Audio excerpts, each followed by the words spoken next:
şeyimiz yok. Bizim görsel sıkıntı yok değil mi?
Ses.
Uh, Thank you, everyone. If people can take their seats.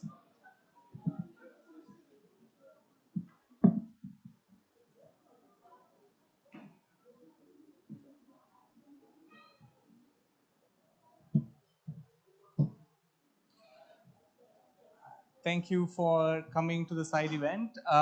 It's great to see many familiar faces, and we are here to talk about long-term strategies.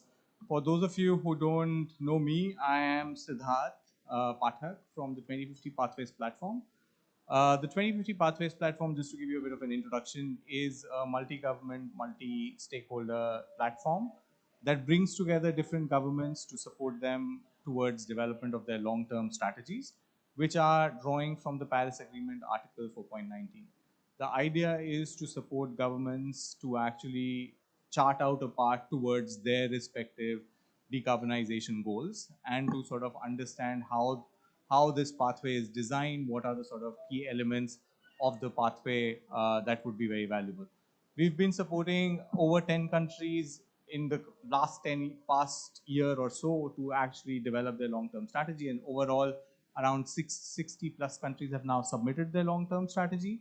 So that is quite a lot of movement for countries to develop their long-term strategy, or many of them have been from different parts of the world, and there are different types of long-term strategies that have been submitted. We've been supporting Turkey for nearly 2 years to sort of develop some elements of their long-term strategy.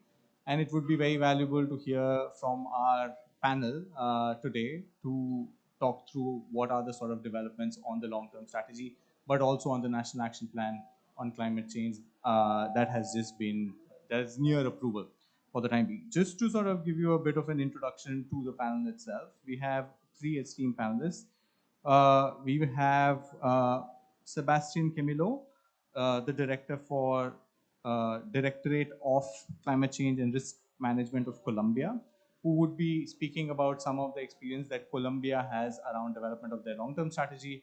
Colombia is one of the front runners in developing their long-term strategy, and the way that they have managed to bring together a lot of society in consultation for their long-term strategy, as well as the robustness of the technical exercise that has been done. So Sebastian, of course, will speak more to this. We have Tubasia from Climate Change Project, who's the Climate Change Project Coordinator from UNDP Turkey. And we have Mr. Durmus from who's the climate change expert at the Directorate of Climate Change of Turkey. So first, we'll maybe start off. We'll have around 10 minutes each for each presenter, and then we'll go into a little bit of a discussion and Q&A. So maybe, Mr. Durmus, do you want to come and make the presentation first? Thank you.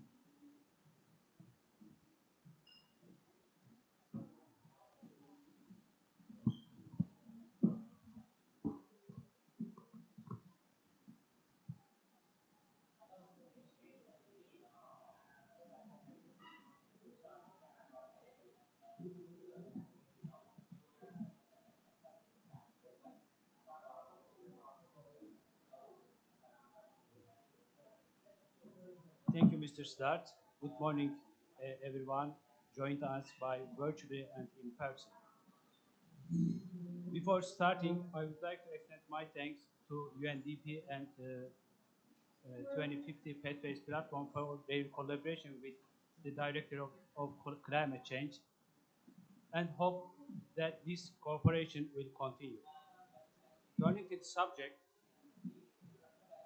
today I will mention about Turkey's climate change mitigation strategy and action plan and their preparation process and their strategies. In 2020,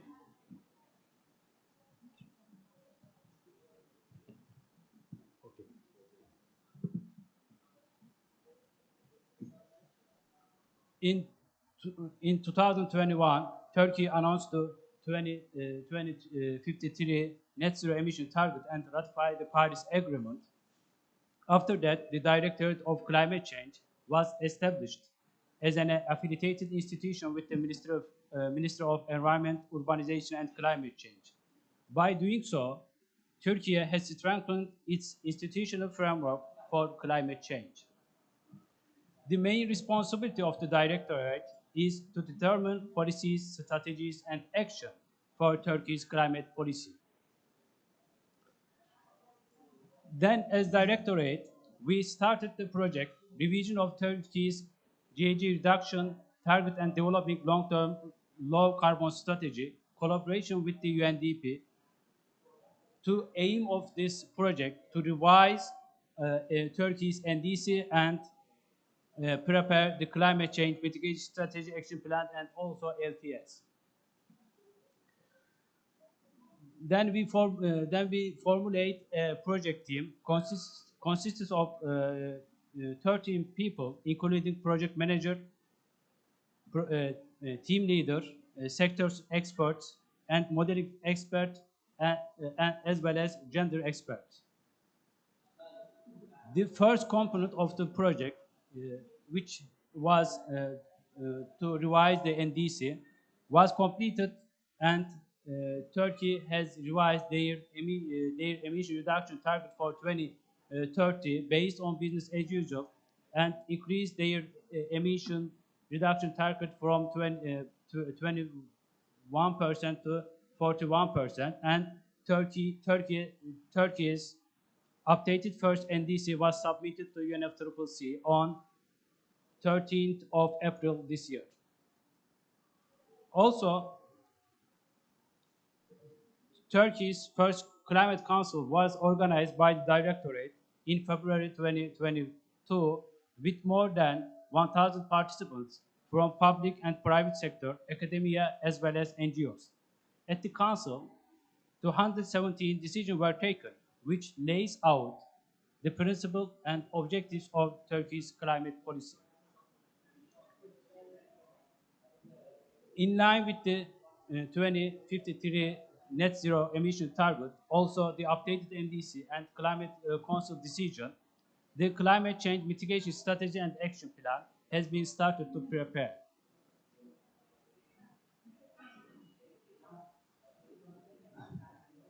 The preparation process of the action plan was built on the NDC. Following the announcement of the NDC, the expert working under the project conducted policy mapping and need assessment studies, reviewing existing national and international policies, also literature. Then we organized sector-specific workshop 2 times.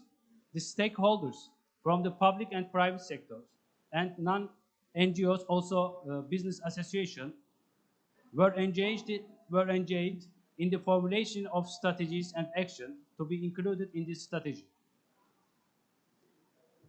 Over 2,000 people from different institutions, organizations, business associations, NGOs participated in the consultation process and contributed to the strategy. The draft strategy and plan the draft study and plan was officially sent to ministries. Then, based on their views, the document was revised again. At the end, the final document was submitted to the Climate Change Adaptation Coordination Board, which was the decision-making body in Turkey. The final decision on climate policy is taken by this board. And we hope the strategy will be published soon.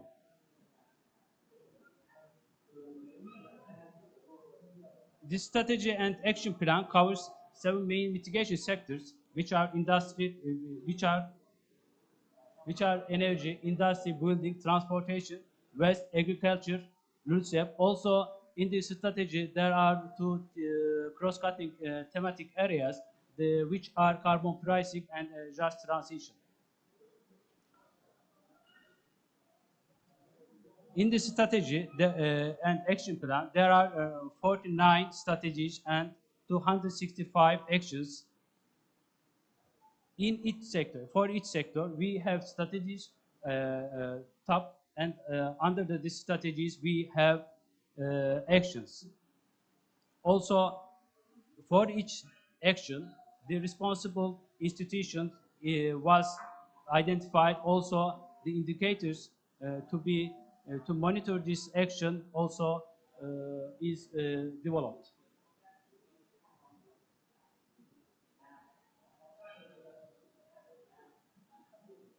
Taking into account Turkey's national circumstances, for each sectors, we focus for main areas.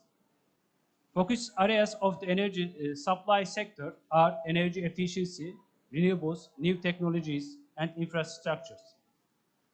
On these areas, there are 5 strategies which are reducing the carbon intensity of electricity generation, matching the electricity sector with other sectors, and supporting demand-side participation,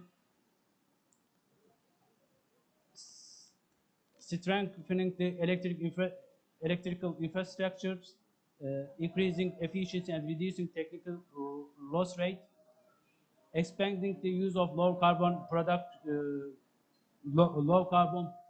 production technologies, also developing a carbon capture and use and storage roadmap.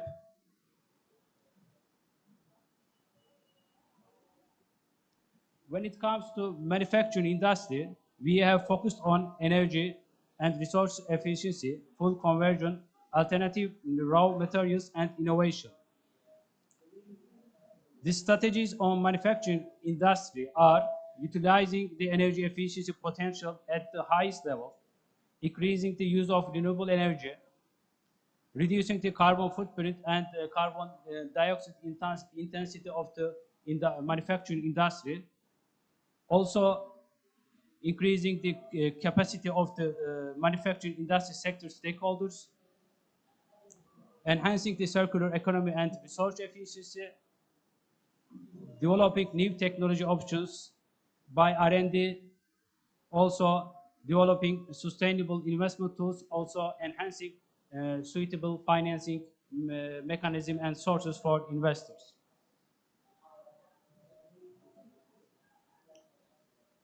Regarding the buildings, the focus areas of the strategy are energy efficiency, digitalization, district heating and cooling, and nearly zero energy building. Within this context, the strategies are included in the document: improving energy efficiency in existing building and new building, also increasing energy efficiency in the electrical appliance equipment and devices in buildings, expanding and supporting the use of district heating and cooling, expanding the use of environmentally friendly design and building materials compatible with the National Green Certificate System,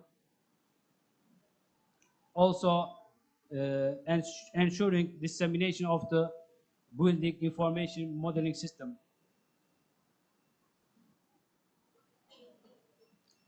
Regarding the transport sector, the focus areas are model shift, digitalization, electrification, and clean energy sources. These strategies included in the document are enabling model shift, increasing the efficiency in the transport sector, use of sustainable clean energy sources. Under this strategy, there are actions related to electric vehicle, to conduct required infrastructure activities for the decarbonization of the sector.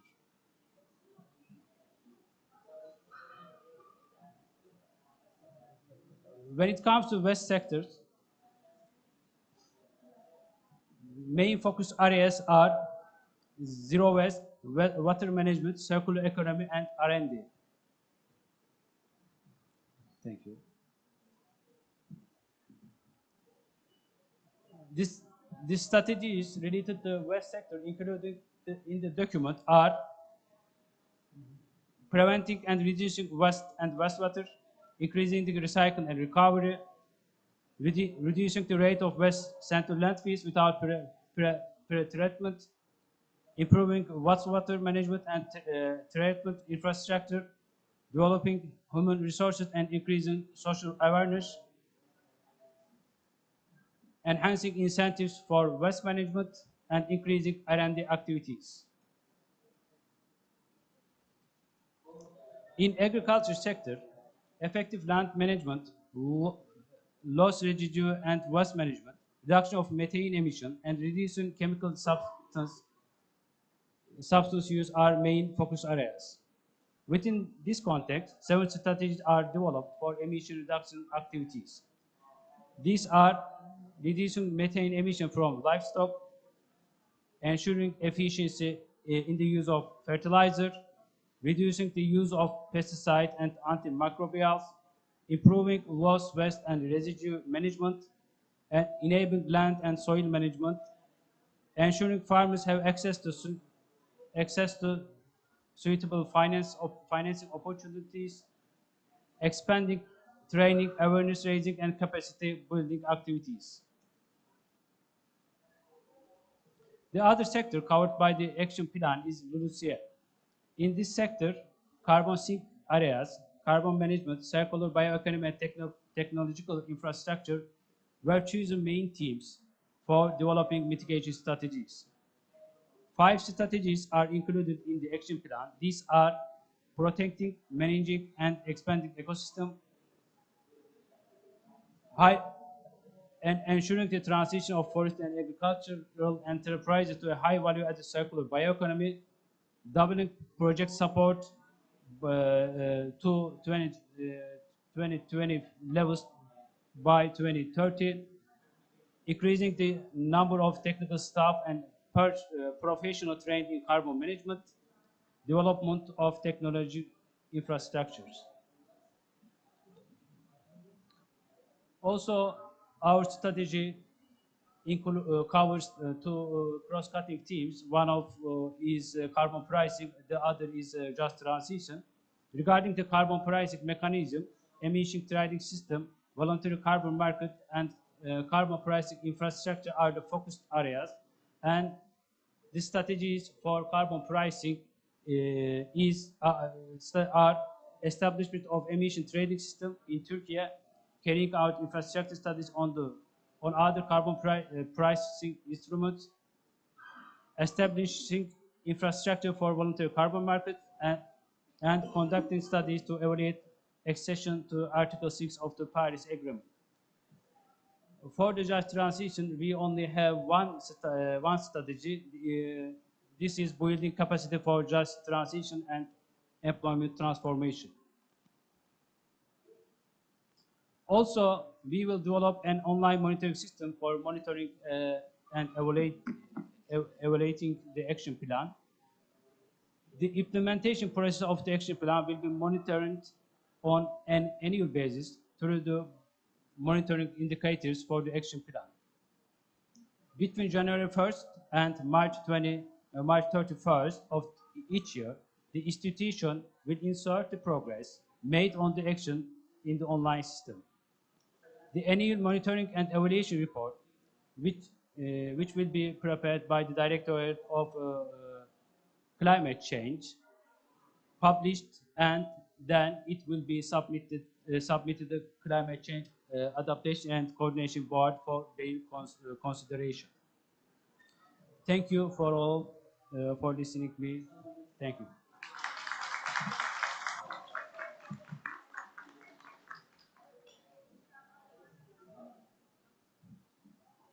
Thank you for that presentation, and I think there was a lot of information there that would be very valuable to probably share through the climate portal. Can I now invite the colleague from Colombia to come and present a very sort of top-line understanding of what the Colombian strategy has done. Is it already there? Oh, okay. On to you. Thank you.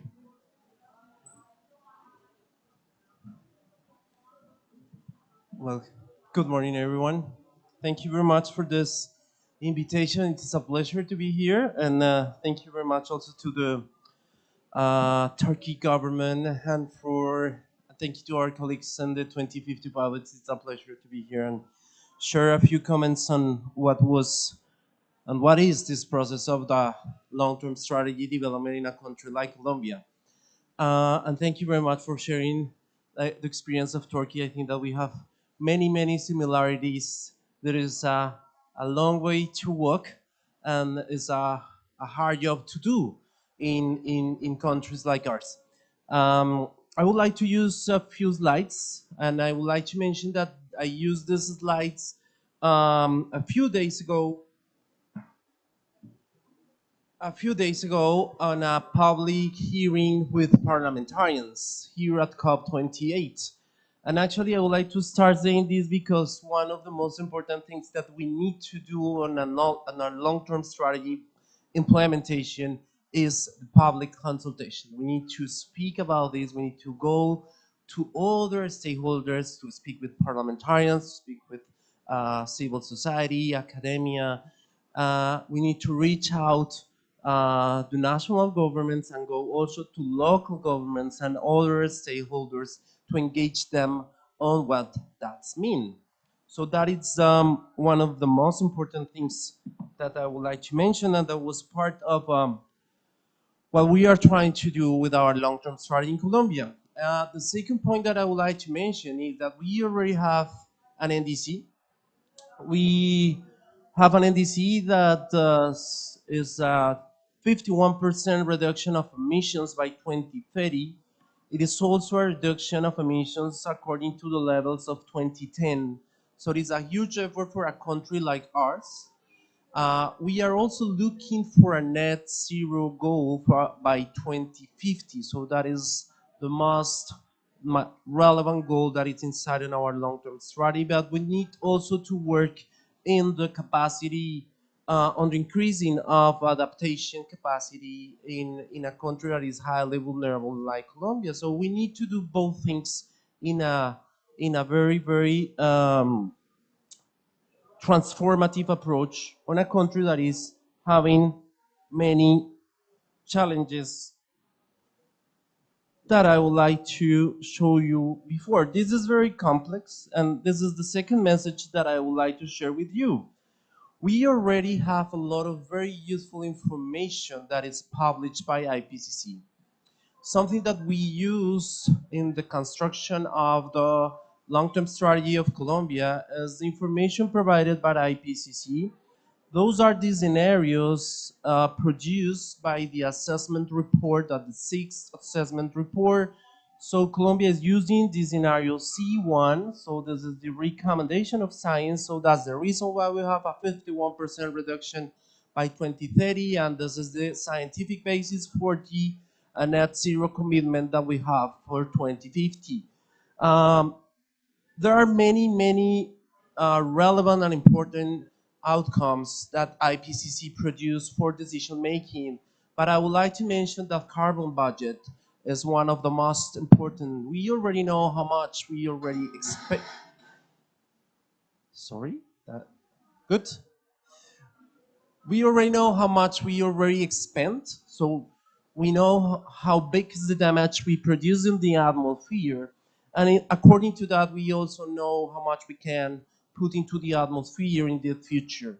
So that's the second approach we are introducing into our long-term strategy, a notion, an idea of a carbon budget and how the carbon budget could be applied in a country like Colombia. This concept is very complex. It's not easy to go in a country like mine to the Amazon region or to the Pacific Basin and speak people about carbon budget and say, now we need to have a carbon budget, people, so let's try to do it. That is not easy. It is not easy understandable. We need to try to find the right ways to express what does it mean. So we are working on the translation of the long-term strategy of Colombia to explain people about what is this commitment, only the commitment, and regarding the implementation is something that we need to work with other people in the territory, because actually we at the national government, we cannot have all the answers we need. So we need to go to find the answers out of capital and try to find those solutions with people, saying, if we need to do this, how are we gonna do it together? And this is also part of the conversation we are having with private sector and investors. So that's the second message that I would like to mention. And the third one is, if I may, and the third one is the geographic and social complexity of these commitments. We have a country that is most of our country's water and most of our country's forest. So we are a country of water and forest, but the development model we have been implementing that it's based in fossil fuels exploitation, most of those fossil fuels, or the big part of those fossil fuels is coal, so we highly depend on the exploitation of coal on a country with these characteristics. Having a long-term strategy of decarbonization is not an easy task. We need to stop deforestation and we need to replace the income, the public revenue we have from coal. So that's the kind of challenge that we are facing. We already know that we need to do it. We already know that there is not place in the atmosphere to put more CO2, and there is no uh, options to continue deforesting a country like ours. We already have the half of the country with a low ecological integrity, and ecological integrity in Colombia means adaptation and resilience. So we are losing our capacity of adaptation and resilience. So we need to deal with that in the middle and in the long term. So that is the type of information we are including in the long-term strategy. We have 9 strategies working with different stakeholders. In COP28, we announced a national portfolio which is based in our long-term strategy. This portfolio is using the concept of country platform, because the final message I would like to mention is, once we have the plan, once we have the goals, once we have the scientific and the data, the scientific information and the data behind the commitments and the strategies we want to put in place, the first question is how much and who will pay for that. And right now, we are trying to solve that question because most of the investments we need are public. And in a country like Colombia, this is very difficult to find that type of sources. We have very tight situation of debt. Uh, we are investing 7 points of our GDP on debt service, and we supposed to invest 3 points of our GDP in climate action, and historically we are investing 0.1 points of our GDP, so we are far from the needs we already identified, but we are investing more in paying our debts than in climate action. So that's the reason why long-term strategy is informing very complex and strategic conversation like the financial, like the reform of the financial system at the global level. This is a conversation that we know is taking place in the framework of the G20, and long-term strategies are a very useful instrument to inform that conversation and to find the right answers about how much we're gonna invest on a strategy like this. So this is my final comment. My recommendation is to think about those instruments on as something that we need to present in a very comprehensive way for indigenous people, for people living in the rural context, for people coming from the financial sector, for people in the G20, even if we are not part of the G20. So this is a huge challenge, but it's a very useful instrument, and that's something that in Colombia is helping us to put in place agendas like energy transition, just transition of the work force, of the labor force from the coal industry, which is 60% of our income. And so that's the process we have been following, and happy to share more experiences on this on the conversation after the presentation.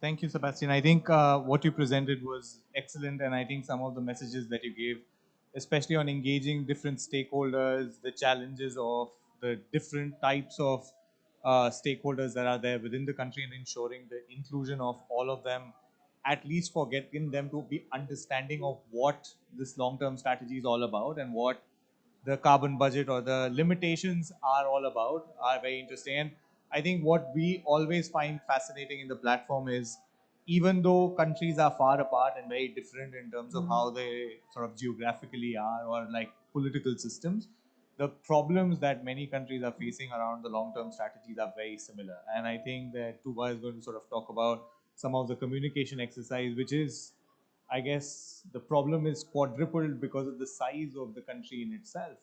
But nevertheless, the problem still exists. And how do you tackle that could be very interesting for different countries to know from each other. So, Tuba, with that, I invite you on the stage.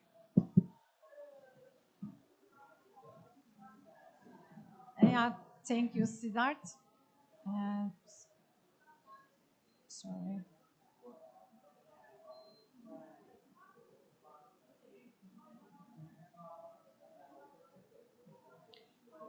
Yeah, I want to welcome you all. And first of all, I want to thank you, the Directorate of Climate Change, for our collaborative work and partnership. And thank you for Siddharth Pathway Platform, because they gave support to us on communication of LTS work. And we have a new project on capacity building of LTS with Directorate of Climate Change and TÜSİAD and Pathway Platform. And thank to Sebastian for accepting our invite. We were in Vietnam with him years ago, and now we are here. And yeah, I will start with the LTS. What is the importance of LTS? I don't talk about the numbers or emissions, but I will talk about the importance of communication work. Yeah, as UNDP, we are giving support to the government of Turkey on revision of NDC, mitigation and adaptation action plans, preparation, and also communication and capacity building of LTS. And also for the local government, we are giving support, technical support for the preparation of local action plans also. And I want to, yeah. And the importance of LTS determined by the national priorities of the country and serves the objectives of the sustainable development goals, and help to be better prepared when managing risks originated from climate change, designed as a tool to inform future policies, and serves more than just the planning documents, and helps sending policy signals to industry and other stakeholders also. And long-term strategy and NDC also accelerate cooperation as well as attracting foreign investors for climate action.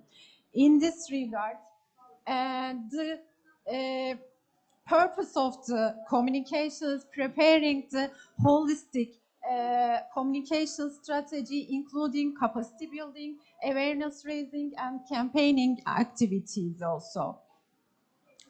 And also raise the level of awareness of the community of the opportunities and threats brought about by climate change, and accept their responsibilities to adapt to and mitigate against its impacts, and provide advice.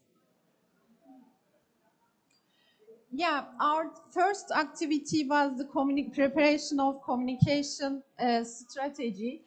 It was prepared in a participatory approach.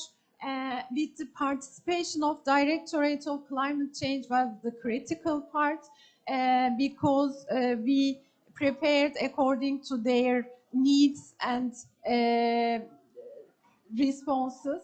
And also the communication strategy was prepared not only as the communication strategy of LTS, but also as a comprehensive communication strategy that will carry Turkey to the net zero target.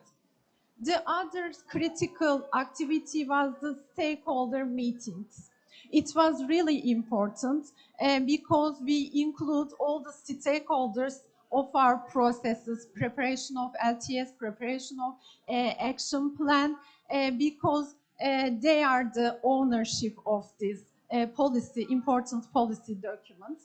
Yeah, we more than 150 stakeholder meetings held between January 2022 and November 2023, with the participation of approximately 2,000 participants from public and private sector, academia and NGOs.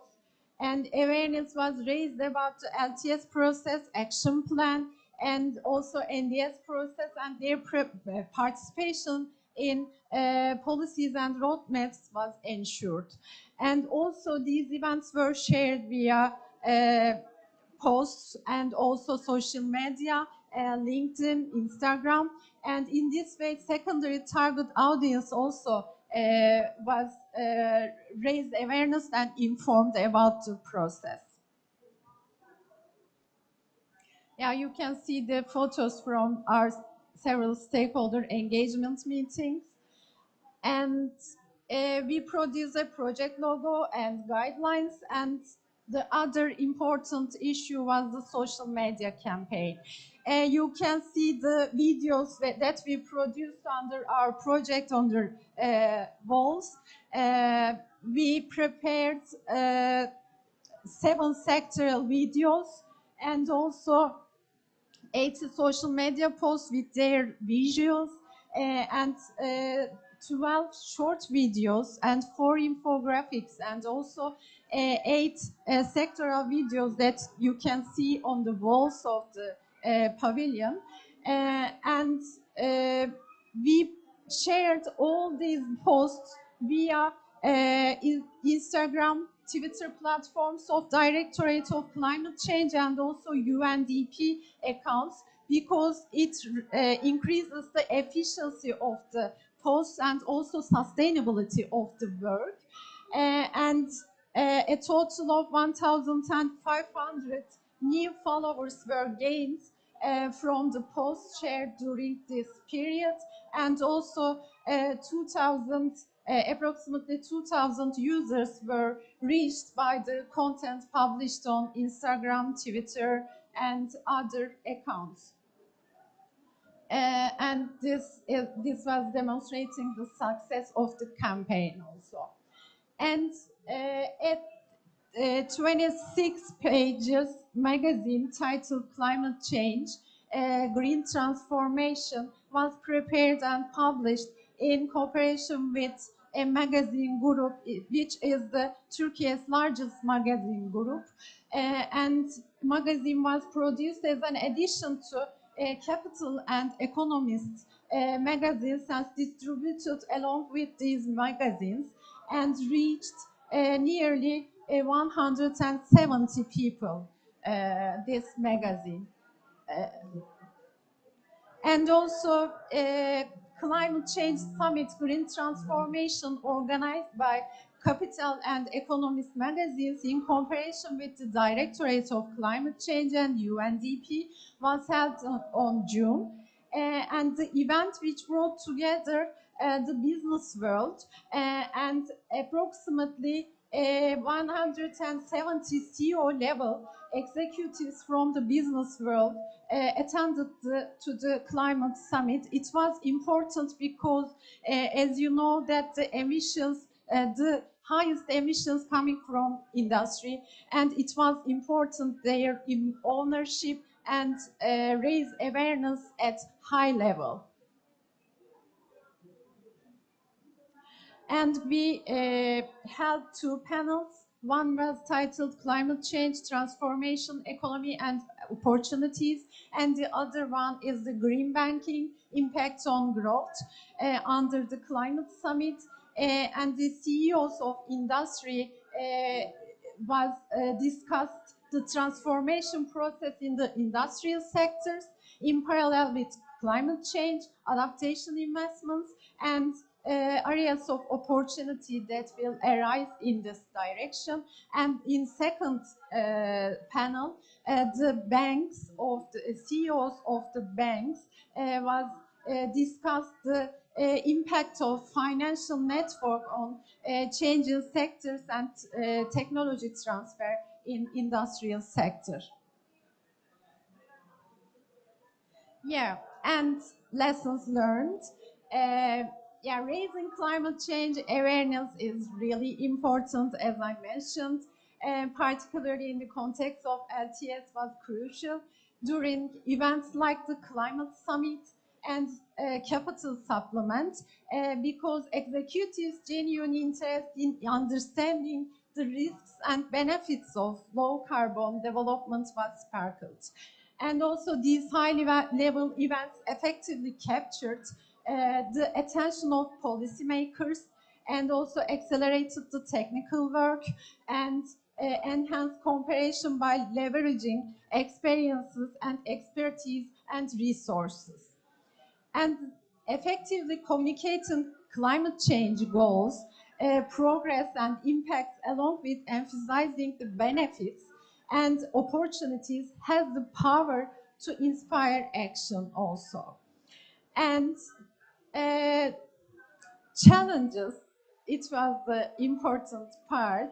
The primary challenges in the LTS process include resistance to change and budget constraints and balancing short-term versus long-term goals. And success hinges on creatively addressing these challenges. The social media campaign, stakeholder engagement events, and high-level gatherings were used to communicate opportunities and new finance options.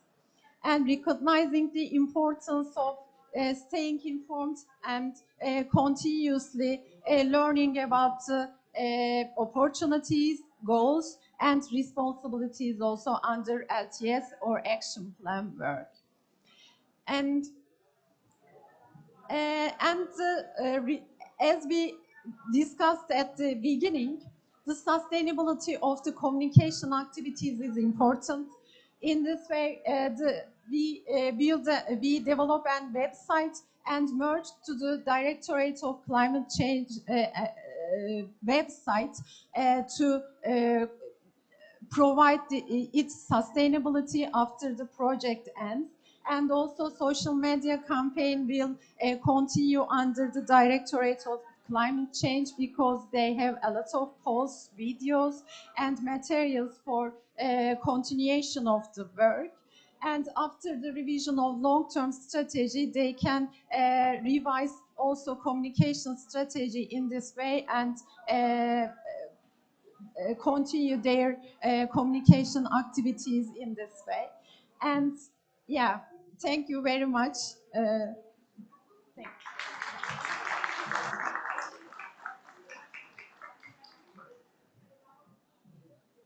Thank you for that, Tuba. I think it was very clear. We are nearly at time because we started slightly late. Maybe we have space for one or two questions if there are any from the audience. Otherwise, I might have one. But I wanted to give the audience a chance to at least ask for a clarification or a question if there is any. All right, everything was clear, I assume.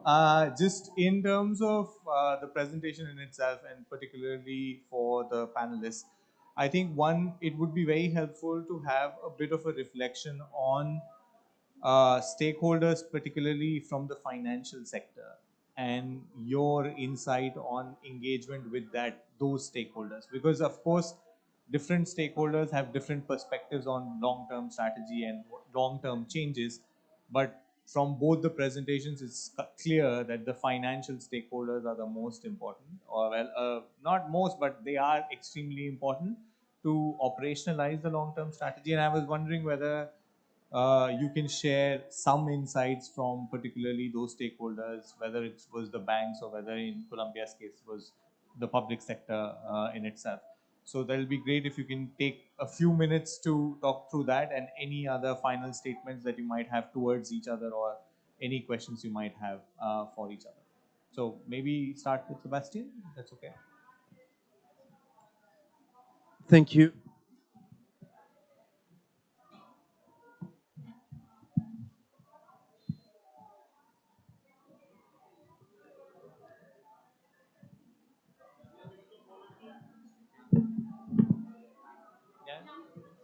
It's working now. Perfect. Thank you very much for this question. I think that this is one of the most complex conversations to have. The financial sector is very sensitive to political signals. So something that we learned in Colombia is that we need very specific on message we share about transitions, about the possible changes in the legal framework. What are the priorities that the government is it's indicating as possible next steps in the development of the country. So we start with the local private financial sector in Colombia with something that we call the Green Protocol. This is a document we built together with the private banks in Colombia. So we have a memorandum of understanding with priorities, with what we understand from this process, not only in the long-term strategy but in the implementation of the climate policies in other sectors different than environment. The second one is the development public banks at the local level. I mean, the Colombian development banks. We also start a conversation with them. We have an initiative that is called the Bicentenary Group, which is an association of public development banks from Colombia, and we have a conversation about the specific investments for that sector with that group of stakeholders. And right now, we are starting to explore this idea of country platform to present the national priorities in the context of the multilateral development banks and public financial institutions. So that's our recommendation. Have a clear segmentation of the information we want to share with the stakeholders, identify their language, and try to make our bigger effort in communicating what the climate policy means, just to provide the right signals and prevent possible economic impacts, maybe linked only with a misunderstanding or related with a message that wasn't clear. No, thanks a lot. Maybe I can say something. As I mentioned in my presentation, the financial actors is really important, and we get together our other stakeholders with the financial institutions to discuss the opportunities and finance options under the preparation of LTS and action plan work, and also NDC work. It is really important to know the other stakeholders, especially the industry, to know the finance options, how to reach these finance resources. It is really important and critical because the technology transformation and low carbon path needs finance. So it's really critical. Thank you. Thanks, Mr. Durush. Maybe may I add for the financial sector engagement? Actually, in the preparation process, we had stakeholder engagement, and we conducted workshops. The representative of financial sector participated in that workshop, and they contributed to formulate the action plan and the strategy. Also, I may add that taxonomy is very important. So we as a directorate, we are working on develop and taxonomy. Also, in our action plan, there are some actions related to sustainable reporting of the industries. So, if when the, so related institutions are working on updated sustainable reporting criteria, and then these criteria will be published, and the companies will start to report their sustainable their sustainable reporting. Thank you. No, thanks a lot to the panelists for the responses, and again, once again, thank you for the government of Turkey to host this event. I think there is a lot more to be done, as everybody said, but just ending with a round of applause for the panelists. Thanks for taking the time. I think the other side event wants to really come in, so we'll finish here. Thank you.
Bir iki.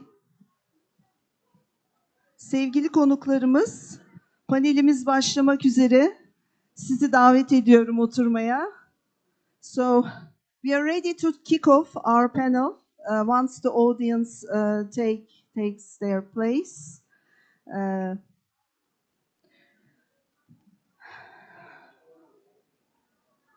It's our pleasure to welcome you all as EYDK today, the National Advisory Board for Impact Investing, to host our panel and panelists on the topic of alignment of faith-based investment and impact investing with the Sustainable Development Goals. EYDK, the National Advisory Board for Impact Investing, was established in May 2021 to raise awareness for impact investing and to build an ecosystem for impact investing in the country. And also we are in touch with our stakeholders, with our members coming from different sectors, from the public sector, private sector, and the non-profit sector, to point the strategic priorities of the country for the Sustainable Development Goals and impact investing, and also to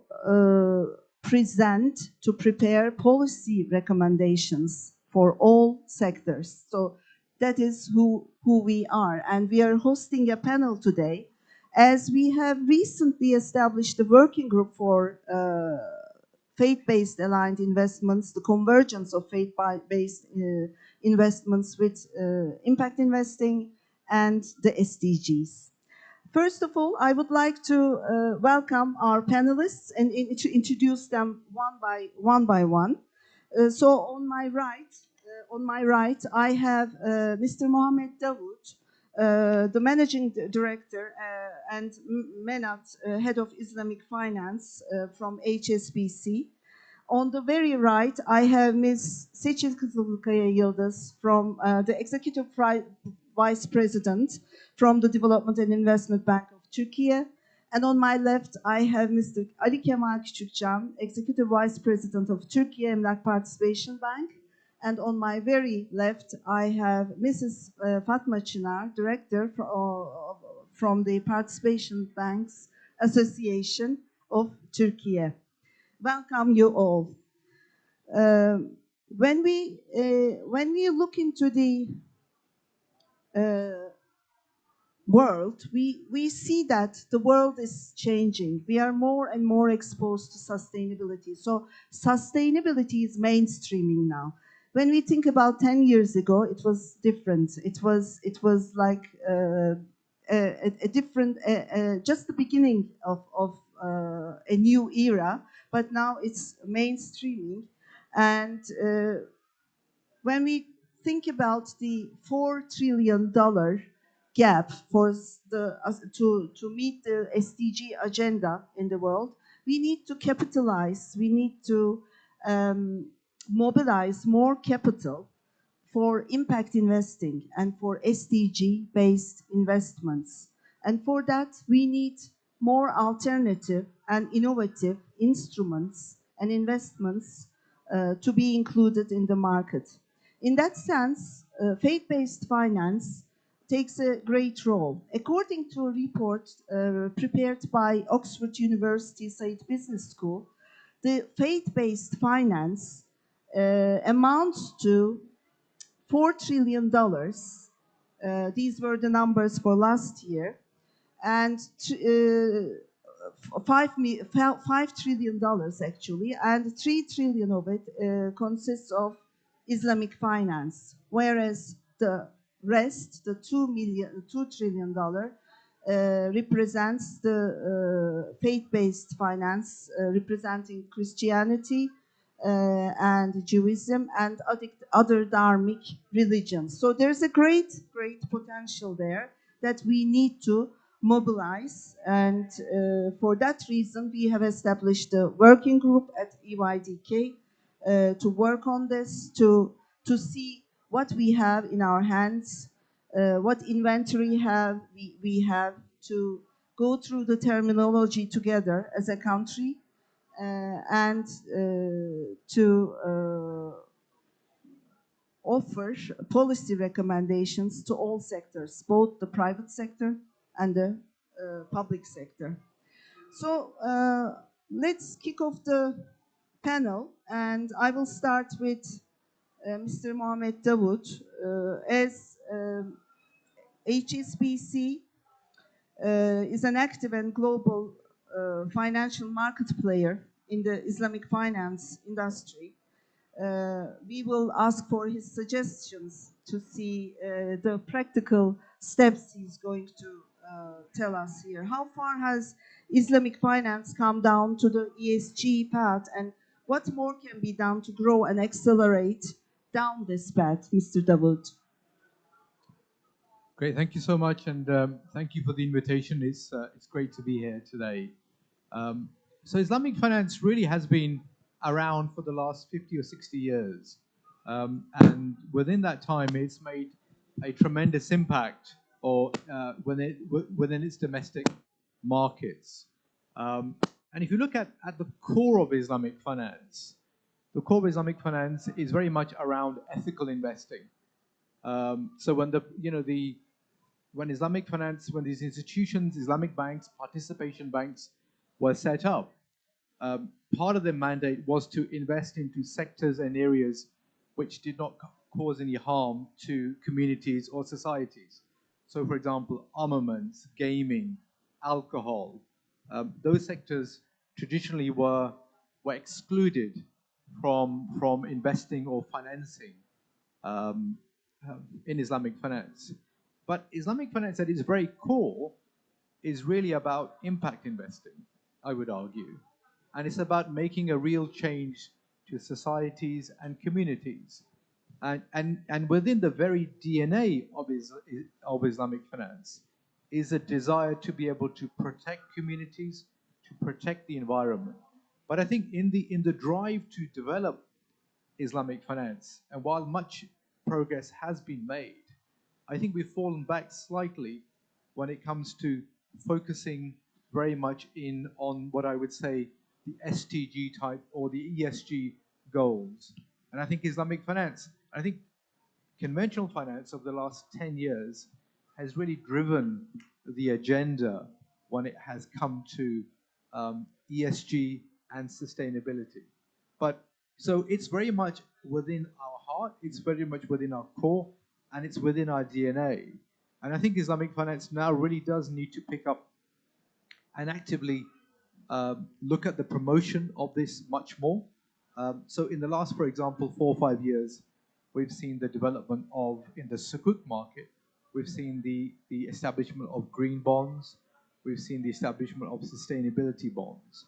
But I think much more needs to be done at the grassroots level to be able to say, okay, what impact is Islamic finance making at a community level? What impact is Islamic finance doing to help reduce the pollution, to help reduce the rate of carbon emissions? And I think all of these are very important initiatives that Islamic institutions need to do. And I think historically, Islamic banks have lacked the manpower or the ability to understand the risk and the issues. I think that's slowly now beginning to change. And I think at a top-down level, within the ownership, among the regulators, within these institutions, I think there needs to be a much greater urgency on their part to be able to assess what impact is Islamic finance making on communities. Because really, the goal of Islamic finance is not just to extend financing. It's all part of the ecosystem to see the development of communities, to see the development of balance within our societies. So I think that's really important that we add on capabilities into Islamic finance to help this grow. So within the key KPIs of Islamic institutions, just as we don't, for example, finance interest-based contracts. I think it should be within the DNA of Islamic banks to come up with what I would suggest annual reports which assess the impact that is being made at a society level, at a national level, and what they are doing to promote the SDGs. Because, as I said, there is no contradiction between the SDG goals and Islamic finance or Islamic law. It's very much part and parcel. There's a lot of alignment and harmony. But I think we need to go back to our roots and restart and reapply the application of these core principles back into our societies, our communities, to ensure that we really are making a very meaningful impact there. Very, very well said, Mr. Davut. As you mentioned that we need to reach out the grassroots to raise more awareness about the fact that there's an alignment, a natural alignment between the value sets of faith-based finance, including Islamic finance, and impact investing. Thank you very much for your first remarks. I'm now turning to Seçil Kızılkaya Yıldız to talk about, to press on the specific key instrument in Islamic social finance, which we call zakat. So, in your view, Seçil Hanım, can you kindly elaborate on the potential of use of proceeds from Vakaf? And we have the Vakaf institution as well, and zakat pools with relevant structures, and can they be transferred to the construction of cities affected from the earthquakes recently? Thank you very much, Şafak Hanım. I personally would like to thank you for bringing the impact investment into agenda of the country a couple of years ago.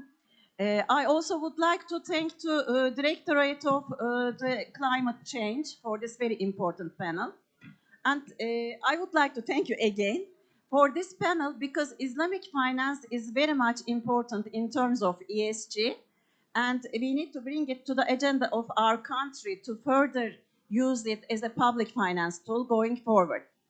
Before coming how we can use the proceeds from zakat and Vakaf pools for reconstruction of cities, I would like to mention a couple of words regarding the earthquake, which was the deadliest one in the history of country up until now, unfortunately. There were 50,000 of loss of lives, like 100,000 people were injured, and approximately 20,000 buildings were destroyed. The reconstruction of cities is very much important, of course, and for the investment of the reinvestment or recovery of the cities, there is about $105 billion is needed. This is for pure reconstruction, but it's for infrastructure and for residential buildings. And building a resilient city is not only reconstruction of the city, is not only a like green technology city, or is not only building good infrastructure. It's also building a city with social aspect, which is like, building a city with a good quality of life provided to everybody, good quality of education to children, a good quality of transportation. So if you would like to, and good quality of course, life to everybody, like vulnerable groups and disadvantaged groups. And if you would like to reconstruct a resilient city, then you need to further finance these aspects as well. Of course, we are going to find approximately $100 billion to reconstruct all these in terms of residential buildings or the other buildings and infrastructure. But we need to further educate the children who lost their parents. We need to get into employment the women who lost their families, which were not in the employment before then. So what I would suggest is to further discuss, for example, zakat as a public finance instrument, to further channel them to the children who lost their parents, to the education of children who lost their parents. Of course, this can be done in an organized way, and this can be further elaborated and discussed. But we need to find ways for blended finance. We need to find ways for financing the social aspects. I mean, as Mohammed mentioned, actually, this is in our DNAs. The dynamics of the country is very much appropriate for that. And I think all vakıfs and zakats proceeds can, not all, but some part can be channeled on a voluntary basis to this kind of social development. I would like to keep it short because I promised to Ali Kemal. But as a last word, I would like to, of course, I mean, tell that, zakat pools are very much important, of course, is among with the Islamic finance. And I think we need to further discuss it. We need to further understand how we can use it as a blended finance concept and how we can channel it to the education, to the social aspects, to create social impact. And zakat itself actually creates social impact on the society, which we are not so much aware of, because we are just, giving those money to the people who need it most. And in case we do it knowing that we becoming aware of this is creating a social impact, I'm sure all of us will be more happier. Thank you. Thank you, Seçil Hanım. So let this panel to be a start for these discussions to see zakat and vakıf institutions to become a pool, to become a supply for SDG finance as well. We have to start the discussion anyway. I'm turning to Mr. Ali Kemal Küçükcan now. Emlak Participation Bank is has a pioneering role in green and sustainable sukuk in Turkey, while emphasizing impact and aligning with the impact finance principles at the same time. So I would like to ask about your experience and your insight for your efforts in sustainability. And I know that you're about to launch the first municipality green sukuk in the world, not only in Turkey. So would you like to elaborate on that? Yeah, sure. Thanks a lot for having me, first of all. And I want to thank, on behalf of my institution as well, to be here, to take part in this panel. And I'm happy to be with the long time friends, as you see here, in the panel itself.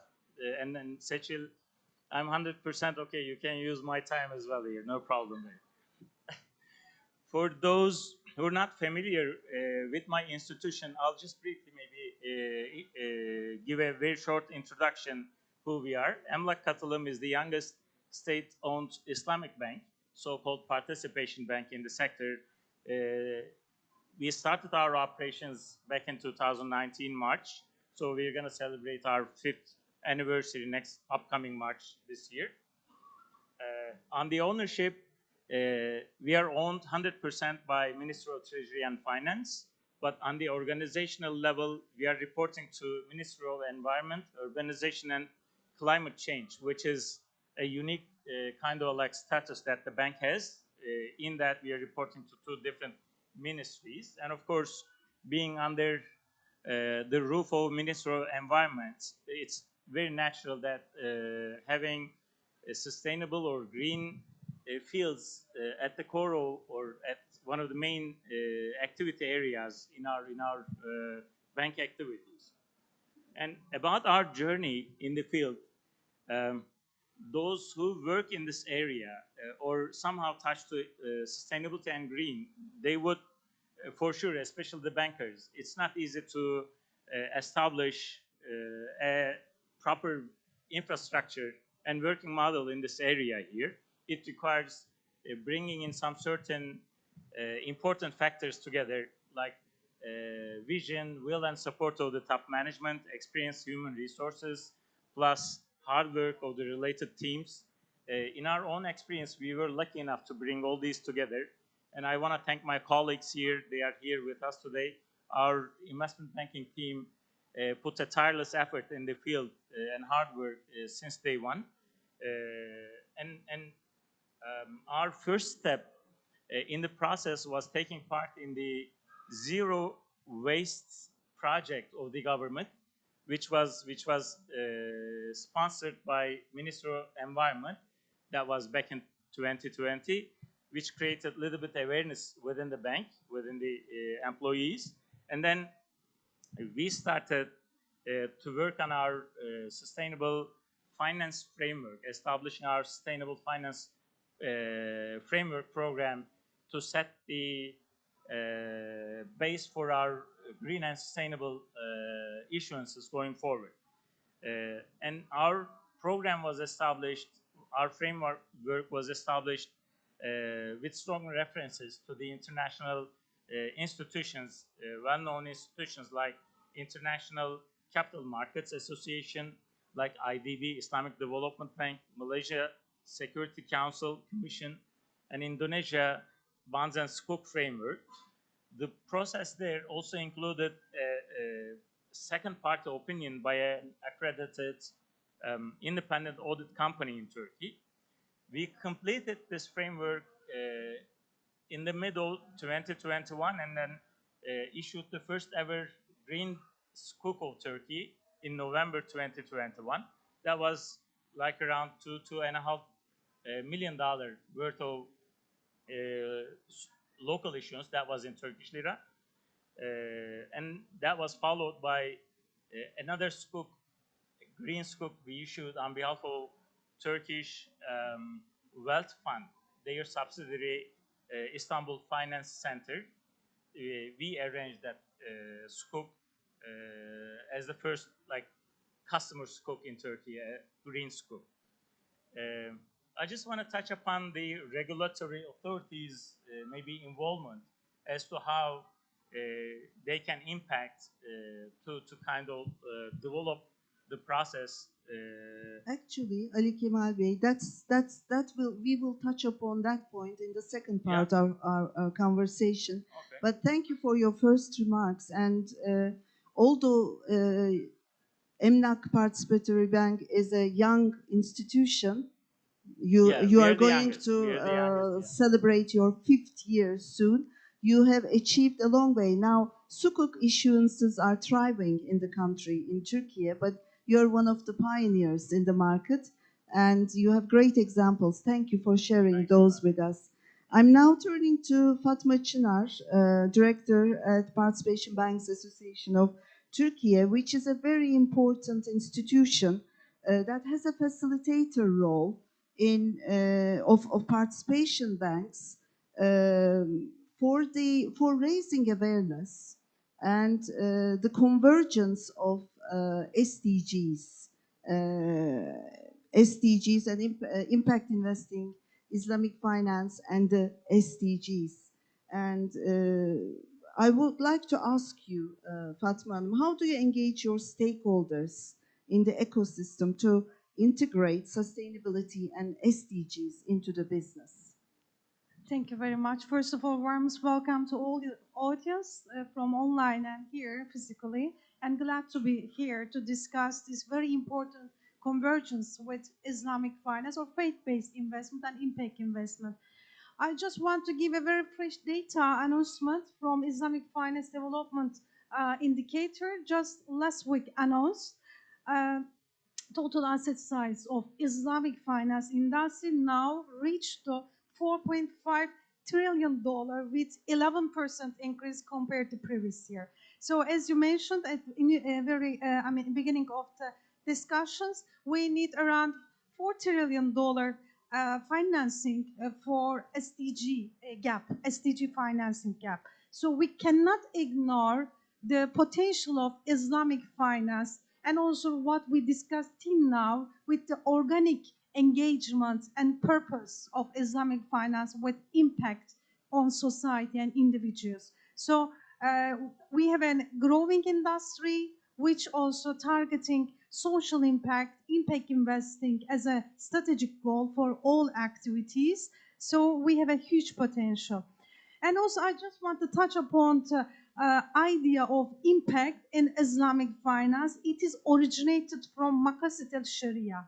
This is which means that objective of Islamic law for the society. So it is a common philosophy, principles which shape the activities of the institutions.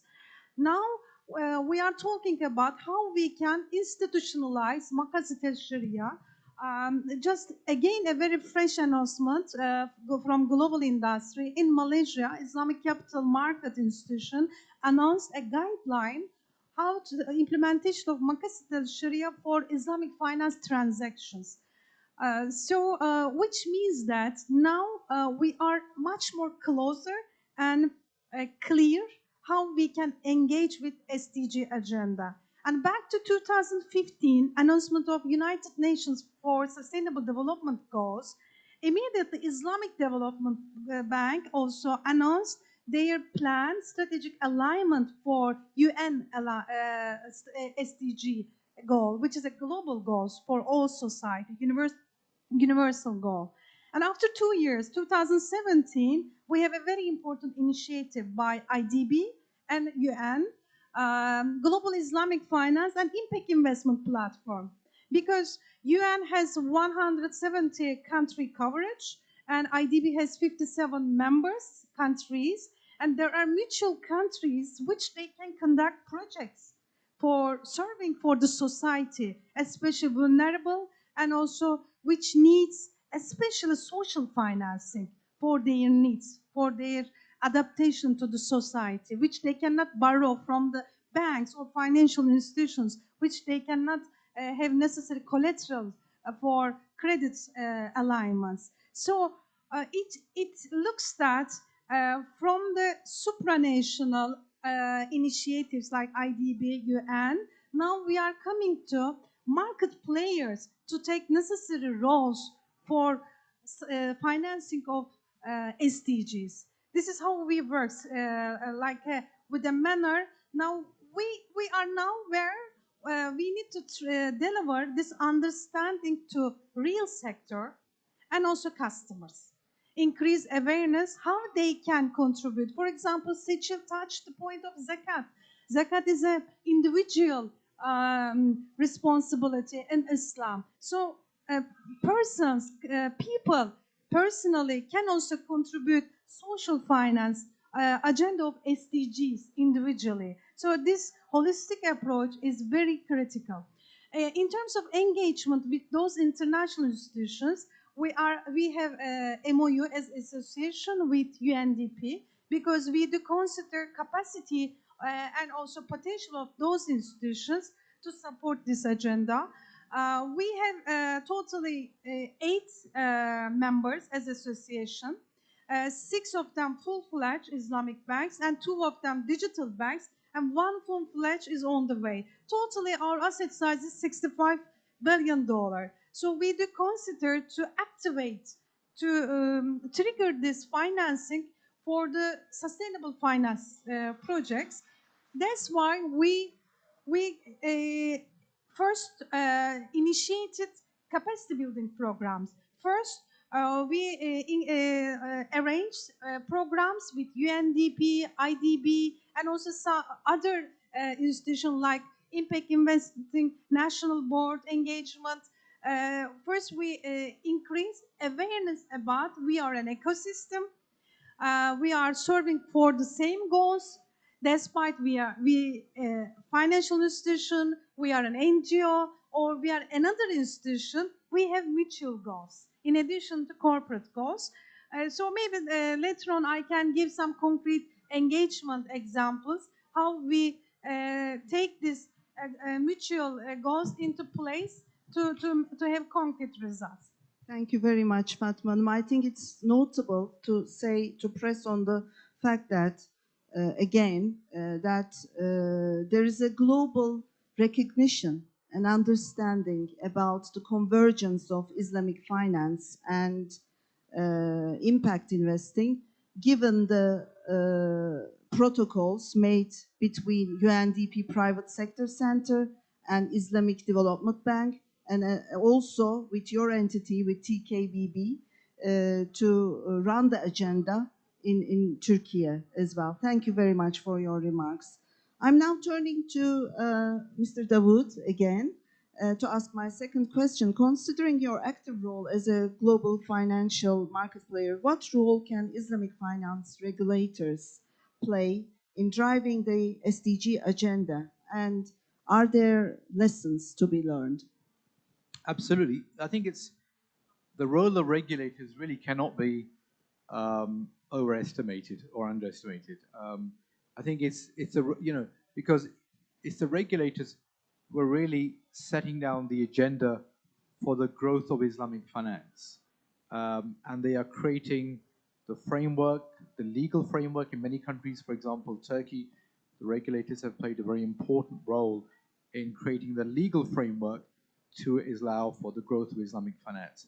And as part and parcel now to accelerate the growth of this, I think it's really important now that the regulators then set out clear targets and goals that they, for each Islamic bank, for the Islamic finance sector, and their expectations as to how they would impact their societies, their communities. So, for example, in Malaysia, we've seen the Malaysian Central Bank bring out a methodology for value-based investments. Here in the UAE, very recently, the UAE Central Bank's Higher Sharia Authority has brought out new regulations for sustainability. So there is an expectation that they want the Islamic banks to play a much more active and engaging role in helping to drive the national ESG sustainability agenda. And I think as part of that, it's really down to regulators then to help these institutions fill in the people's gap. So there is a people's gap. There needs to be people, dedicated people with experience and expertise there. And then I think then in terms of the expectation, in terms of how much of the financing book should be allocated towards ESG. And also then the central bank should then, I believe, set out targets for what impact these institutions are making there. I think the regulators also have to play other roles as well, for example, in the establishment of other institutions. So, for example, in social finance, we talk about social finance. Within Pakistan, there is an organization called Al-Huwat, which is set up on a private sector basis, focusing really on the underbanked, the economically disadvantaged people, and providing interest-free social finance, microfinance loans. That of the last 10, 15 years has now impacted more than 5 million people. They've provided more than $100 million worth of financing, and they have a repayment rate of 99.99%. In other countries where Islamic finance is present, I think the regulators can play a role by opening up social finance. They can play a role in nature-based solutions. So, for example, in Turkey, your textile sector is very important. Helping, for example, the textile, helping to reduce, for example, the pollutants that the textile operators use in the colors, in the dyes. There is a need to develop what I would say would be bankable solutions which Islamic banks can finance. So I think the regulators can play a role in helping to set up the infrastructure which would then allow these Islamic banks to serve and to finance projects which have been targeted. So the regulator's role, from my perspective, cannot be underestimated. I think it's hugely important. And I think, where regulators are focused on driving Islamic finance as a national agenda, I think ESG needs to be very much part and parcel of that. Thank you very much for sharing these facts. And I think the government, the public agencies play a crucial role to be the entrepreneur of these new concepts to be implemented in the markets, isn't it? And for regulators, regulation is the key. So we need that. For instance, microfinance has been implemented for like 20 years in Turkey. For the last 20 years by one foundation only. We couldn't yet produce any microfinance law. Maybe we should think about it. We should press on that fact. And in Turkey, actually, the finance office of the presidency is leading the way for Islamic finance, which is now existing in their strategy document, and also the Istanbul Financial Center has been established and announced, and it has two teams. One is Islamic finance, and the other team is fintech. So we are getting there. Turning to Seçil Hanım again, would you please talk about the potential of the sukuk market? We know that you're very much into it, and we need to learn maybe more about the sukuk market, the potential in Turkey, and how can we deepen the market? What do you think? Thank you very much. Actually, the sukuk regulations is quite young in the country. You know, the sukuk regulation was issued in 2013. It's approximately 10 years old. But starting from then, currently 14% of the prevailing issuances are sukuks among the debt capital products. This is huge compared to the other countries as well. Worldwide, it's approximately 4 over 1,000. And I would like to, as the country, we are among the 5 countries as per the sukuk issuances. And in Malaysia, for example, it's 63% of the entire issuances. In Saudi Arabia, it's 47%. Indonesia, it's 22%. In Kuwait, it's 22%. And in Turkey, it's 14%. The other markets are older than us.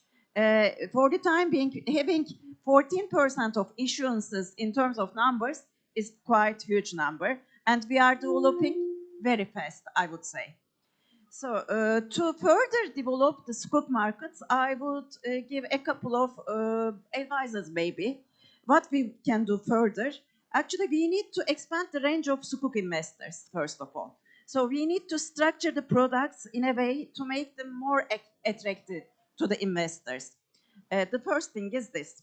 And the second thing is, actually, there is no secondary market in the sukuk market, as Ali Kemal can agree. So we need to, it's illiquid market for the time being, the local sukuk market, and we need to make it liquid so that the investors should not have to keep them until the end of the maturity. This is very important for them as well. And we need the longer the term of sukuks. This is what we discussed with Fatma actually beforehand. But in terms of Turkish lira issuances, you know, the longest maturities are like 2 years. We need to make it longer for the investors who are going to invest it, who are going to finance their capex investments. And of course, we can make it like public offerings. I mean, currently we are selling the entire issuances to the corporate investors. So in case we do it public offerings, then the individuals would come and invest to sukuks. Again, as the development and finance institution of the country, we are the Development Finance Corporation of Turkey. We are very much active in sukuk market, and we are mandated to further deepen and develop the sukuk market and capital markets as well. So in that respect, we are ready to do further actually in terms of developing all this market. And in addition, I would like to mention again the earthquake. You know, the earthquakes, I mean, it was a very big disaster, and actually it cost like 10% of the entire GDP. In terms of GDP, we have like $1 trillion of GDP. We are among the 13 countries. We are the 13 countries all around the world in terms of GDP. We are a very large country, actually. But 10%, unfortunately, went far away because of the earthquake. And now in 2023 and 2024, 5.5% of the entire GDP is growing out of these reconstruction expenses. Again, we need to further finance all these expenses. It's a huge amount. As I mentioned, for the reconstruction, it's like $100 billion, 10% of our entire GDP, I mean. So we are trying to structure some products like catastrophe bonds and resilient bonds, and we are actually currently discussing whether we can structure them as per sukuk structure, the resilience sukuks, for example, for reconstruction of the cities. For the social aspects, I mentioned Zekat and Fatma Hanım agreed, and maybe we can further discuss how we can do it in social terms. And in terms of reconstruction of cities, we really need it, and for cat bonds and for resilience bonds, I'm sure we are going to structure them as sukuk structure as well, and it will be an example for the entire world, I guess. Thank you. Thank you very much. So to sum up, regulation is crucial. We need incentives and designing new products as well. Speaking of regulation, the need of regulation, Ali Kemal Bey, I would like to take your view about regulatory, the role of regulatory authorities to achieve the sustainable finance, goals, if I Sure. may say. Sure. Maybe we should give a message to the authorities. What would you like to say? Yeah, well, sure. Well, sustainability and green subjects are relatively new and being spoken about for the last decade and a half, maybe. And of course, as financial institutions and players in the market, we are trying to increase the awareness of our stakeholders, our own employees, all business partners.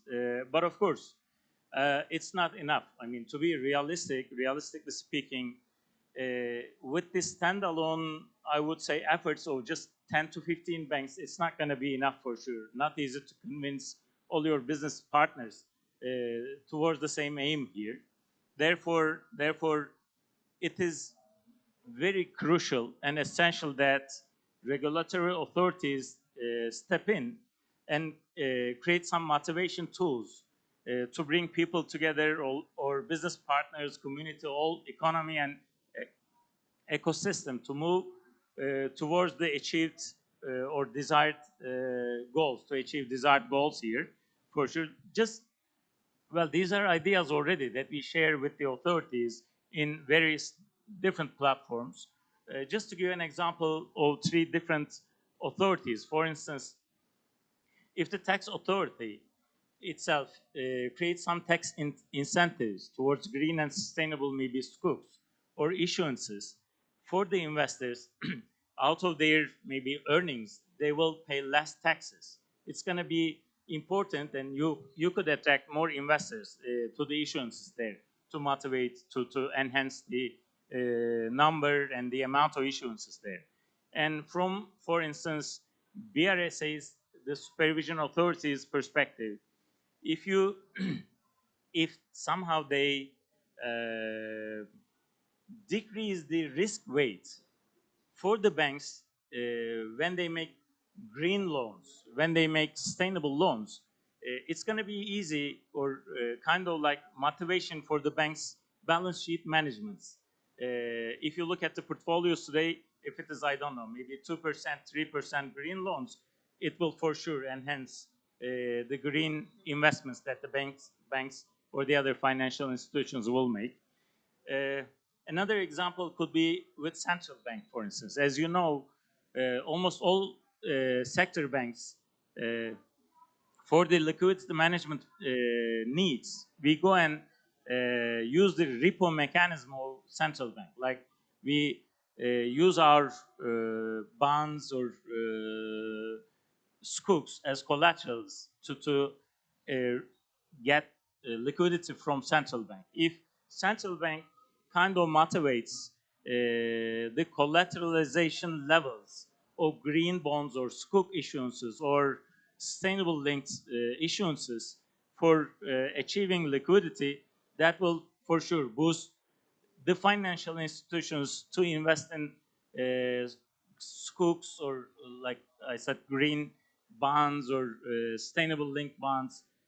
That will be maybe that's going to help to contribute to Sechel's comments about increasing the liquidity in the market in the sukuk issuances. If it is by the central bank's motivation here, that will be a more, I would say, deeper maybe market for the sukuks there. Thank you very much. So finding different ways of developing the market is essential, but it all starts with raising awareness. And I would like to go back to Fatma Hanım in that sense again, because they play a great role in doing so. So how are the activities of your institution supporting the internalization of the and adaptation of the sustainable finance in a participation bank? How do you raise awareness? How do you plan your activities to inform your ecosystem and communicate these principles or these kind of notions to your ecosystem? So I will continue where I stayed. As Islamic banks, our again first mandate is to serve for real sector. We are intermediary institution for financing. So real sector will transform themselves in terms of investing their machineries, in terms of investing in their reporting system and transforming their facilities for sustainable production places. They will require financing from the banks.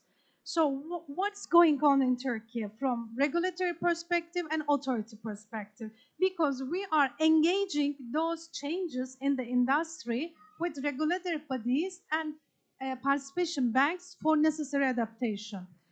Our regulatory body is BRSA, Banking Regulation Supervision Agency.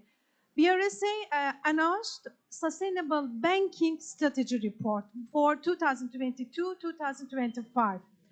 And under this strategy report, it's a guideline for Turkish banks, all the banks, how to adapt themselves, organizational structure, reporting structure, and product development for this transformation. And just newly they announced one communique. This communique is about green asset ratio and one guideline for transformation adaptation for climate change. With Bank Association in Turkey, together we collaborate. We are conducting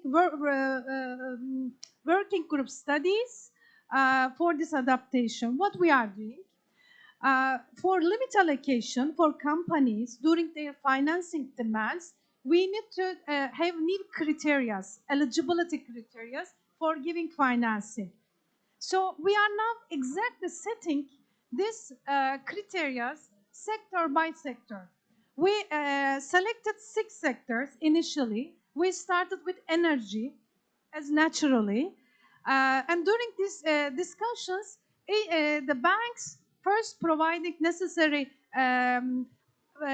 presentation about the industry, then the necessary taxonomy, and also some additional performance criteria for this eligibility criteria. So those are some critical discussions, but what is good, it is on agreement base, because it is a new concept.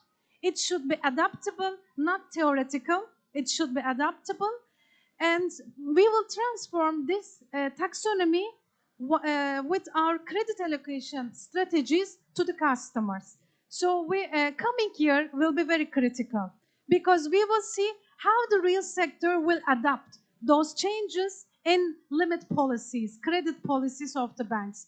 And other institutions, very important, this is Public Oversight Authority. Now they are actively collaborating with ISSB for sustainable finance requirements, standards. So we need standards, because just in Turkey we have 57 banks operating, and they should standardize their applications in specific structure guidelines. This public oversight institution will supervise and also provide necessary standards as a reference for the banks. And I want to come to point that just last 2 minutes. Why we are discussing this issue? What happened? While I was in university in 2000, as a thematic area, I generated an article on global warming.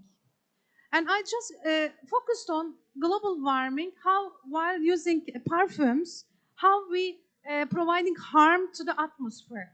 This is the only topic. No factories, carbon issues, and other issues. What happens?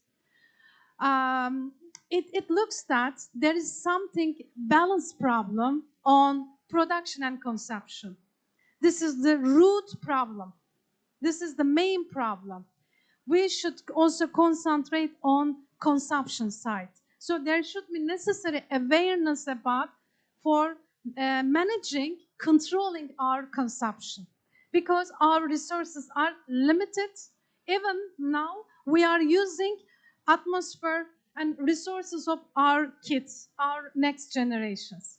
Thank you. Thank you very much. So this was a personal touch. It starts, sustainability starts with a personal perspective, but consumer behavior is another area that we should touch upon while we are doing our policies, I believe. We had a great panel. I would like to thank our panelists. We heard different perspectives from different speakers from different sectors. Thank you very much for attending this panel, and I hope it was fruitful and useful for the audience today. As EYDK, the National Advisory Board, we will keep up the work to discuss the alignment of faith-based investments, finance with impact investing, and we will do so. We will present these activities or implement suggest our policy recommendations in the country, in Turkey, not only in Turkey, but we will be in touch with the GSG community as well, as EYDK is a member to GSG, the Global Steering Group for Impact Investments, and we'll be in touch with the global network as well about this specific topic. So I think we, conscious of time, we have 8 minutes to conclude. If there are questions, we can lead the conversation with Q&A, please. Thank you so much. This is Zahra Abu Taha. I'm from Jordan. I lived in Turkey for 3 years with my husband and my kid. So what I noticed in Turkey, it's just like my country, you have like a huge amount of youth. The population percentage is like youth community. So for the panel, what are your plans or even like the policy toward youth and supporting green entrepreneurship? Do you have any special incentives for them or special programs for them, like less hardness criteria for accepting loans or supporting? And my other question for you, Fatma Hanem, the 6 sectors that you spoke about, one of them is energy, the rest sectors, what was there? Yeah. So let's give the floor to Fatma Hanım first to answer the question, and then I will try to, if I may, answer the question about youth unemployment particularly. According to the Banking Regulation Supervision Agency taxonomy requirements, all the sectors should be classified with necessary adaptation for low carbon transformation. Mainly, we are taking reference of UNEP, United Nations Environmental Program requirements. Those 6 industry is like initially selected because we should convert our policies as soon as possible. One is energy, and we have construction industry, steel and metal industry among this.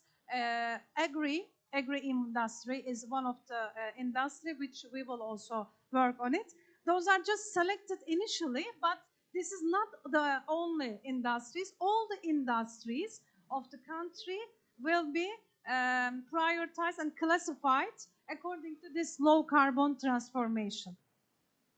Those working group studies, those are preparation for the BRSA requirements. BRSA provided excellent guidance with the necessary taxonomy eligibility criteria. I can share with you later on the official document of BRSA, both green asset ratio and also adaptation for climate change. You can see all the classification and the industries breakdown and all details. So coming back to your question about youth unemployment is an issue in Turkey, as in many countries. It's almost 40%, the percentage for youth unemployment in Turkey, what we call NEET numbers, like not in education, not in employment. Where are these people, these young people? So the Ministry of Industry and Technology has announced the last 2023 and actually 2022 and 2023 as the youth year. The youth, they are specifically focused on youth unemployment. Therefore, we have started to build a social impact bond starting in February 2021. It started with a bidding with EBRD. EBRD was involved, and then we ended up structuring a bond, first doing a feasibility study for 18 months, and then structuring a social impact bond about youth unemployment in Turkey, focused on digital talents, especially coding. And this was then delivered, actually signed. The bond was signed in this summer, and launched in August by the Ministry of Industry and Technology, where Bridges Outcomes Partnerships acts as an impact investor, and Istanbul Development Agency acts as an outcome payer, and we have a service provider.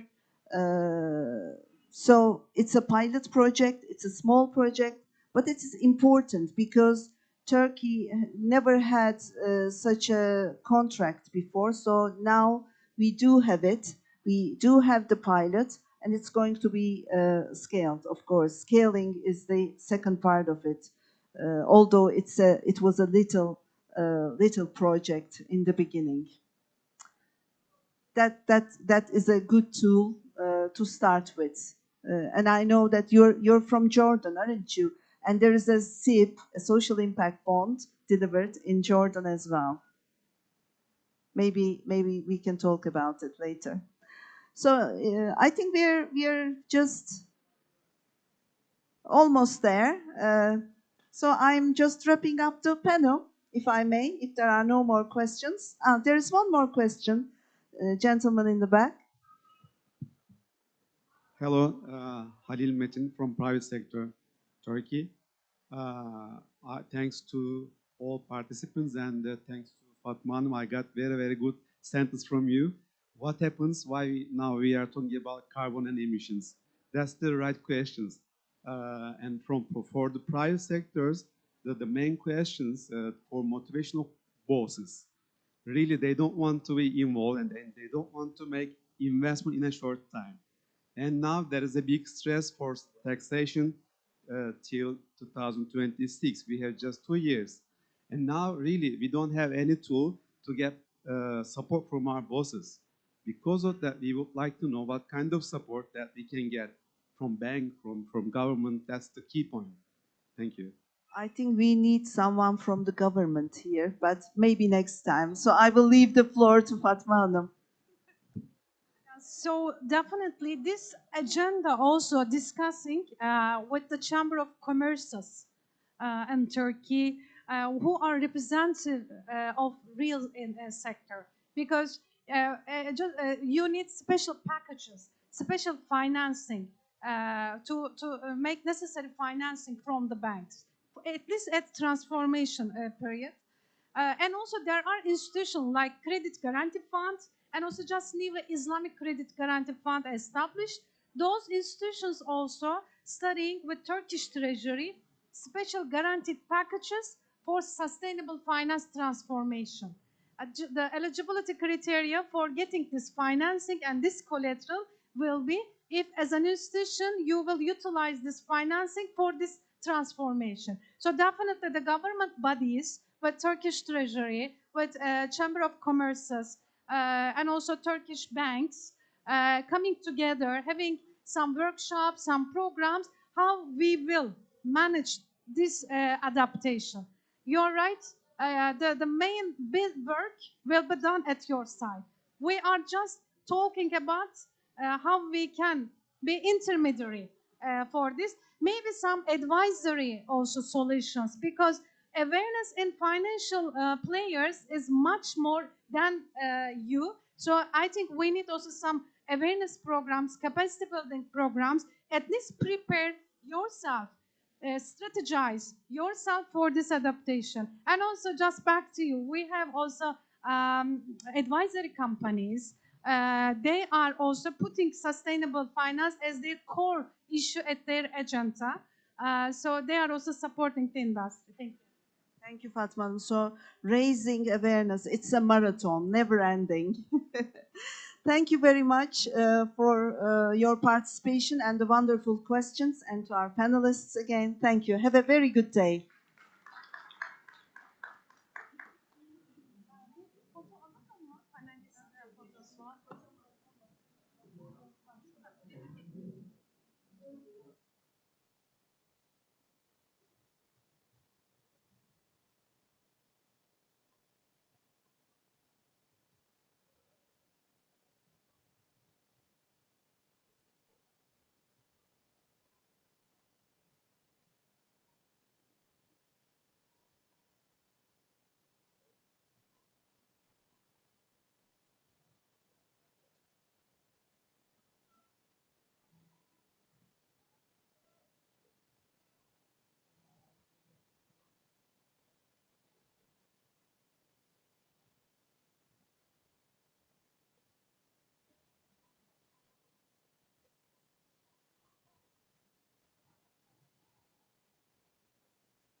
Bir dakika, ceketimi mi alsam?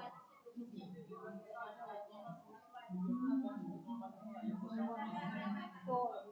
Merve Nur.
Yes.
Hi, welcome. Esteemed panelists and dear participants, welcome to our panel on green transition and SMEs in the era of sustainable manufacturing. I am Gülberker Tapkaya. As the manager of Sustainability and Coordination Department, I extend my regards on behalf of the Istanbul Chamber of Industry. Also, I would like to express our gratitude to the Ministry of Environment, Urbanization and Climate Change for hosting us today in Turkey Pavilion. We have all gathered here at COP28 to closely monitor decisions and discussions regarding climate change mitigation and adaptation. Undoubtedly, climate change is one of the most significant global challenges of our time, impacting our environment, society, and the economy. In line with this perspective, the Istanbul Chamber of Industry, which has more than 23,000 members and majority of them are SMEs, embraces the sustainable manufacturing approach.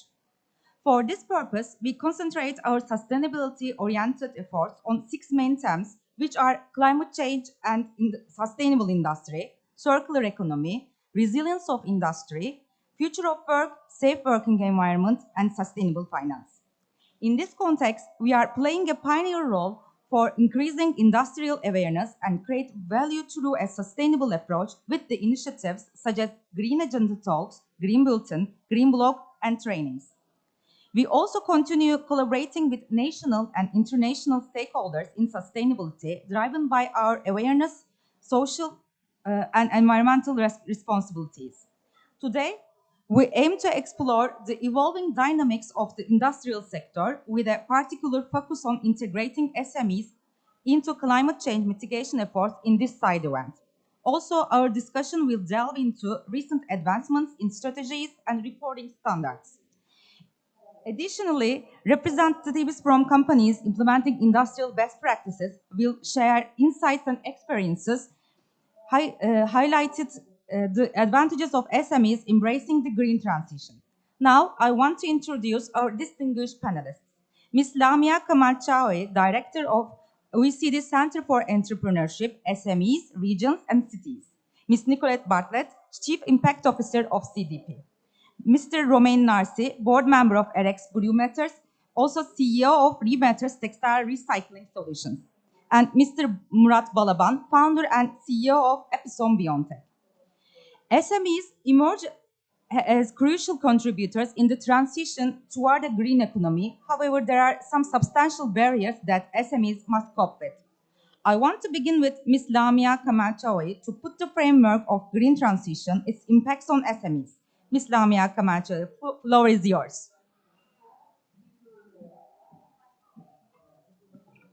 Thank you very much, and good morning, good evening, everybody.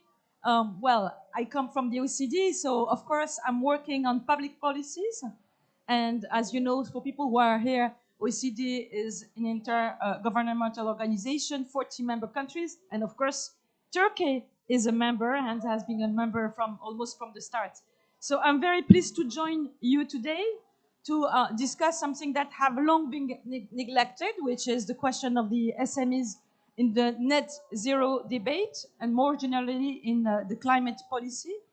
At the OECD, it's very clear to us that there won't be any net zero if we don't take into account our SMEs.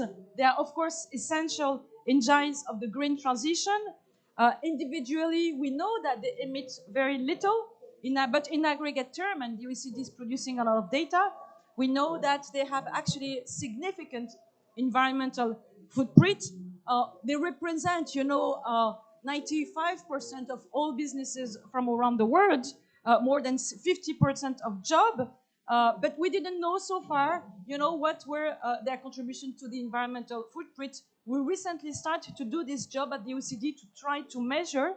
And we saw, for instance, from a first calculation that we did recently, that in Europe, just for Europe, around 40% of business sector greenhouse gas emissions come from small and medium-sized enterprises. And the International Trade Center did the same exercise. They found that at the global scale, it could go up to 50%. Bon, this is the fact that they are a big contributor, but they are not only a part of the problem, they're also a part of the solutions because they are developing and distributing innovative green products and services. Globally, investments in clean tech startup reached a record of $82 billion in 2022, which is an increase of 20% from the previous year. And in some countries like UK and Finland, 70 to 90% of clean tech firms, actually they are SMEs. We don't talk a lot about that. And growth, I think, has been, I just saw some data that growth has been particularly impressive in Turkey, which received the highest number of climate tech deals in the MENA regions, with almost 40% share between 2018 and 2022.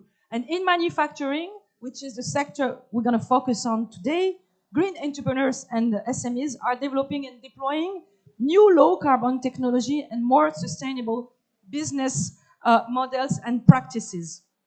So for SMEs, it's becoming more and more essential, not just for the planet, but also for their own prospect to go green. We know that the energy price shock highlighted really the value of SME investment in energy efficiency. Our estimates indicate that in some countries, the 2022-2023 energy price increase doubled the energy cost burden on SME turnover. And the International Energy Agency estimates that accelerating energy efficiency could lead to cost saving of up to 30% in their energy demand, and this can happen quite quickly. And of all sectors, SMEs in the manufacturing sector are the most likely to see resource efficiency actions reduce the production cost. Sustainable practices are also become an essential requirement. I know that we have a speaker maybe that is going to address this question today. For SMEs to participate in supply chains and attract environmentally conscious customers. This is increasingly the case in manufacturing supply chain, where large companies are making strong commitments to foster good ESG practices with their suppliers and embedding them in supplier contracts. Recent evidence show that SMEs that invest in environmental R&D, renewable energy, and pollution filtering, for instance, they are more likely to grow. So in short, greening has become an essential engine for survival and for growth. And if they are left behind in this greening journey, SMEs will not be able to compete with a lot of implications for jobs, for regions, for local communities. So I think we all agree that there is a compelling case to advance quickly the greening of small and medium-sized enterprises. But the fact is that they lag behind large firms in taking environmental actions. We had some surveys, for instance, which show that there are large differences across world regions. in Europe, about 90% of SMEs, for instance, undertake some action to be more or less resource efficient in waste, energy, and water. But in developing countries, less than 40% of SMEs have taken any measure against nearly 70% for large firms in developing countries. And typically, they face a number of barriers. Let me mention three. First, the lack of awareness about the investment options and return from greening and the lack of skills to deliver them. Actually, they need targeted advice and training to understand their environmental footprints, the implication of the green transition, and the action they can take. In Australia, for example, the government has developed an energy advisory service that helps SMEs understand their energy saving opportunities, and an online energy benchmarking tool that can enable them to compare their energy spending against their peers. And in the EU, there is a very interesting project that was launched in 2022 to develop a green SME hub for the manufacturing sector to provide sustainability awareness and tailored advisory services to SMEs. A second big obstacle for SMEs to go green is that they face high barriers to accessing finance for green investment, despite the fact that there is a recent growth in sustainable finance and ESG investing. Typically, you know, they are facing the traditional issue of having enough collateral. They are more risky. But in addition, they face other type of challenge in accessing sustainable and green finance due to the difficulty in signaling and reporting on their environmental actions and credential. And in a 2023 survey produced by the SME Climate Hub, 55% of SMEs stated that they lack sufficient funds, and nearly 70% said that they need additional funds to take climate action or to accelerate the progress on emission reductions. So to address this financing gap, there are many initiatives across different countries. For instance, to help advance public lending schemes. I'm thinking about the Canadian government, which provide a green loan support to SMEs so that they can have access and develop renewable energy sources or investment in more efficient equipment. That's an example. It's not just about public finance here. There is another problem is that SMEs need also access to mobilize private finance. And here governments can help. The Korean government, for instance, through the Green Guarantee program for SMEs, is access to lending and incentivize capital expenditures in green facilities and technology. The third barrier, the question of regulatory uncertainties, which keeps many, many small firms from planning their own green transitions. Very, very few countries have provided clarity over long-term strategies to net zero and what that means actually for their small businesses. Worse, we can see that the regulation and standards that do exist are not suitable for SMEs. The need for SMEs need actually to be considered upstream in developing, you know, the regulation, and this is not what is going on today. We need to see ESG requirements that are in line with SMEs' ability to measure and report on their performance and efforts. We need to see a phased approach to implementing complex regulation, and above all, we need to see mechanisms to ensure that all SMEs are consulted in regulatory processes and that their voice is heard by national policymakers. So this is a big, you know, it's about public policy, and this is something that was finally recognized at the occasion of a ministerial meeting on SMEs and entrepreneurship. 48 ministers actually called for stronger action in this area. So in the OECD, we are, as part of our no net zero without SMEs agenda, we are addressing now this issue. We have a number of initiatives. One is the OECD platform on financing for sustainability, which actually involve a number of development banks. And tomorrow I'm going to launch the result of a recent survey that looks at, you know, what the banks are doing. The another thing that I would like to mention is that the question of indicators. You know, if you don't have the data, you cannot measure it, you cannot manage it. We have just started to launch this very important agenda on creating the right data and indicators. We have just produced a first dashboard of SMEs greening indicators and green entrepreneurship. This is going to be essential for the future, but we are in the beginning of the process. And of course, we help many governments to advance either their green policy or to try to link their digital and their green agendas, or to focus specifically on the manufacturing sectors. So we're doing a lot of, you know, targeted policy advice with governments. And yes, I'm going to stop here. Thank you so much, and thanks for Turkey for inviting the OECD.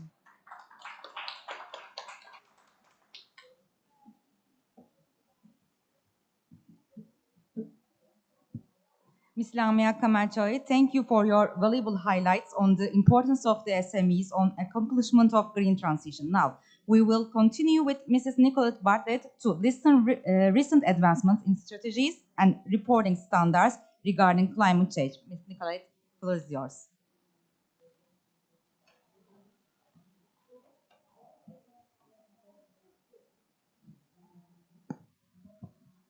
Thank you. And I couldn't have agreed more with the previous speaker, Lamia, on some of the points about how we can bring SMEs on this journey. And I'm hoping to be able to tell you one of the steps that we can provide and tools and how we're supporting, but also how many SMEs are already engaged on this journey. So I work at CDP. We've been going for 22 years. I thought I'd put some slides up just because it makes it easier for you to grasp the stupid amount of numbers I'm going to throw in front of you, because that's what we love at CDP. So for 22 years, we have been working on behalf of investors, purchasing organizations through their supply chains, banks, and other authorities to go to companies and ask them for information on climate, on water, on forests, and recently biodiversity and plastics. And I see there's a zero waste whole slide here, so that was quite interesting to see. And essentially, it's been extraordinary the last few years. We also work with city, states, and regions, right? So subnational governments, and we have over 1,100 subnational governments. In fact, in Turkey, this year we've already got 18 cities in the system, and last year we had 2 A-scoring cities. So we score companies and cities against their disclosure, but also their performance against what they're doing and their targets. And I'll come to a little bit of those stats in a second. But one of the things we found is that this, and you mentioned this as well, Emir, is it's about cost of capital. It's about the transition that these companies need to go on. And we seek to enable them through their client, right? So their biggest clients, and through those value chains, provide the incentive that's needed and help them to get better capital costs when they are reducing their emissions. So I'll come back to this one. I think it's useful just to see. So one of the biggest things I want to leave you with is that the last few years, we've seen an exponential growth start to happen. So before this, it was a straight line. But you can see for climate, you're starting to see a pickup. And the demand in our system has been extraordinary. What we've noticed, and of course our system is incredibly, is incredibly, you know, we're an NGO and not-for-profit, so it's clunky. It's very annoying for people. And this year, we're really proud to say that we're investing in it and bringing out something that can actually meet that demand. I'm going to come to the Turkish stats in a second. But the main point is, since 2020, we've had 140% increase. And the interesting bit is that double the global average, so more is coming from Asia and the Pacific than it is from Europe and North America. Those were our traditional markets. Now we're seeing the demand and the engagement much more in APAC and in emerging markets. So I was just showing you the exponential growth there. So Turkey, last 3 years, right? We've started to see that growth happen as well. Turkey has been in our system right from the beginning. We have found in the last 2 years, so the number, Turkish companies were our 20th biggest disclosing country, and this year they're our 18th, so they've moved two slots up the index. And of those, the companies that are important for this chamber is 44% of these in 2023 were from industry and manufacturing specifically. So very, very relevant for the work that you do. Now, I wanted to touch on something. I mentioned this at the beginning. We're talking about the green transition. So I'm just going to go back. At CDP, we believe there's these steps on the journey that companies take for climate, right? At first, they essentially do today's accounting. Our whole system is based on you can't act on what you can't measure. So you measure it first. And then you work out where you need to take action. And we've been working on that for 20 years, as I said. You then started to see a lot more focus from the investors on forward-looking metrics. What is your plan? What is your target?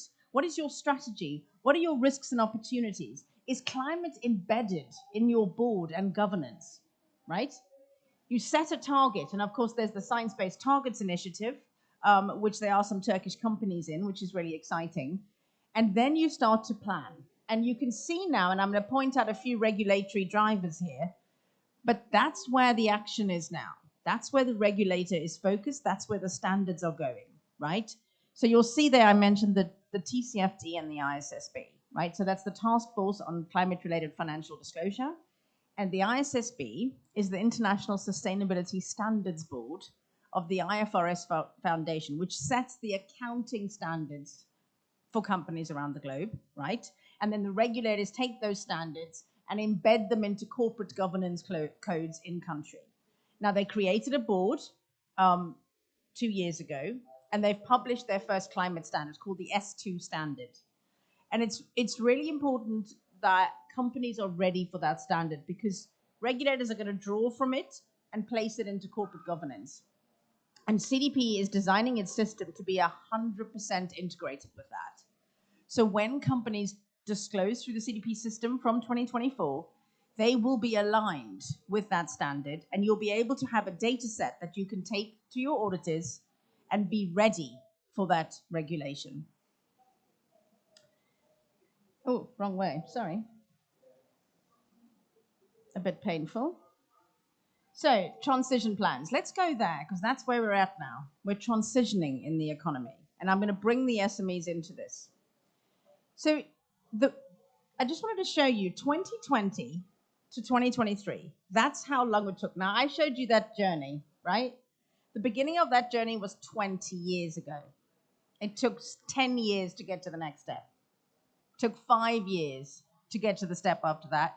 It took 3 years to get to the step. It is speeding up. So companies are engaging and need to be ready because this is where the financial markets are going. This is where financial regulation is going because we need to know that the inherent climate risks are embedded within a company strategy and that they are able to achieve the opportunities that there are in the new economy.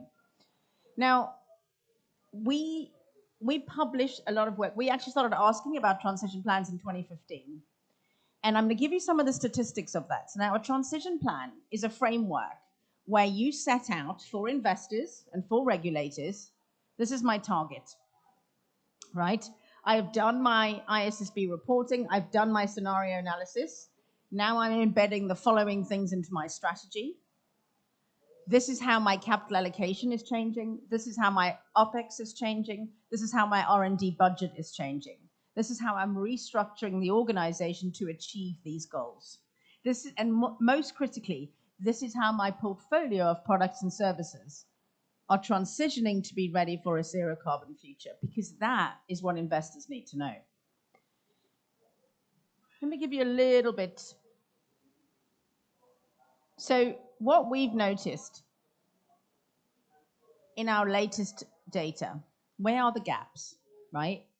We're tracking, we've got 21 indicators of what we need in a good transition plan. we have a big number of companies, around 4,000, who say, yeah, we've got a transition plan, right? Only 81 of them have information against all of those indicators globally, right? A much smaller number in Turkey. Now, where are the gaps? What we're seeing is the gaps in how companies engage in the system and critically where their capital allocation is. Now, one of the indications, that a real indicator of whether you've taken that strategy and embedded it within the heart of your organization, is whether your capital allocation decisions are aligned. And oftentimes people confuse capital allocation in the economy, we find, with the finance sector. We all know, given the manufacturing sector, that the real capital allocation that actually is where the new economy will be built on the ground with products and services, and where the emissions are locked in the infrastructure, is the real economy, right? The finance sector provides the fuel for that, but it's the capital allocation decisions within those companies that make the biggest difference, right? So this is where we need to focus. So what we plan to do is really help companies to get ready for that. Now, we have a variety of frameworks coming into the space. I won't mention them all, but this is what companies need to face right now. And it's a lot. It really is a lot. And we're building our system so that it is fully aligned and interoperable with these. So companies have a flexible way to come in and make sure that if they are facing any of this potential regulation, if they need to be disclosing against these standards for their auditors, they can do so through our system and then produce a data set. Now remember, the world is not going to transition without good data, right? They can produce a data set which they can feed either to their auditors, but also to their investors, to their clients. They can use for their own internal benchmarking purposes. And one of the frameworks that I would highlight that is emerging, it started in the UK, and the UK government hosted it.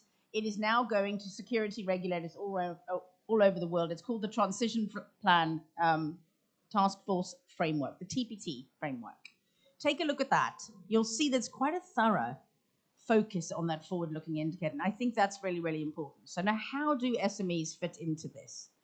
The big companies that are going to be faced with this type of regulation, a vast proportion of whether it is the companies they lend to as banks or whether they have a supply chain, the vast proportion of those are going to be SMEs, which means they are going to need to have SMEs come to them and report. Now, that's going to be a burden, right? But the interesting thing is, of the 23,000 companies we have in our system, at least a third of them are classified as SMEs.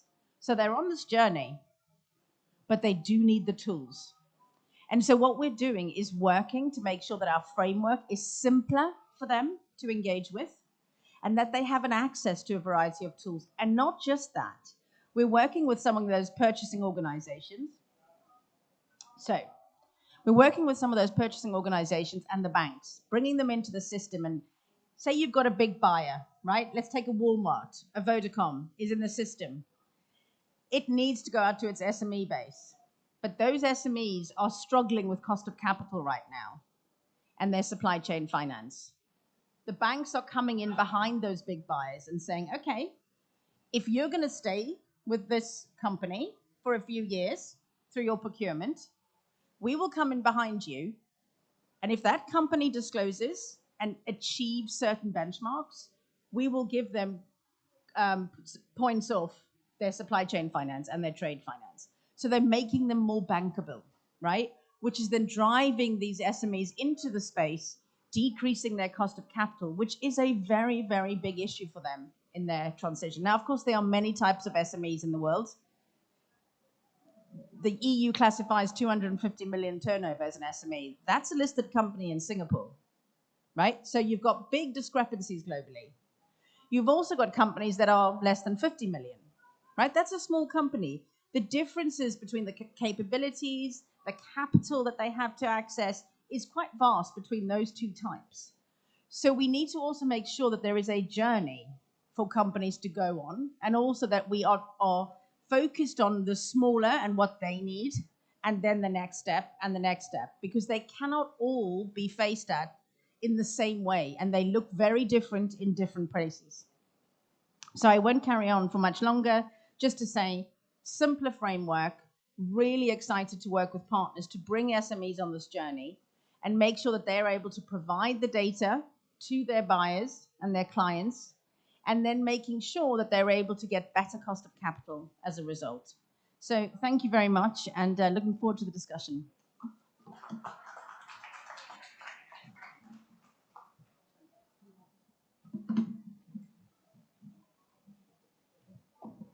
Ms. Bartle, thank you for your contributions and the efforts of CDP to mobilize SMEs on their environmental impacts. At that point, we will continue with the representatives from companies that have implemented industrial best practices. They will share their insights and experiences, highlighting the advantages of SMEs embracing the green transition. Mr. Romain Narsi, floor is yours.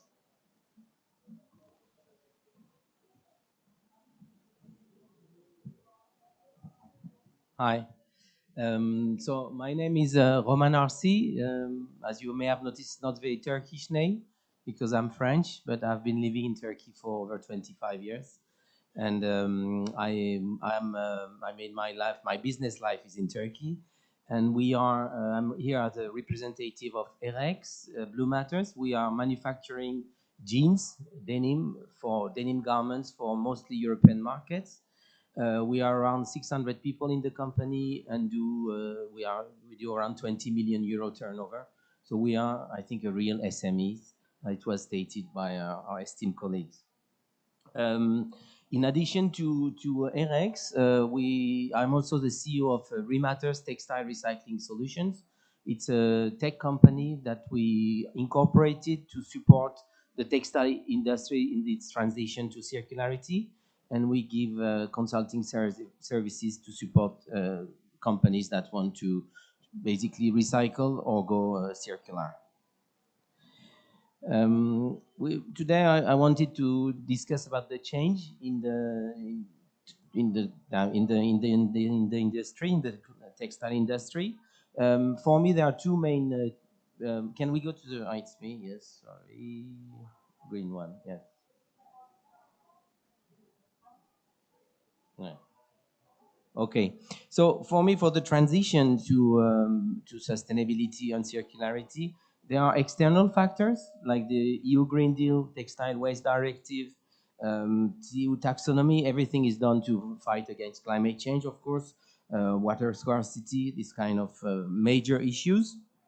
But I think if we want to transition, there is also a journey to be taken as a human being and as a businessman in our case, and that you have to become conscious of the impact you have on your through your industry on the world. So after this consciousness, this level of consciousness is coming, then it's important to find a purpose in what you do and how to improve what you do to minimize your impact. And that's how we develop a vision in our company to see how we can minimize our impact and minimize our negative impact and maximize a positive impact on the world. And then from that, we created a strategy for sustainability and circularity. So for me, what are the advantages we acquired by embracing a green transition? Of course, that's a very positive part. One positive point is the fact that this transition to circularity attracts amazing talent in our company. I think people really need to find a purpose nowadays in what they do. Even in emerging countries, we see a lot of bright talents that want purpose in what they do. It's not only the development by the income that matters, but it's also the purpose they will give to the jobs they do. And we have witnessed that in our companies. We have now people working with us that we could not attract while doing garment as usual. What we think also is that the collaboration level is really tremendous through circularity, and that's one of the reasons I'm here, because I was invited by the Ministry of Environment and the ISO, Istanbul Chamber of Industry. So we see the collaboration, and here I gave a few examples of the organization we are collaborating with, and maybe I can highlight the fact that one of them is the United Nations Global Compact. We are also part of a Horizon project financed by the EU called Calimero, working on LC analysis of biomaterial. And these kind of synergies with so many partners, stakeholders from various countries is bringing a lot of satisfaction, because we meet really beautiful persons in that, but it also brings a lot of emulation and innovation in our companies. And just a short example, through the person we met within our Calimero project, our EU Horizon project, it's a 12 stakeholders consortium. One of them is DTU from Denmark, and we are collaborating with Danish Technical University on some other project currently, and with another member from Calimero, which is called Tectera from France, an innovation incubator for textile industry. We are now realizing a call for proposal for another Horizon project. So we can see the synergies that is initiated by these collaborations. But of course, well, I'm going to discuss about the challenges we are facing. And in Apollo 13, there's this famous sentence, Houston, we have a problem. And you can see my problem is on the bottom of this chart, is the fact that in the apparel business, from 93 till today, there is to be polite, I will say a stagnation in price, but it's actually a decrease in purchasing price. So you can see in blue the overall price increase in prices. So this data is from the Consumer Price Index in the US, but same in Europe. So we see the overall prices increasing, but apparel prices are crushed. So what does it mean? It means that we have our margins that are going down, and if we don't have money, how can we invest? So for me, one of the challenges we have as an industry is how can we work on that point? Because if the apparel industry, if brands are pushing, as they have been doing for 40 years, or 30 years, not to increase prices, how are we going to generate the margin to make investments?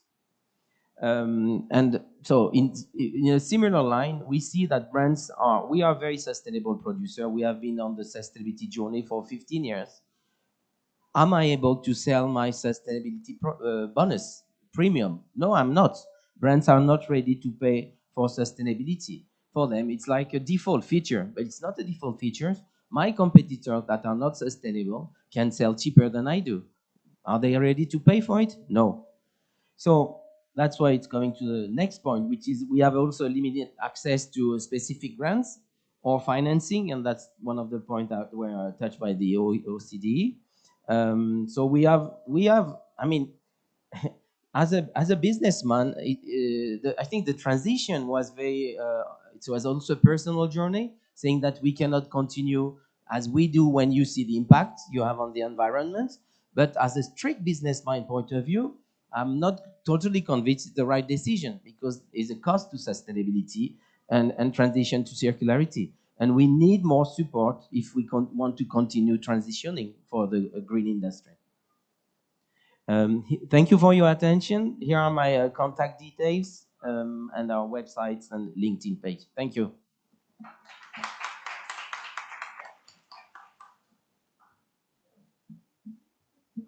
Thank you, Mr. Narsi, for your contributions. And Mr. Murat Balaban, we would like to listen your experiences regarding with green transition and the technologies. Floor is yours. Hello, everyone. I am Murat Balaban from Epizon Biotech. I am actually a molecular microbiologist, so I am a scientist by training. So I will speak a little bit about technical stuff. So I'm sorry if I bore you, but just ask me if you don't understand. But so we are a small company, a really small company, 16 people, and this presentation is about the symbiosis between SMEs and large enterprises. So we have developed a technology for pulp and paper industry, and usually paper companies are huge companies, like global giants. So we are working with them to valorize their waste streams and make them more sustainable.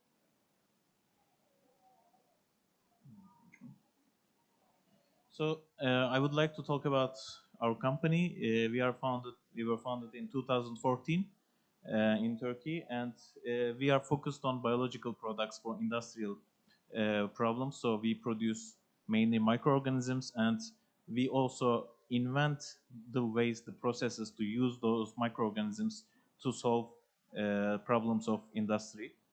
We are active in biogas fields, bioenergy, and agriculture. Today's topic will be more about bioenergy, and we are located in TÜBİTAK, Marmara Teknokent, which is one of the biggest science parks in Turkey. And actually, it helped us a lot because we were able to collaborate with other companies like the biogas companies, which also had offices in the science park. So I think it is important for companies like us to be clustered in, actually physically clustered in these areas and make real physical connections. So more than 50% our employees are R&D staff. So we are very technical and R&D based company. Also, we do production of our biological catalysts, the bacteria ourselves. So first I would like to talk about the paper industry's waste problem. Actually, when you use paper products, everyone thinks that it is environmentally friendly. Okay, it is environmentally friendly compared to paper, but it is compared to plastic. But it is still very, very harmful to the environment because paper industry is sixth polluter of the world. So they consume huge amounts of water. Everyone knows that. But also there's one thing, they produce a significant amount of solid waste. So they produce 90 million tons of cellulosic waste, paper sludge per year. And as the rate of recycling increases, the amount of trash they produce, the amount of waste they produce also increases, because the sludge that we are talking here in the paper industry, it is not the waste paper which is recycled itself. So when you recycle waste paper, you take the fibers, the good fibers become paper again, and the low quality fibers are disposed. And as the recycling rate increases, the amount of low quality fibers increases. So that means more and more waste is generated. So, and currently the best practice to get rid of that waste is incineration. And the problem about incineration is that this waste is wet. So it is usually 70% water, 30% solid matter. And when you burn it, you gain very little amount of energy. So it is, the best practice is a very bad practice at current stage. So we have developed a new technology to overcome this problem in a more environmentally friendly way. So we developed a biological solution. We called it Epsilonize XT. What we are doing is, it's a biomimicry approach, and we are actually digesting the cellulose in the paper sludge before making it a biogas substrate. So what we are using is, we are using these small bacteria. They actually digest cellulose, and same thing what cows do. Cows eat grass, but they chew it first and they process it before they digest it completely. So we are accelerating the process of digestion by utilization of this specialized bacteria which are produced in our facility. And the cellulose in the paper sludge becomes degraded to its monomers. And the good thing about cellulose monomer is it is made out of glucose subunits, and glucose is sugar. So actually paper is made out of sugar, but it is sugar that is indigestible, so you cannot produce energy out of it. And we digest the paper to sugar or sugar-like substances beforehand, and then it produces biogas a lot. Here you can see the digested and undigested paper sludge producing biomethane. So this process is regular biogas process, which is done in huge fermenters, like 10,000 cubic meters of fermenters. And this is our laboratory data collected, and we can increase the biogas production from paper sludge like six times, 7 times, but this is industrially non-feasible and this is very profitable. So with our pretreatment technology, we can create a feedstock for biogas industry and we can make a raw material for paper industry from their waste materials. And to give some numbers, 1 ton of paper sludge can produce up to 50 to 75 kilograms of bio-LNG plus 150 kilograms of bio-CO2. And this CO2 can be used in farming, greenhouses, or food industry like beverage industry. But more importantly these days, this biogenic CO2 can be used in production of the sustainable aviation fuels.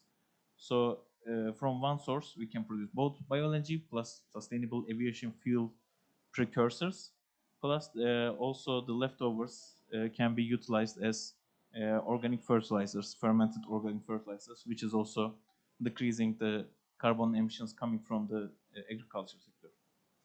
So here is a comparison of the current disposal methods versus our methods. So on-site incineration, usually the paper mills think that they are gaining energy, but it is actually coming from the plastics that are burned with them, and paper sludge is so wet that it is also usually energy negative. So we have a huge impact in terms of greenhouse gas emissions, and so that was the technology behind it and what we are doing actually. We have licensed our technology to a company in Netherlands, DBG Bioenergy, and they are actually building the plant for us or for everyone. And around 10 paper mills will be sending their sludge to this paper mill, and it will be in the Groningen Seaports region in Delfzijl, north of Netherlands. And the paper sludge from Germany, Belgium, and Netherlands will be collected there. And the good thing is, Northern Europe has waterways, so they will be transported through the canal system. So there will be minimal carbon footprint for transportation of this sludge. And a huge amount of sludge will be processed there. It will be 300,000 tons of paper sludge will be produced, and 14,000 tons of bio-LNG will be produced in this plant. So 2 months ago, the permits, the irrevocable permits were granted, and at the end of 2025, the plant will be fully operational. So I would like to also talk briefly about the global impacts, because paper industry is a huge industry and there's 90 million tons of sludge being generated per year. So if all of that sludge is converted to bio-LNG or biogas, there will be 5 billion cubic meters of renewable natural gas will be produced from this single waste source. And there will be approximately 50 million tons of carbon dioxide emission savings. And plus there will be sustainable source for biofuels, like biogenic carbon dioxide can be used for SAF production. And this will create $10 billion US dollars of economic output per year. And this is only one waste stream of a single industry. So it is not just, it's not whole waste stream of paper industry. It is only the solid waste stream of paper industry.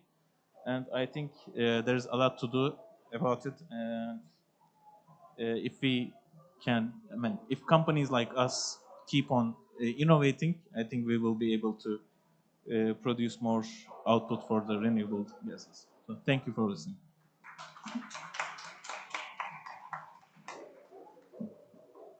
Thank you, Mr. Balaban.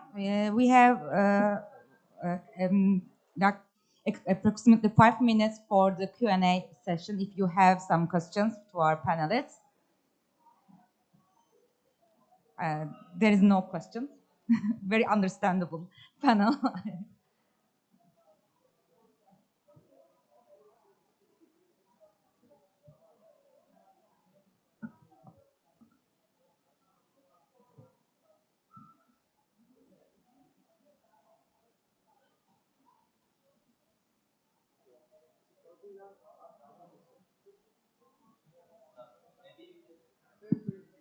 this? My question is to OECD. If I'm not mistaken, you mentioned that you are developing a self-assessment tool for SMEs to let's say, measure how they are dealing with sustainability. Is it a self-assessment tool, or is it something different? And is it can be used for each sector, or is it a generic one? I will go there. Okay, because I was talking about this issue from the government of public policy, right? So what governments are doing, they are not yet, in the process of developing tools. What we are trying to see is to collect the data, the aggregate data, to have information about the environmental footprint of small business, first in aggregate term, like, in Turkey, how much does it represent, in France, but also by sectors, also by regions. So it's a very complex, what we call that a dashboard, because you have this information for large companies. You know that in each country, you know how much the large company emit, how much they're using in terms. For small business, you don't have this indicator. That's for governments. It's not for small business. Because governments didn't want this information because they want to advance on the policy side, because we're starting from the scratch. Government are starting from the scratch. And today we have a couple of very interesting, very complementary presentation.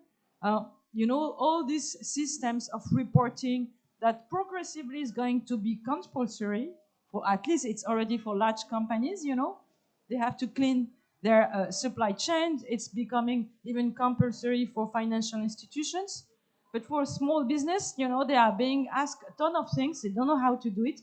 There are not yet one single standard, one single system. So governments are asking us, to generate this debate among government officials, but also the large financial institution, to start discussing about all this type of reporting mechanism that exists already for large companies, how they can be adapted for small companies, but also, we are not going to go with one single standard, but at least if we can have a kind of convergence, it's going to be easier for these two gentlemen when they will have to do their reporting.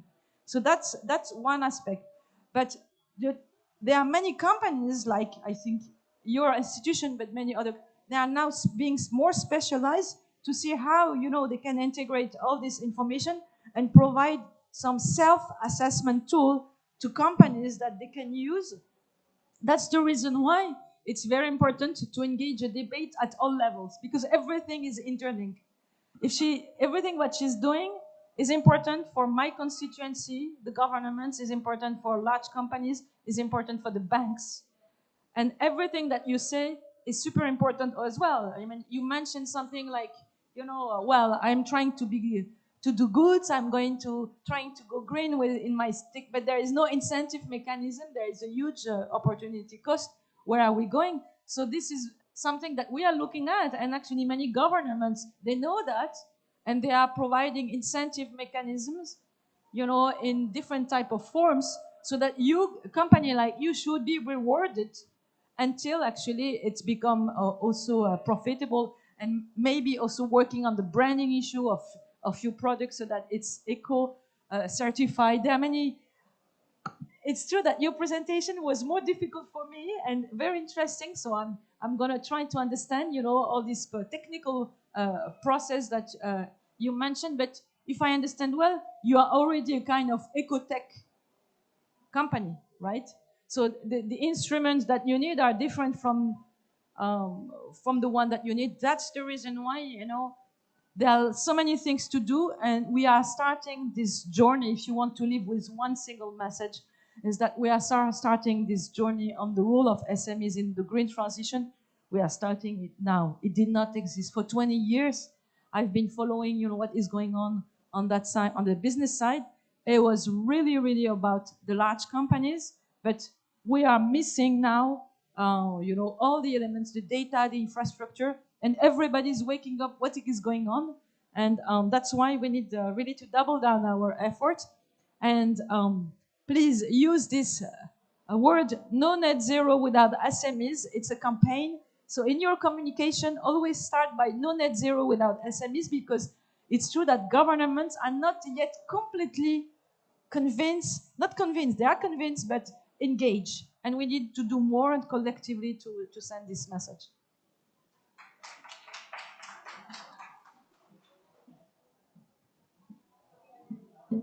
Thank you for all and our distinguished panelists for their participations and contributions.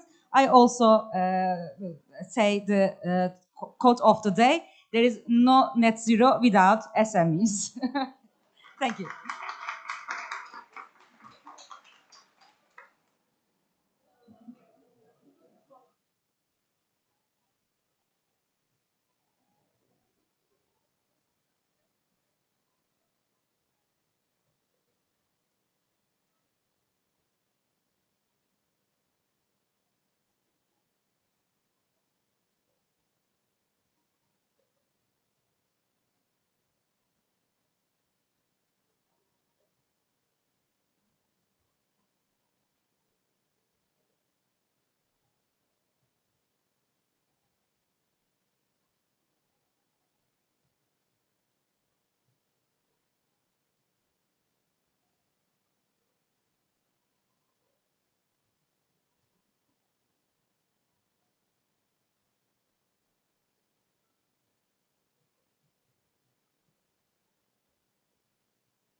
check, check, check, check, check, sound check.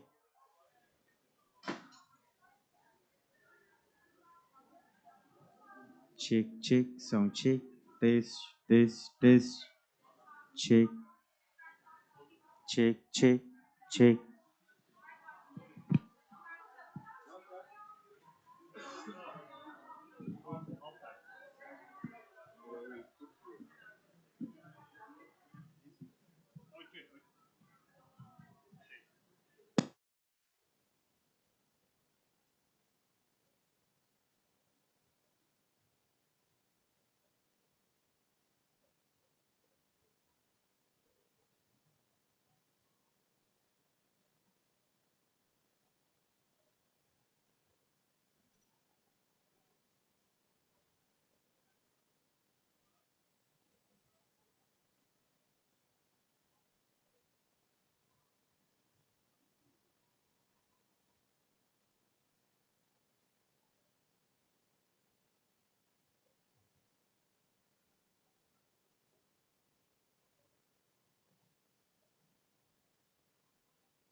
Merhabalar. Yan etkinliğimiz birazdan başlayacaktır.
Buradan mı acaba yoksa? Bu çalışıyor mu? Tamam. Ama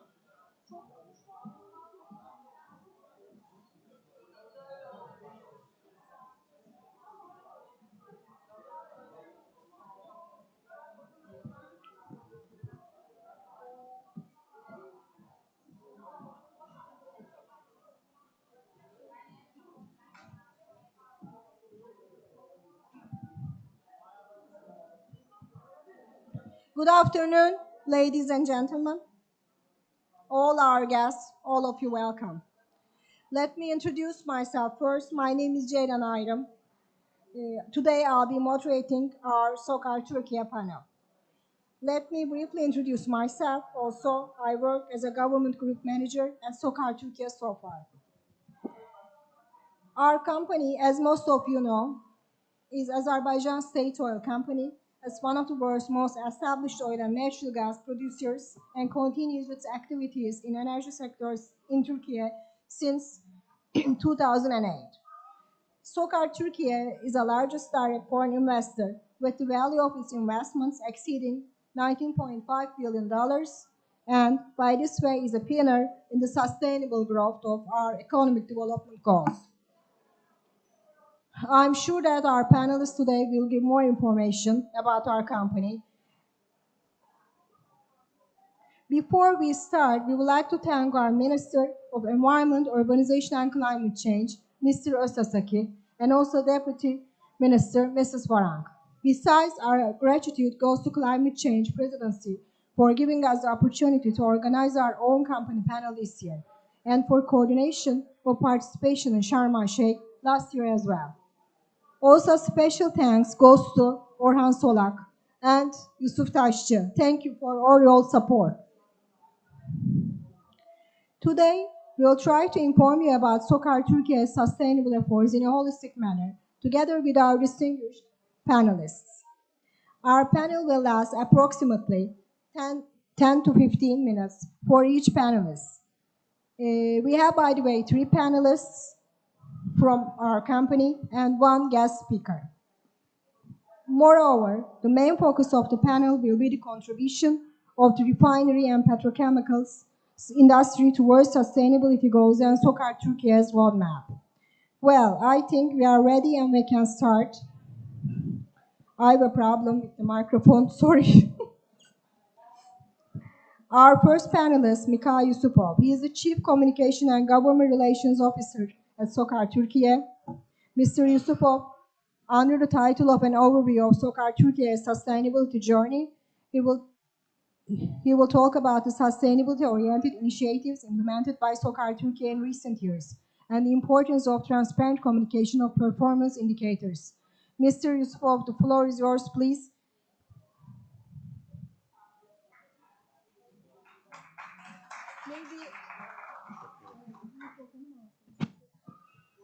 Böyle olur herhalde. Ladies and gentlemen, thank you very much. Dear panelists, it's a great honor to share the stage with you. So today we are going to give some information regarding Sokar Turkey's sustainability journey overall. And it's a great pleasure to participate in COP28. And I believe there will be real consequences of these meetings, as we have to some extent seen the events that we participated last year in Sharm el-Sheikh in Egypt as well. So before starting, I would like to give a brief information about Sokar globally for those who don't have much information with the oil and gas sector. So Sokar is one of the world's most established oil and gas companies with an approximate number of employees of around 51,000 people. We have offices almost all around in Europe, starting from Azerbaijan, going to Turkey, Georgia, Ukraine, Bulgaria, Austria, Switzerland, and heavily the biggest, of course, investment is relying in Turkey. So we have, as Azerbaijan, there are two numbers, as you may see on the presentation. Oil production in 2022 in Azerbaijan last year, for the SOCAR shares, it was almost 7.8 million tons. Total production of Azerbaijan with the operators, it was all around 33 million tons. Natural gas production, total production last year was around 47 billion cubic meters. So, and the proven natural gas reserves of Azerbaijan so far reached amount of 2.8 trillion cubic meters. So this is that was information about SOCAR globally, and in Turkey we are the biggest foreign investor with investment numbers reaching 18.2 billion USD, and with the direct or indirect number of employees reaching more than 10,000 people. And of course, we are a significant contributor to the closure of Turkey's current account deficit, amounting around 1.5 billion USD dollars per year. This map is showing just brief information from part of our investment in Izmir, in Ali Ağa. As you may see, we have a very integrated business. We have a petchem, Turkey's one and only petrochemical producer. Star refinery with a yearly production amount of around 12 million tons of refinery products. We have wind turbines totaling 51 megawatts.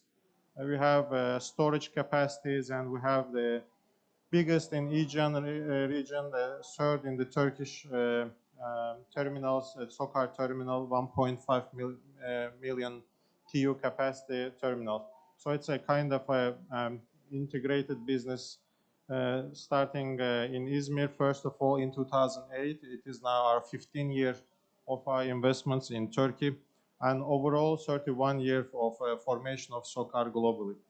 So this is our investments in Ali Ağa Peninsula, petrochemical refinery, storage, logistics, and renewable energy.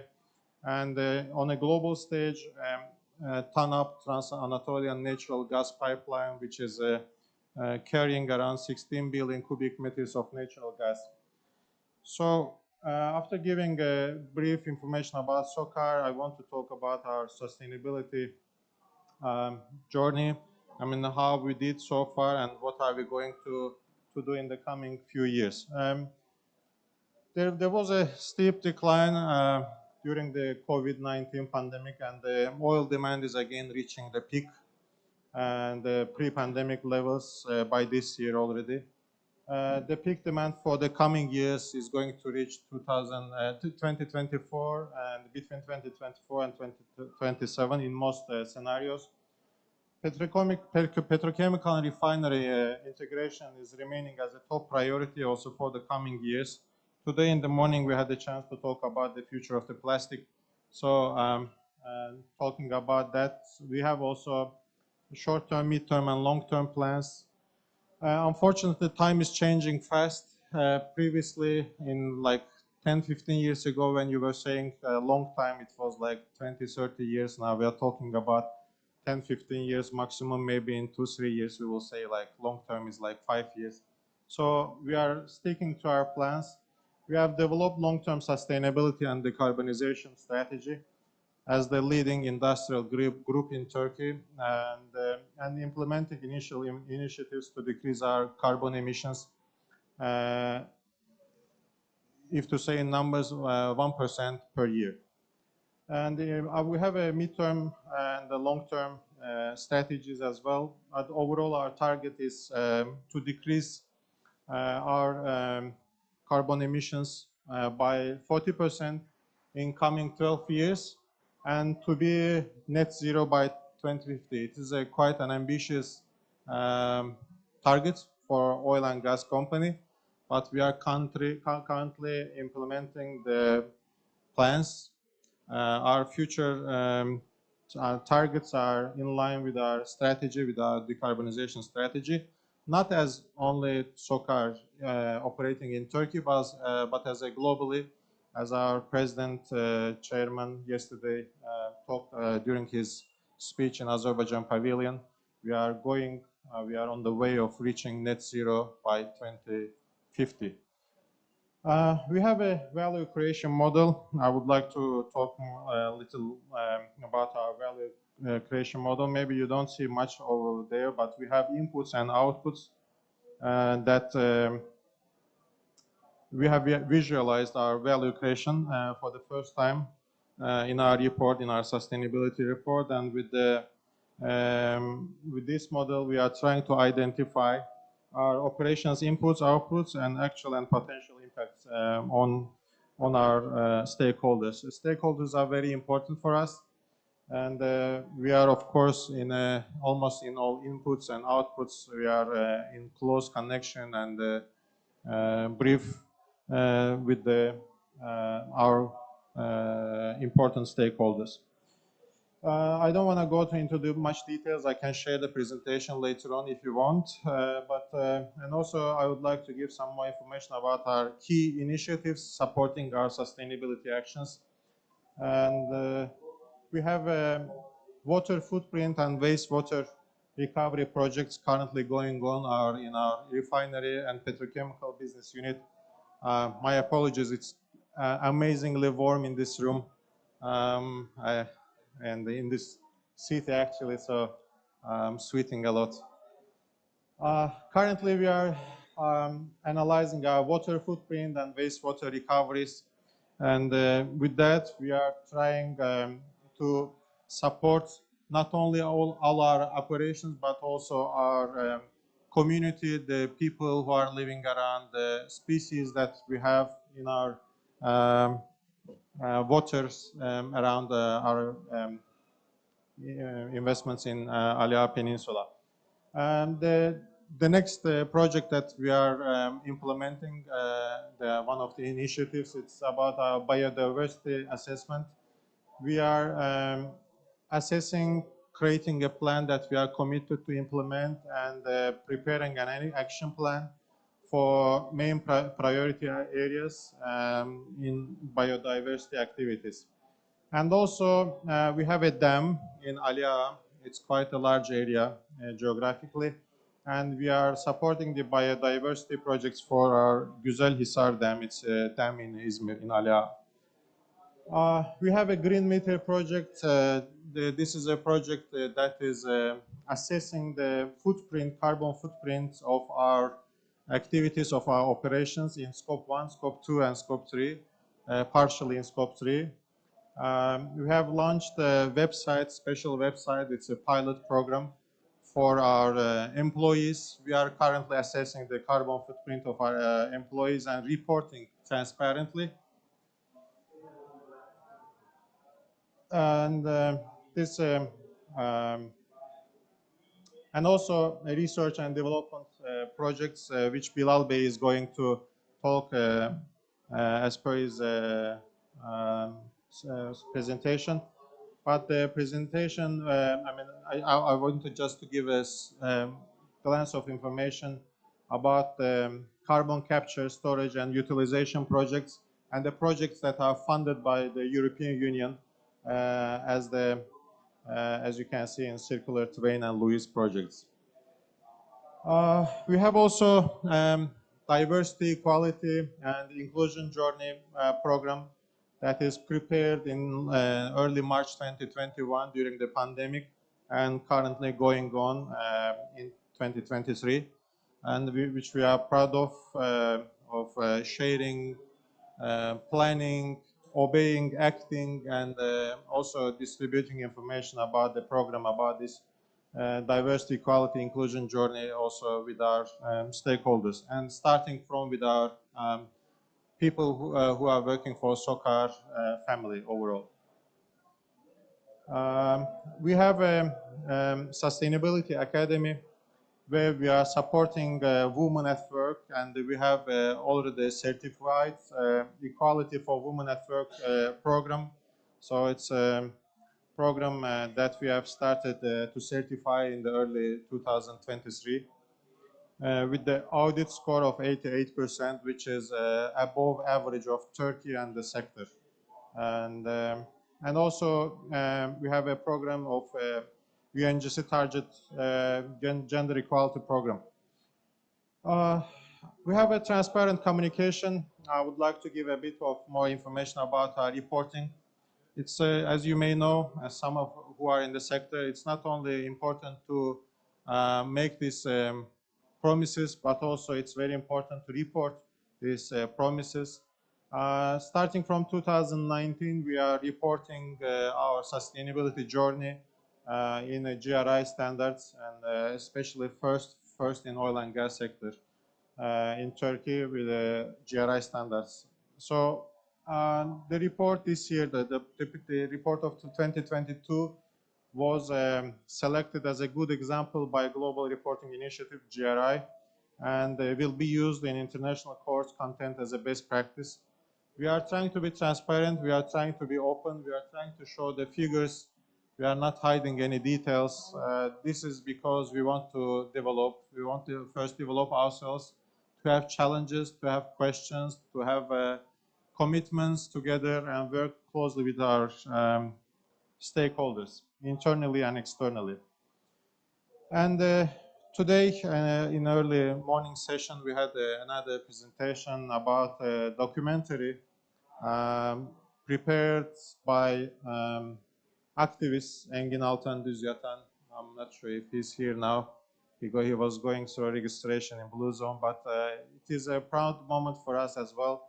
We have worked closely with CKD, and I believe this is an opportunity for a company who is producing the raw materials, plastic raw materials, to show first to the sector, then to country, and then create an awareness among the people in the country, to give a chance for people to think about the use of plastic, and also to think about the misuse of the plastic and the consequences for our planet. And in the morning session, I said we don't have a planet B, unfortunately, and we don't have any chance to upgrade our planet when we destroy it somehow. So we need to be first starting from the producers ourselves, then users, consumers, and also overall environmental activists, the program holders, program developers should be united in order to come together to create an awareness among the society about the use of it. We need to promote circularity. We need to promote how we can use plastic for several times. And our amazing team at our strategy department with the research and development company, they are currently working over the programs of chemical recycling rather than mechanical recycling, which will give a chance for the plastic to be used again and again, which will hopefully at the end of the day contribute to the reduction of the plastic waste, which is covering all around us. Thank you very much. I'm more than sure that it's too hot in this room, so I don't want to take much of the stage. I'm really feeling extremely uncomfortable with the weather inside, but it's really an amazing opportunity to come here.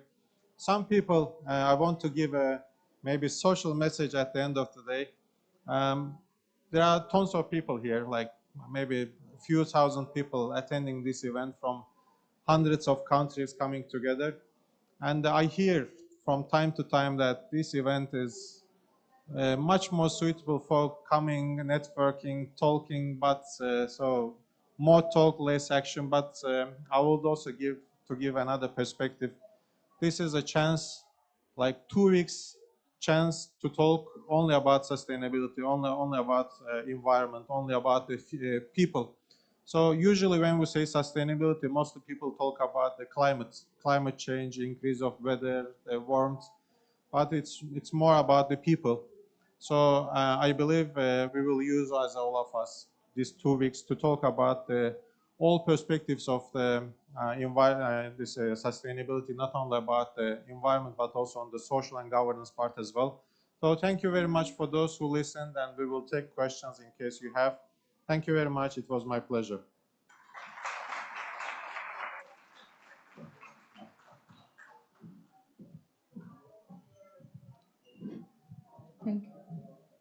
Thank you very much for your enlightening presentation, Mr. Yusufov. Also, it's a great honor to be ranked among the best sustainability reports. Congratulations for that.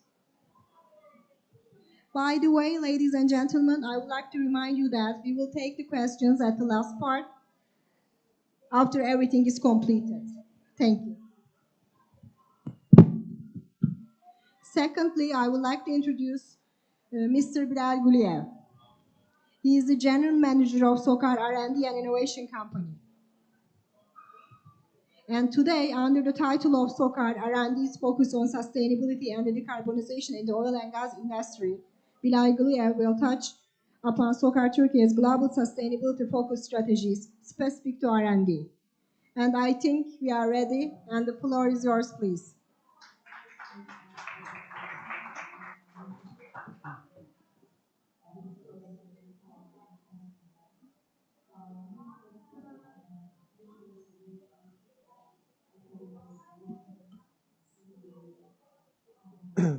Nice to meet you, all of you, in this your audience. Thank you for coming. Today I will talk about our R&D and innovation activities, how we contribute to SOCAR strategy through our initiatives, and talk about all general activities. So first of all, I would like to talk about a little bit SOCAR sustainability vision. And the SOCAR sustainability vision, with all enablers, one of the main enablers is the R&D activities, and R&D activity with its great portfolio of short and mid-term projects is a great enabler for SOCAR Turkey vision. SOCAR sustainability based on 3 pillars and 1 enabler. And in short term, we are planning to focus on creating value from existing assets through operational excellence programs. And in short mid-term, through R&D activities, we're planning to create capabilities and also technology know-how to create value for SOCAR new areas such as hydrogen, biofuels, chemical recycling. So, considering inefficiency of existing conventional technologies and also emergency of new technologies and the environmental challenges like CO2 emission and also plastic waste around, today R&D activities more important than before, especially for oil and gas industry. Future of downstream industry is closely intertwined with technology innovations, and R&D activities very important to respond in due time to these challenges. And it's very important investment and also R&D efforts of companies to deliver these challenges. So SOCAR Turkey R&D activities mainly focused to deliver these targets for SOCAR sustainability vision to decrease by 2035 40% CO2 emissions of company. So for companies also is very vital collaborations. Collaborations and partnerships is very important to deliver, accelerate decarbonization, also speed up innovation, get access to new technologies and share with partners risks. Our R&D, as it was mentioned, is located in Ali Ağa, close to Izmir region, in our refinery and downstream premises. and it provides a lot of advantages in terms of integration. We have 6 laboratories and a pilot plant and some offices. We have organization consisting of 4 departments, mainly product development, marketing development, also process and sustainability technologies development, application development, and also innovation department, which consists also project management office as well. As you see from this slide,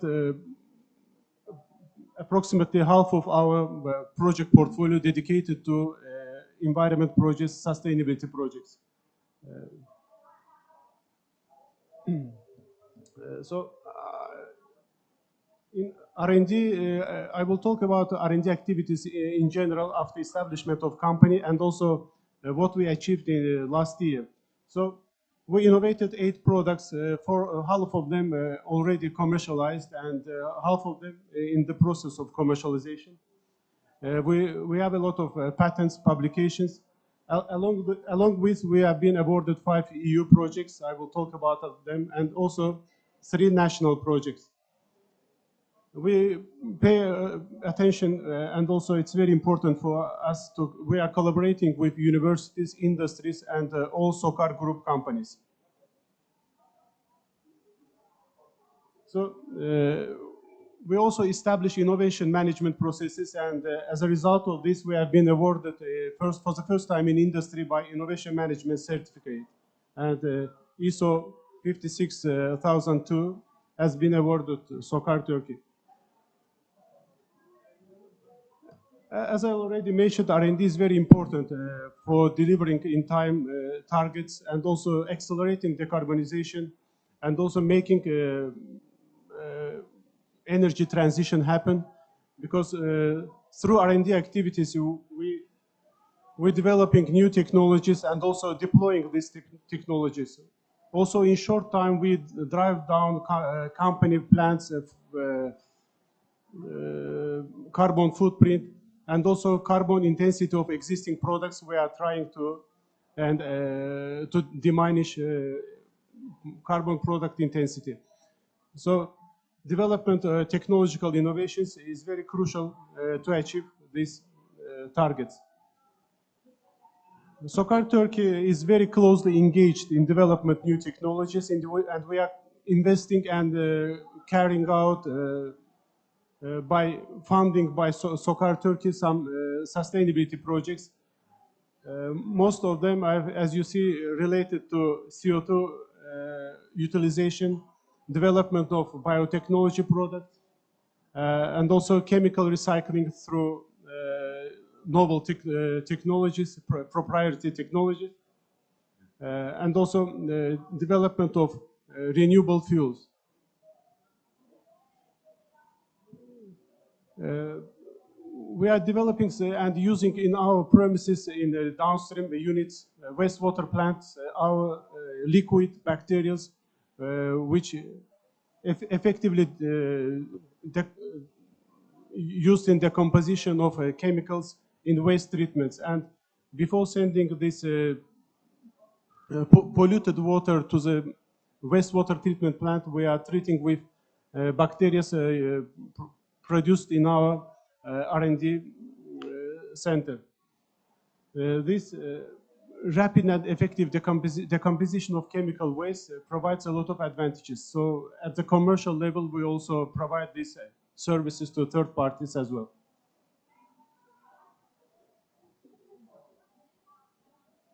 So as I mentioned, currently we are involved and engaged in a lot of new process developments related to catalytic and innovative CO2 conversion to valuable chemicals, and all of the feedstock is the waste streams from our existing facilities. So we use CO2 as a feedstock and convert it to demethyl ether, methanol, sustainable aviation fuel,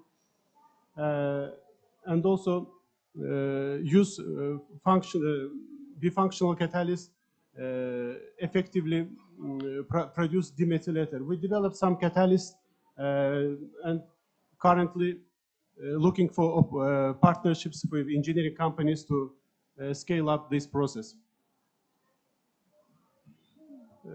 This process developed by R&D company is also addressing low operating cost process for directly and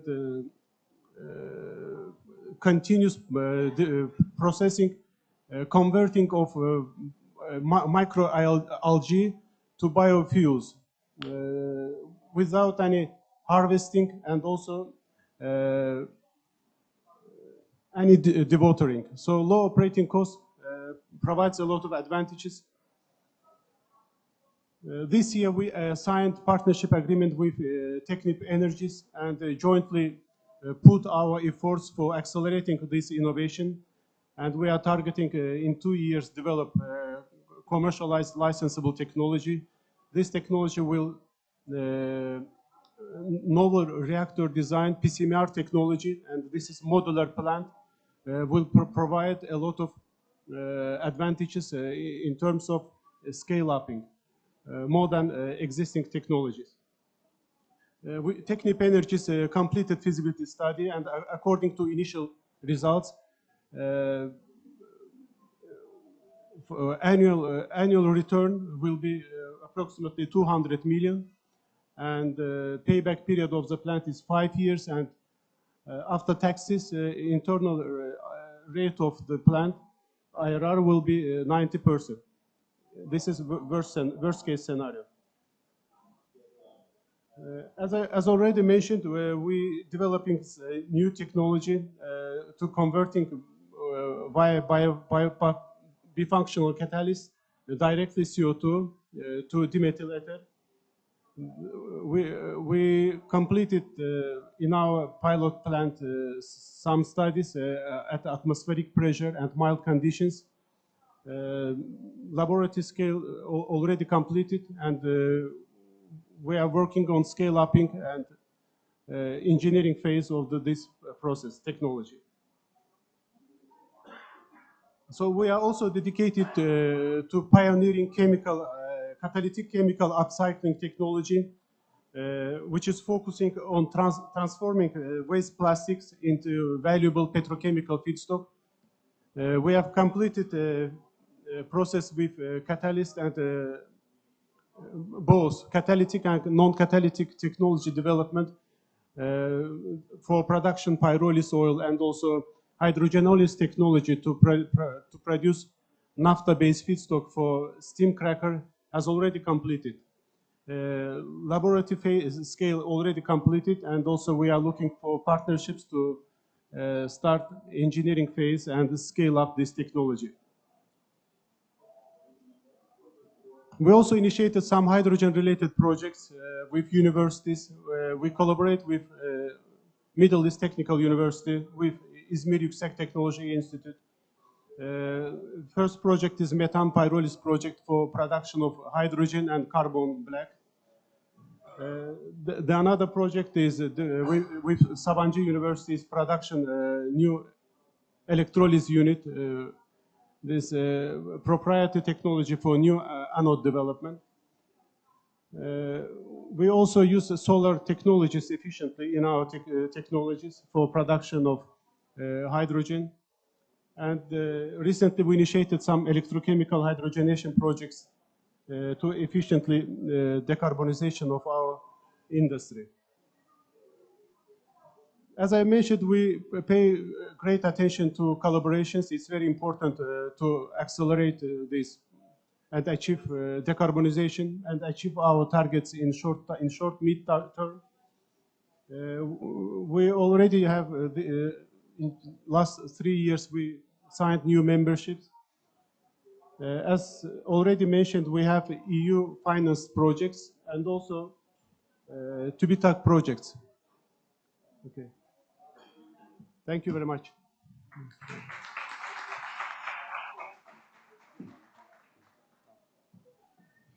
Thank you very much for your presentation and the valuable information you provided us about the projects of SOCAR R&D Innovations Company. By the way, congratulations for the Innovation Management System Certificate, Mr. Gulian.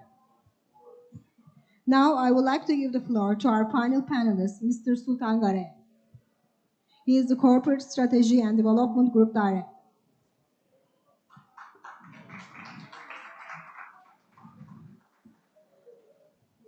The floor is yours, please. It's your turn. Hello, everyone. Earth, home sweet home, right?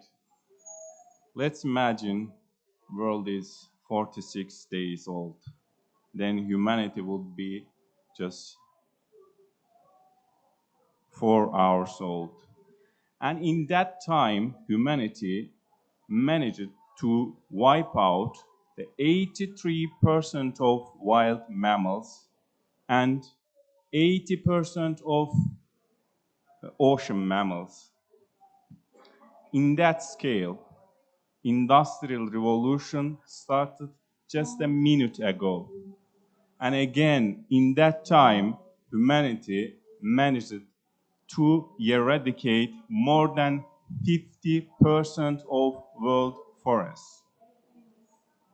And that's not it. It's getting even worse.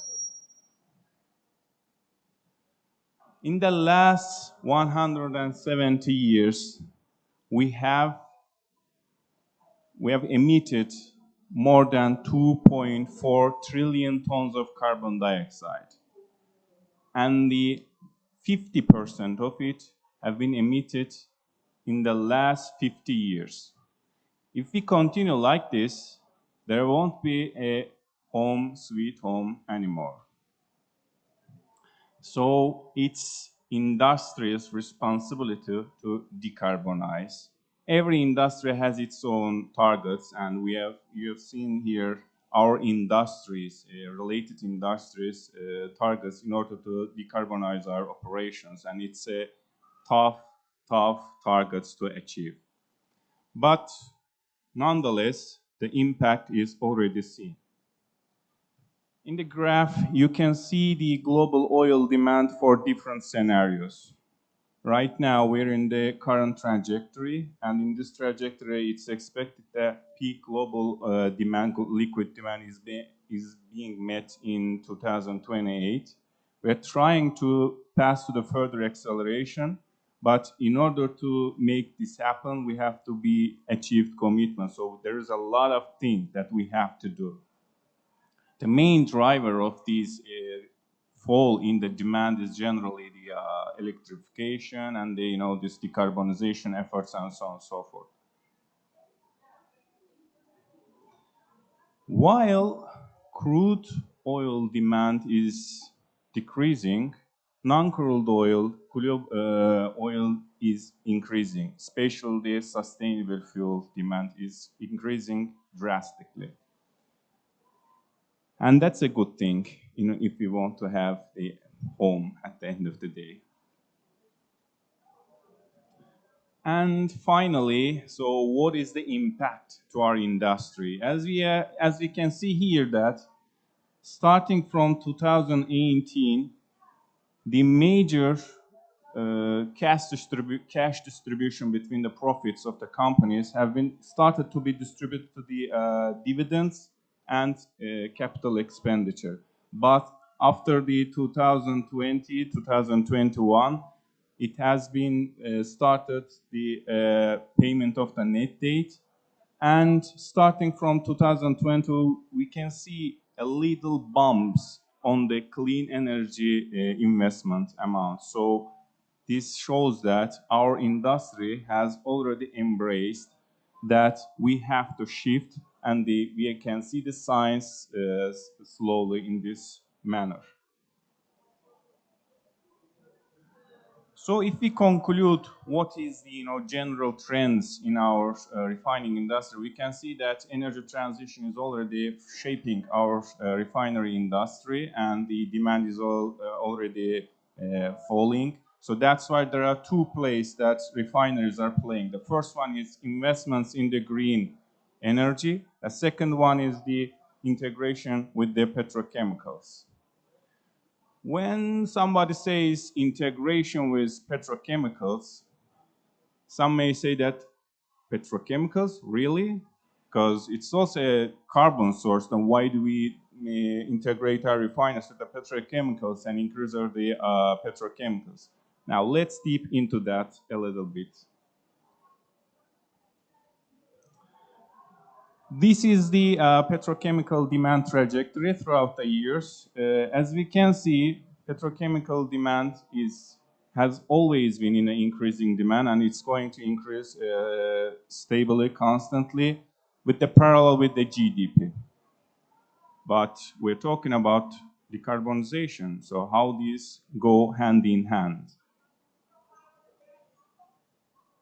According to the study, approximately 10 to 15% of the plastics are irreplaceable. Approximately 30 to 35% of the plastics has no alternative, and because they provide unit functionality and things like this. And the plastics that have real alternatives emit less carbon dioxide compared to their alternatives. That's why we have to increase our petrochemical consumption, otherwise we are not going to make it. So in general, we can say that petrochemicals is not a bad guy, rather it's an ugly guy. So there are two things that we have to do in petrochemical side. First one is decarbonization, the second one is recycling. So if you look at the companies, we can see that the companies are already announcing their net zero targets. It's increasing, and it will increase by the years because we also tracking these numbers, and that's a good trend. And a bit challenging problem, recycling. Every year, 8 million tons of plastics end up in our nature. If we continue this trend, in 2030, we will have 2 to 5 plastics fish ratio. Yes, you heard it right. 2 to 5 plastic to fish ratio in the oceans. That's too much. And right now, less than 10% of the plastics are recycled. And in order to achieve our net zero target, we have to be able to collect our 54% of our plastics. There's a big value in this zero. I mean, if we are able to capture it, I'm talking about approximately 6 to 70 billion dollars of value there to be unlocked. And companies are already embracing in this one. I mean, companies are investing in recycling. We can see the examples. Our company is also heavily investing in this one, as Mikhail already mentioned. But due to some technological and technical aspects, we foresee that chemical recycling will speed up after 2030. Till now, we'll have some technological advancements, R&D studies, and so on and so forth, innovations. But till that, we are not going to see that much impact on this one. And lastly, what about petrochemicals? Petrochemicals is here, and it's here to stay. We have to embrace it because it's our friend. It's the best alternative to all other alternatives from emission point of view. There are only two things we have to do. First, decarbonization. Second one is the recycling. And for the recycling to be successful, it's also our responsibility. It's your responsibility. It's your responsibility. It's my responsibility. It's our responsibility because as a consumers, if we cannot collect these plastics, industry will not achieve these targets. And finally, collaboration is very important. Technological advancements is very important in this manner. So all in all, for our industry to be successful in this transition, we have identified several points. First of all, there should be alignment between industries, international, multinational organizations.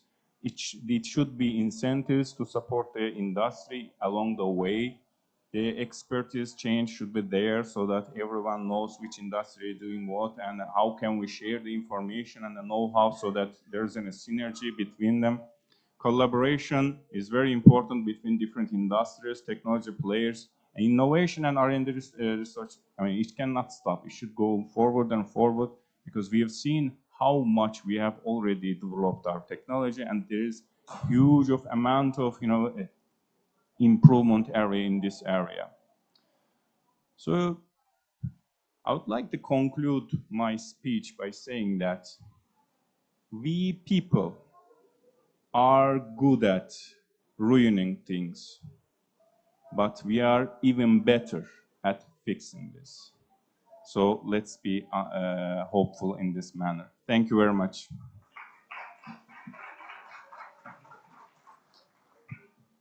Thank you for your detailed and comprehensive presentation. We are so glad to hear impressive strategies. Now our presentations from our country are completed. We have a guest speaker.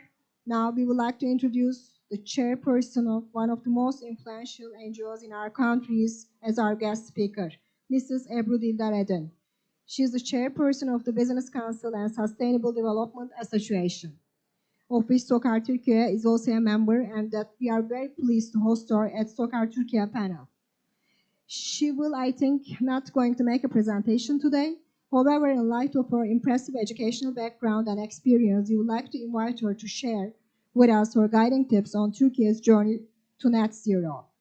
As Mr. Yusufov has recently mentioned during his presentation and also at Green Zone as well, it's a great honor for Sokar Türkiye to support your documentary on plastics. Thank you. The floor is yours.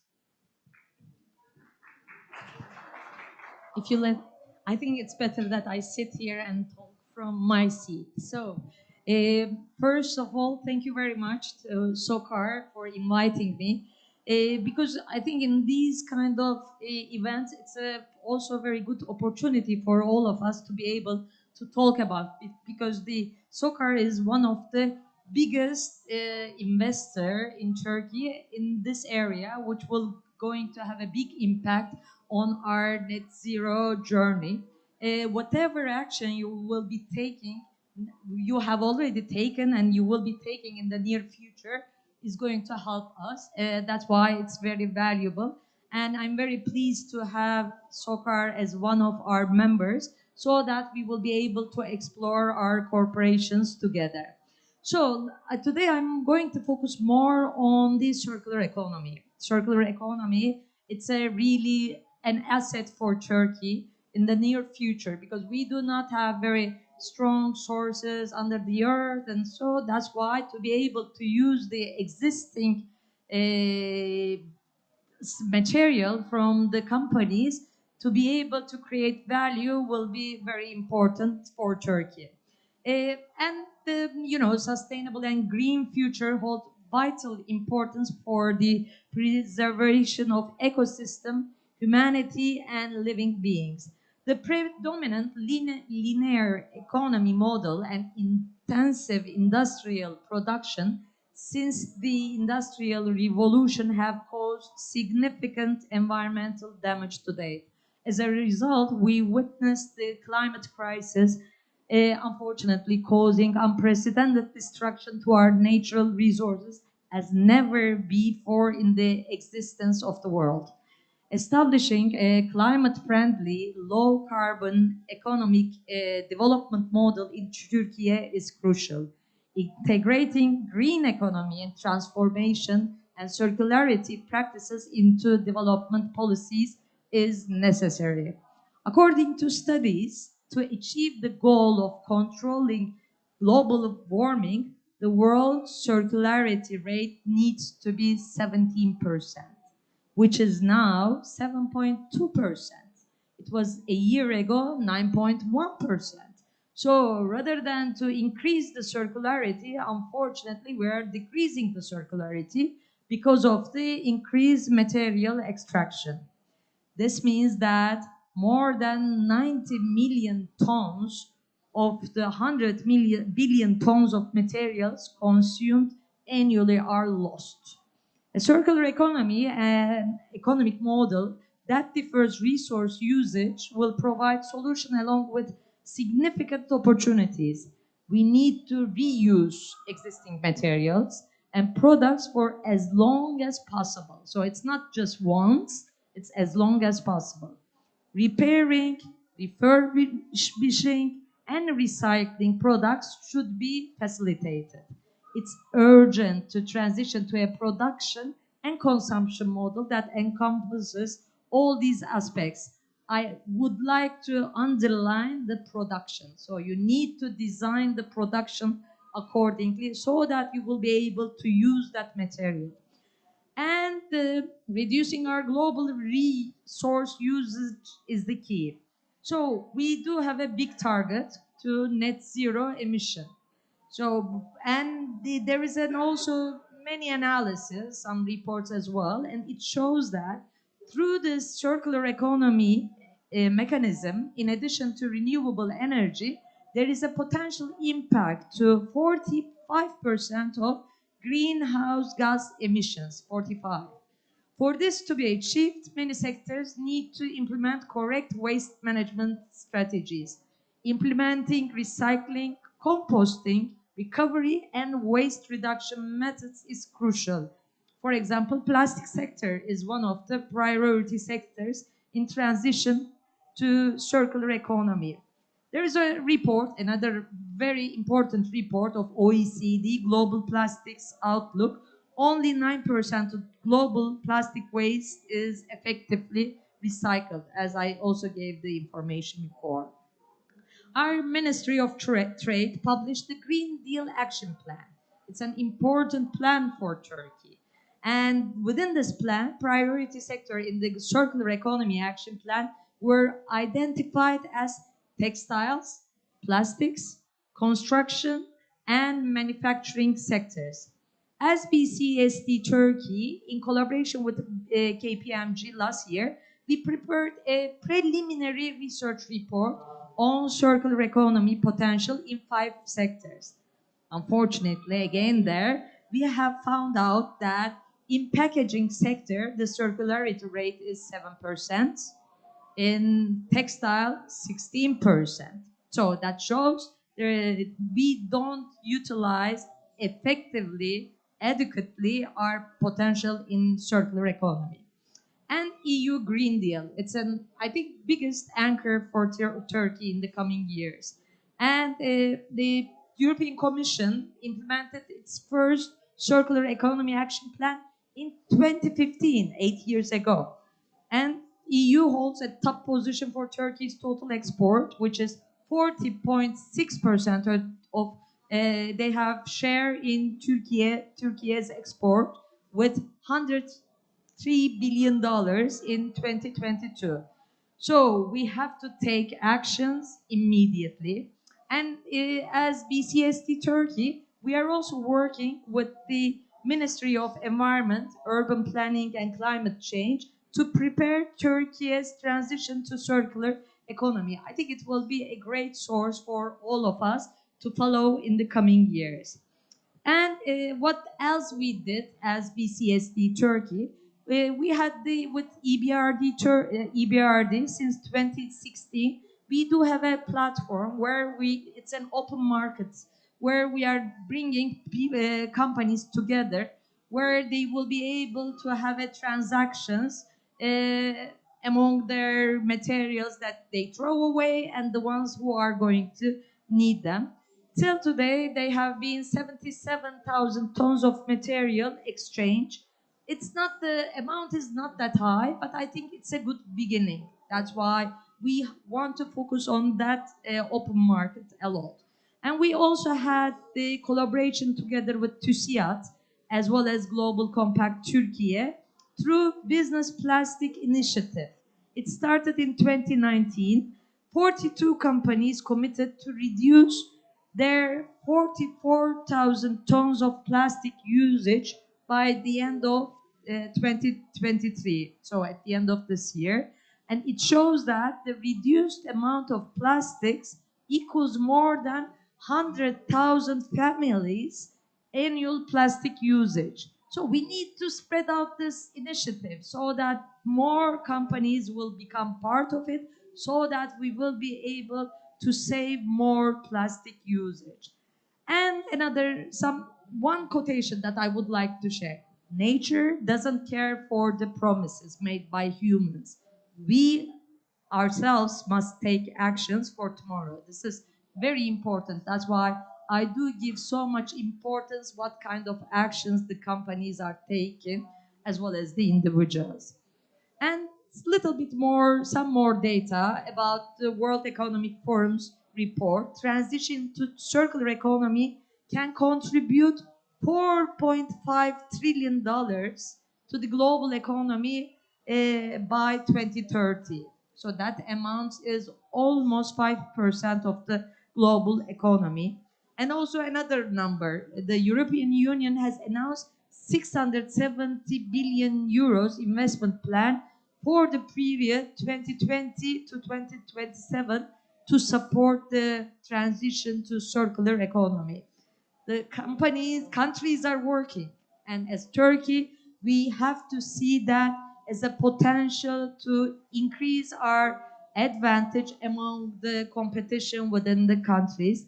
That's why I want to also thank again SOCAR, all the actions that they are taking, and we need to mobilize more companies to become part of these kind of actions so that we will be able to have the competitive advantage among the other countries in the world.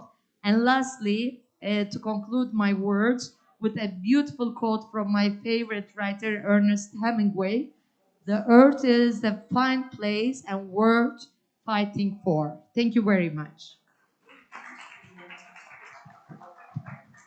Thank you very much for all your informative and helpful explanations, and wishing you great success in your continuing efforts. Thank you. Ladies and gentlemen, I think we are almost over of time, and maybe we may have 2 or 3 questions. Any questions? I think no questions. Thank you for coming and being with us today and for your interest.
Hello.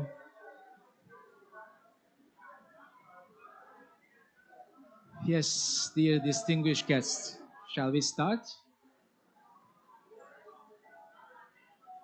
I think it's time to start. Dear distinguished guests, esteemed panelists, welcome to our event at Turkish Pavilion at COP28 UAE today. First of all, we would like to extend our appreciation to our Ministry of Environment, Urbanization and Climate Change for providing us this opportunity to hold the panel here today. My name is Arda Cenk Tökbaş. I'm the founding managing director of HDF FZCO and Hadaf Foods Industries, both of which are subsidiaries of Yaşar Holding from Turkey. And at the same time, I have also a couple of more hats. One of them is that I represent TÜSİAD also across the GCC in the region. I'm the network coordinator. I'm also the chairman of Abu Dhabi Turkish Business Council in the UAE, and a member of UAE Turkey Business Council. And then always, I make this joke that I always, want to sit in between, having lived in Dubai in the UAE over 24 years. So I feel UAE like home after so many years. I'm honored to be here at COP28 UAE to discuss our panel, The Dilemma of Green Transition, Navigating Challenges, Unlocking Opportunities, and Ensuring Coherence. This panel is partnered with Directorate of Climate Change of Republic of Turkey, TÜSİAD, Turkish Industry and Business Association, Chapter 0 Turkey, and UNDP, United Nations Development Program Turkey. Today, we're going to highlight our commitment to addressing climate change and sustainability. Before we start our panel in a few minutes, I would like to briefly share the TÜSİAD perspective on sustainability and green transition. Just to emphasize why it is important for us to be here today at such a critically important and valuable organization, COP28 UAE. As an accredited business NGO from Turkey to the United Nations Framework Convention on Climate Change, TÜSİAD has been actively participating in the COP events since 2008, contributing through various side events and even beyond. Representing the Turkish business world, TÜSİAD has always placed the issue of combating climate change and sustainability on the top of the priority list. TÜSİAD published Building the Future with a New Mindset report in 2021 as a part of TÜSİAD's 50th anniversary. To achieve green development of Turkey, we define environment-friendly Turkey as one of our main pillars. One of our key focal points involves conveying the perspectives of the business sector in Turkey to the public institutions, government institutions, through various mechanisms. As TÜSİAD, we believe that the challenging journey towards a carbon-neutral economy can only be successful with a comprehensive and coordinated strategy in synergy with all relevant stakeholders, of course. Besides, we closely follow and contribute to the studies carried out by the Ministry of Environment, Urbanization and Climate Change of Turkey, which will form the basis of the long-term climate change strategy and action plan of our country, Turkey.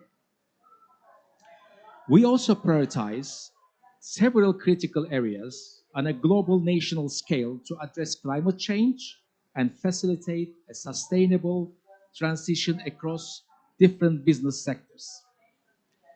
As a member of Business Europe, Confederation of European Businesses, TÜSİAD contributes to the identification of the opportunities and challenges for the European business community and to the policy-making processes at the European level.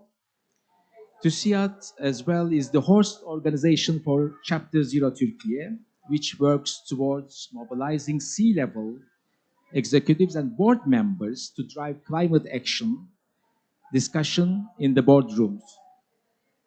In conclusion, TÜSİAD is fully committed to a sustainable future, and together with stakeholders, we can navigate challenges, unlock opportunities, and ensure a coherent green transition.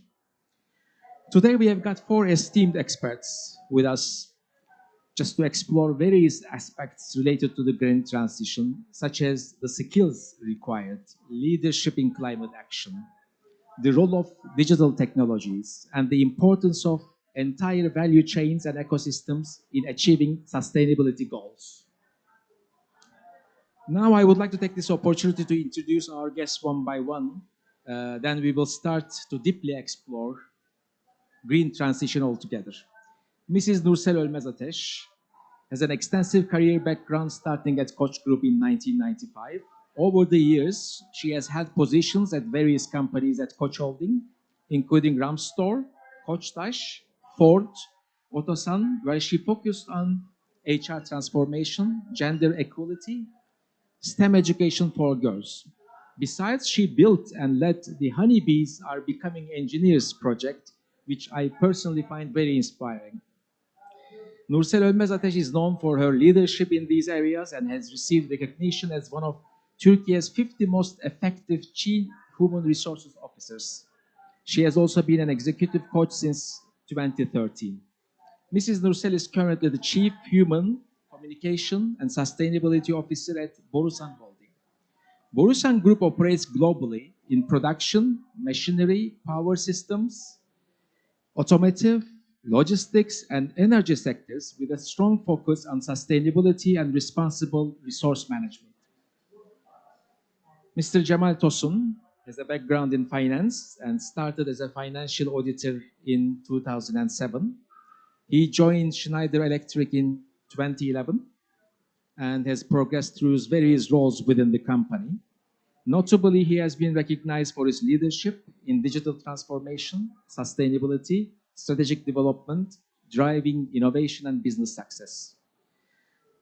As of December 2022, 1 year ago, Mr. Cemal has started serving as CFO and Strategy VP for Turkey, Central Asia, and Pakistan cluster for Schneider Electric.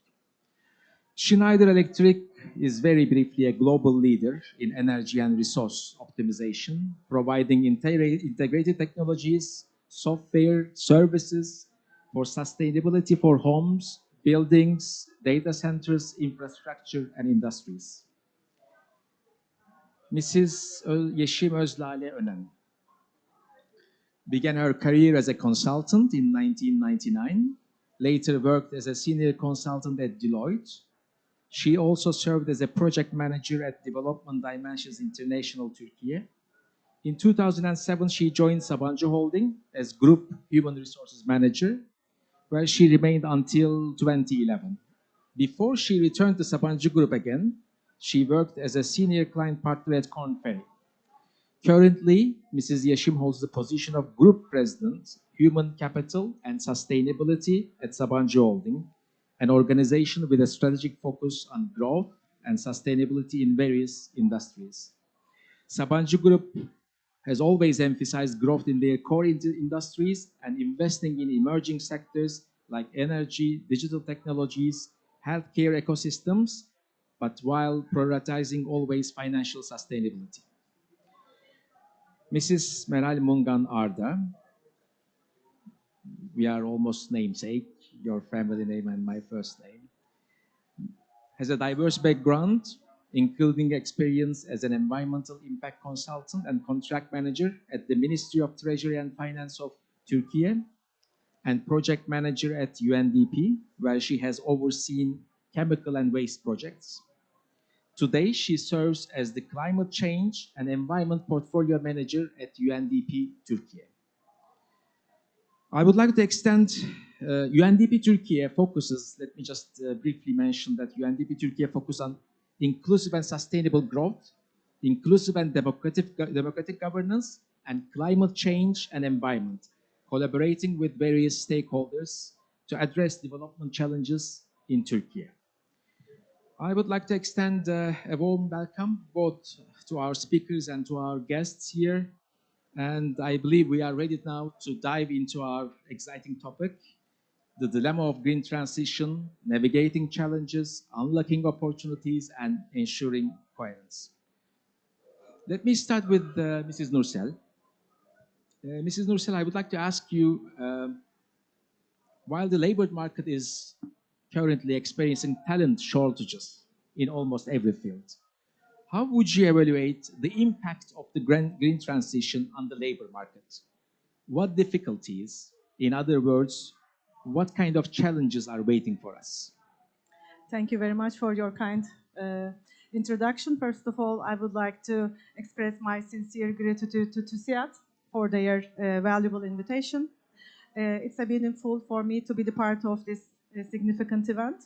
As you said, there are many challenges to the green transition, and I would like to approach to the talent perspective. The pace of change in the world is astonishing. Over the past decade, there has been a significant transition in every aspect of life. Multiple challenges we are facing today. Maybe you heard today there is another earthquake in Bursa Gemlik region. So every day, really, many challenges we are facing.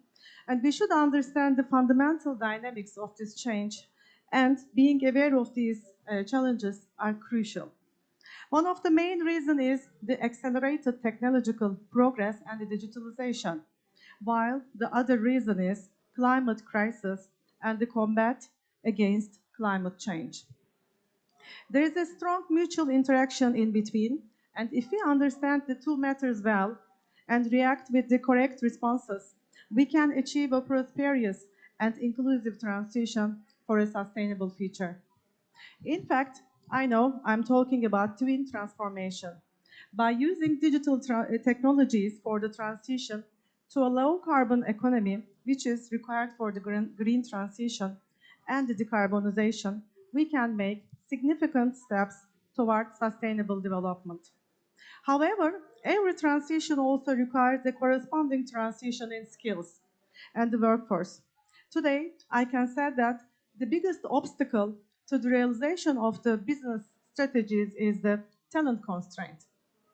We are facing a talent crisis, trying to handle it for many years.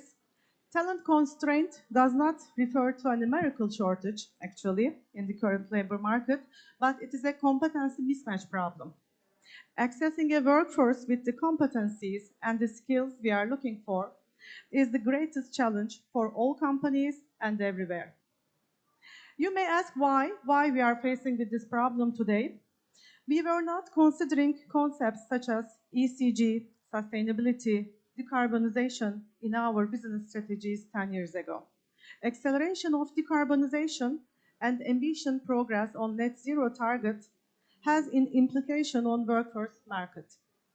Yet, the talents and the skills we seek today precisely need to include these fields, which we call this talent profile as the green color. I would like to give some information from some talent career sites. LinkedIn, you may know, with approximately 800 million members, according to their reports, they monitor actually the changes in the labor market closely. There is a significant increase in jobs, especially in the renewable energy, environment sector, which reported more than 200% growth in jobs in the sector over the last 5 years. According to the World Economic Forum's The Future of Jobs report, last year's report actually, the largest job creation will come from environment, technology, and economic trends. Among the transition, actually, business predict the strongest net job creation will come from the green transition, driven by investments that facilitate to the green transition of the businesses and the broader application of the ESG standards. The fastest growing roles relative to their sizes today are driven by technology, digitalization, and sustainability. The majority of the fastest growing roles are technology-driven roles. We were talking about AI, machine learning specialists. They are the top of the list, but followed by sustainability specialists, renewable energy engineers, and solar energy installation engineers are the fastest growing roles as economies shift towards renewable energy. Renewable energy, a fundamental lever for decarbonization, is one of the most important areas of development for the green workforce. Numerous studies indicate that in the upcoming years, there will be a need of experts, technicians, engineers in the field of wind and solar energy. A new report of the Global Wind Organization and the Global Wind Energy Council states that approximately 600,000 technicians will be needed in the next 5 years. The same is true for also solar and other renewable energy fields.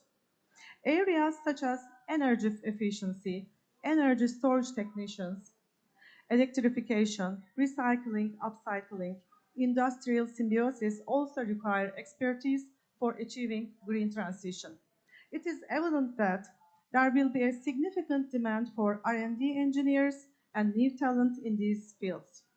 Taxonomy specialists, carbon accounted type of new roles are becoming more demanding positions due to the importance of sustainable finance and reporting.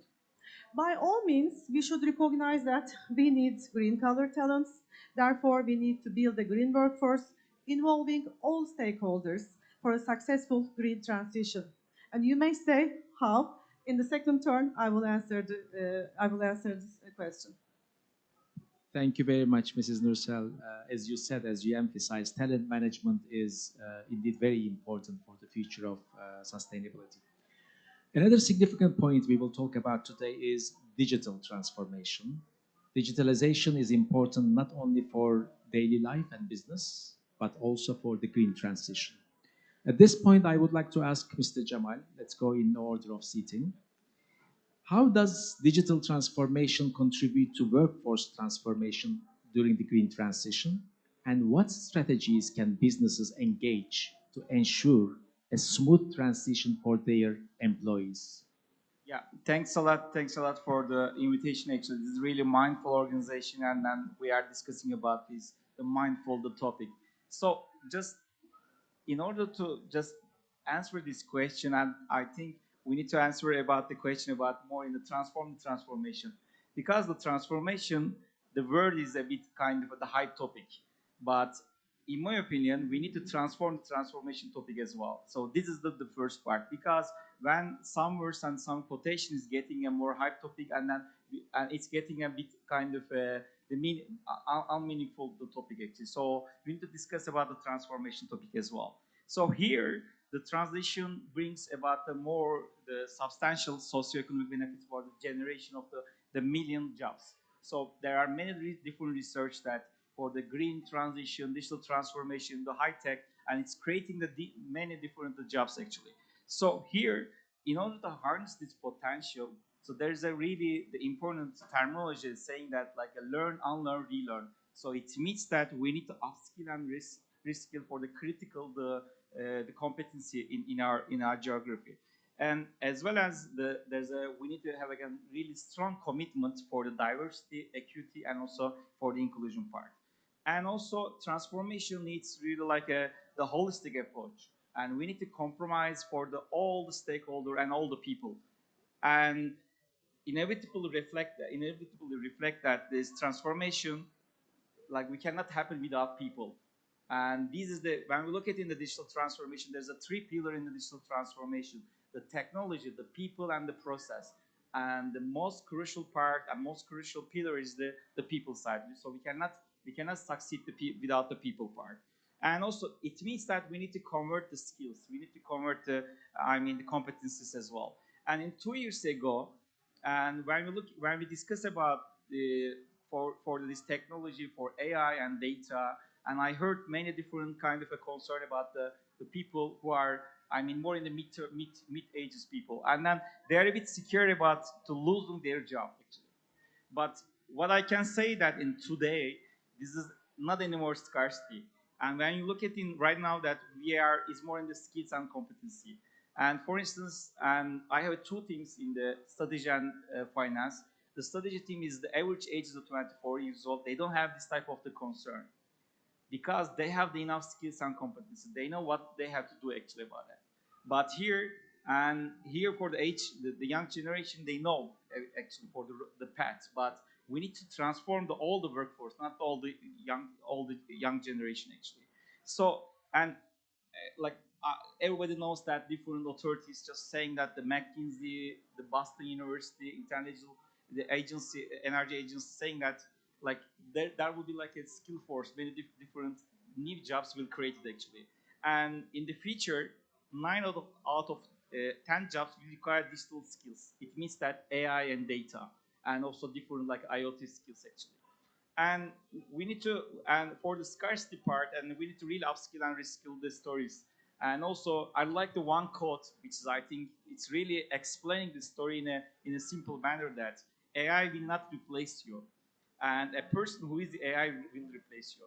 So this is the important quote which I strongly believe about that. And here, the digital-driven workforce transformation is essential for the green transformation as well, because we are here and we are discussing about the green transformation, so it's a really critical part. And the green skills are essential for successful transition. So it's really creating the millions of different jobs here, and specialist roles like a wind and solar and everything, like for instance, and the wind technicians here. And in HR terminology, and always like identifying the people as the two manner. The first is the generalist, the other one is the expert. But here, in my opinion, and we need to create the profile which is the expert generalist. Like it means like a T shape or V shape or different terminology. So that is like a kind of a one expertise here actually. And as I mentioned, that new generation is ready for this change, and they are digital equipped, and also they are really eco-friendly as well. And maybe it's more than us. And they are selecting the company, and they don't want to work the company which is like making a greenwashing, and they don't want to work in a company which is not like really kind of a respect for the environment and everything, which is really, we need to learn from them as well for this aspect. And let me give one example too, from the Schneider Electric. And 1.5 years ago, we don't have the data team in cluster. So right now we have 9 people in the data team. And the average age of, as I mentioned, that 24 years old actually. And then they are really transforming the different jobs and everything. And when we look at in the European workforce as well, and 44% of the European workforce doesn't have the basic digital skills. So it's not only Turkey, it's not only like, I'm in a different geography, it's also any geography doesn't have the basic digital skills. So we need to really shift the digital skills as well here. So how we succeeded? I mean, there's a simple recipe. About your success story, can we Yeah. continue on the second round? Yeah, sure, Okay, sure, great. sure. Thank you very much, Mr. Jamal. The challenges of green transformation in business and the adoption of disruptive technologies are indeed crucial. But especially you mentioned about the young generation. But equally important is the emergence of new leadership styles that is going to fully embrace the green transformation as a part of the corporate culture.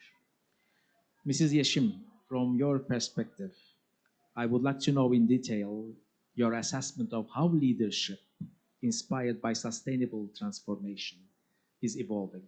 Additionally, what do you foresee as the future role of existing leaders, today's leaders in this business area, particularly in guiding and adapting their organization to those transformative trends?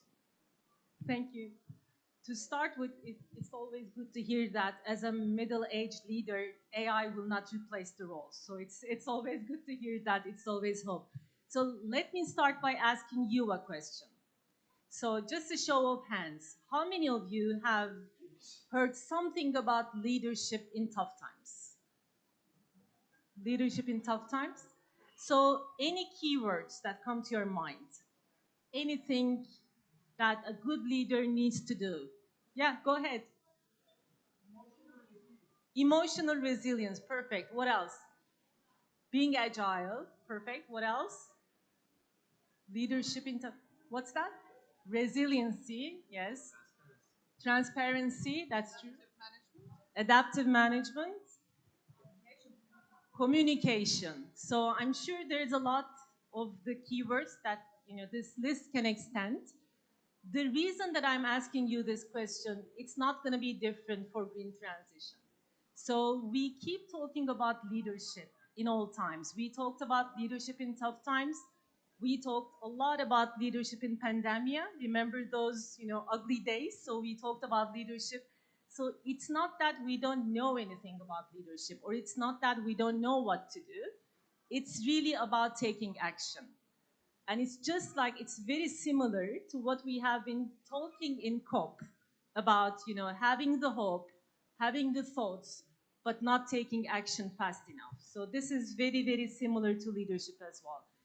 So there is a lot of common things that's going to be needed in today's world and in the world going to the future. So it's going to be very similar, very unique things, very common things. But I just want to underline a couple of those leadership characteristics which will help all of us to go through this transition. Now, when we talk about change, when we talk about transformation, we talk about 3 different stages. So the first stage is the anticipatory stage. So there is no issue, there is nothing going on, but you know that you need to make a change as a leader. It's the most difficult, okay? The second phase is the reactive change. So there is an issue, you see that as a leader. A couple of the people in your team see that as an issue as well. But there is not enough sense of urgency. And the third phase is the crisis phase, where you as a leader see the issue, everybody in the organization sees the issue. Everybody has the sense of urgency, but it's very difficult to act in that times because there is crisis. It's very difficult to have resilience or adaptability or communication. So one of the most critical things that we need to do as leaders going forward is to create that sense of urgency, because what I've heard in the COP as well, we're just between reactive and crisis phase. So we need to, as the leaders, we need to sense that crisis, and we need to make sure that everybody senses it with a sense of urgency. Okay, so that's one thing. But of course, at the same time, we need to be optimistic about what's going on to motivate our team. So that's the first thing as a leader that we need. The second one is we keep talking about the paradox going forward. So it's perform, transform.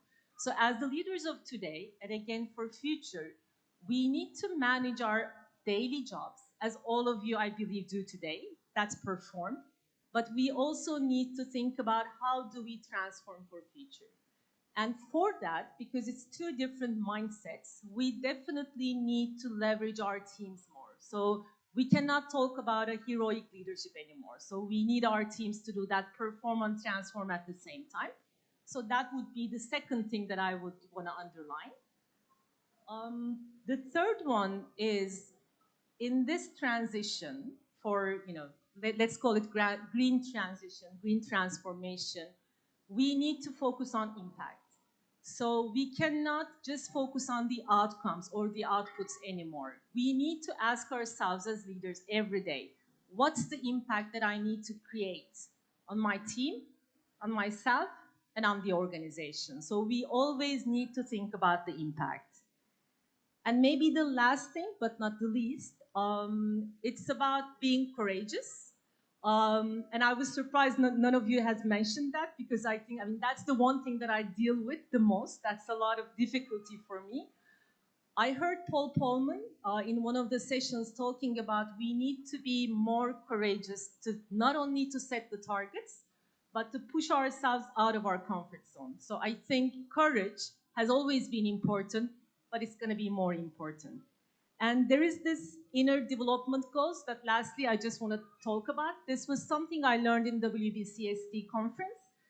These people, that's a non-profit organization. What they're trying to do is they're trying to develop the leaders to reach the SDGs. So that's what they're trying to do. If you're interested, I can share those in the break as well. So thank you.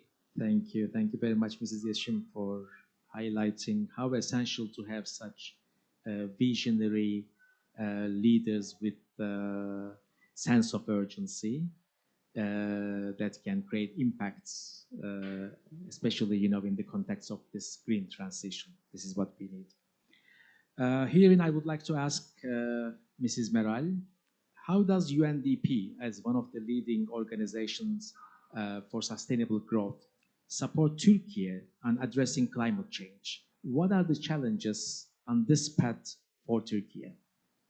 Thank you very much for your invitation, for having us here in this side event, and thank you all for listening to this panel in a very interested manner. I should say that UNDP Turkey is currently working with the Ministry of Environment, Urbanization, Climate Change, Directorate of Climate Change in the field of developing policies for climate action. So we are basically supporting Turkey, government of Turkey, in the field of producing national development NDCs, the commitments for Turkey. And we are also working for LTS, long-term strategy, and action plans and strategy for adaptation, and at the same time, action plan for mitigation. So we are basically working with government of Turkey to support the policy action in this field. And while doing it, I think the greatest challenge could be working together, leaving no one behind, and having the academia, private sector, and all NGOs in the same table, working for the same unified aim, actually, or objective.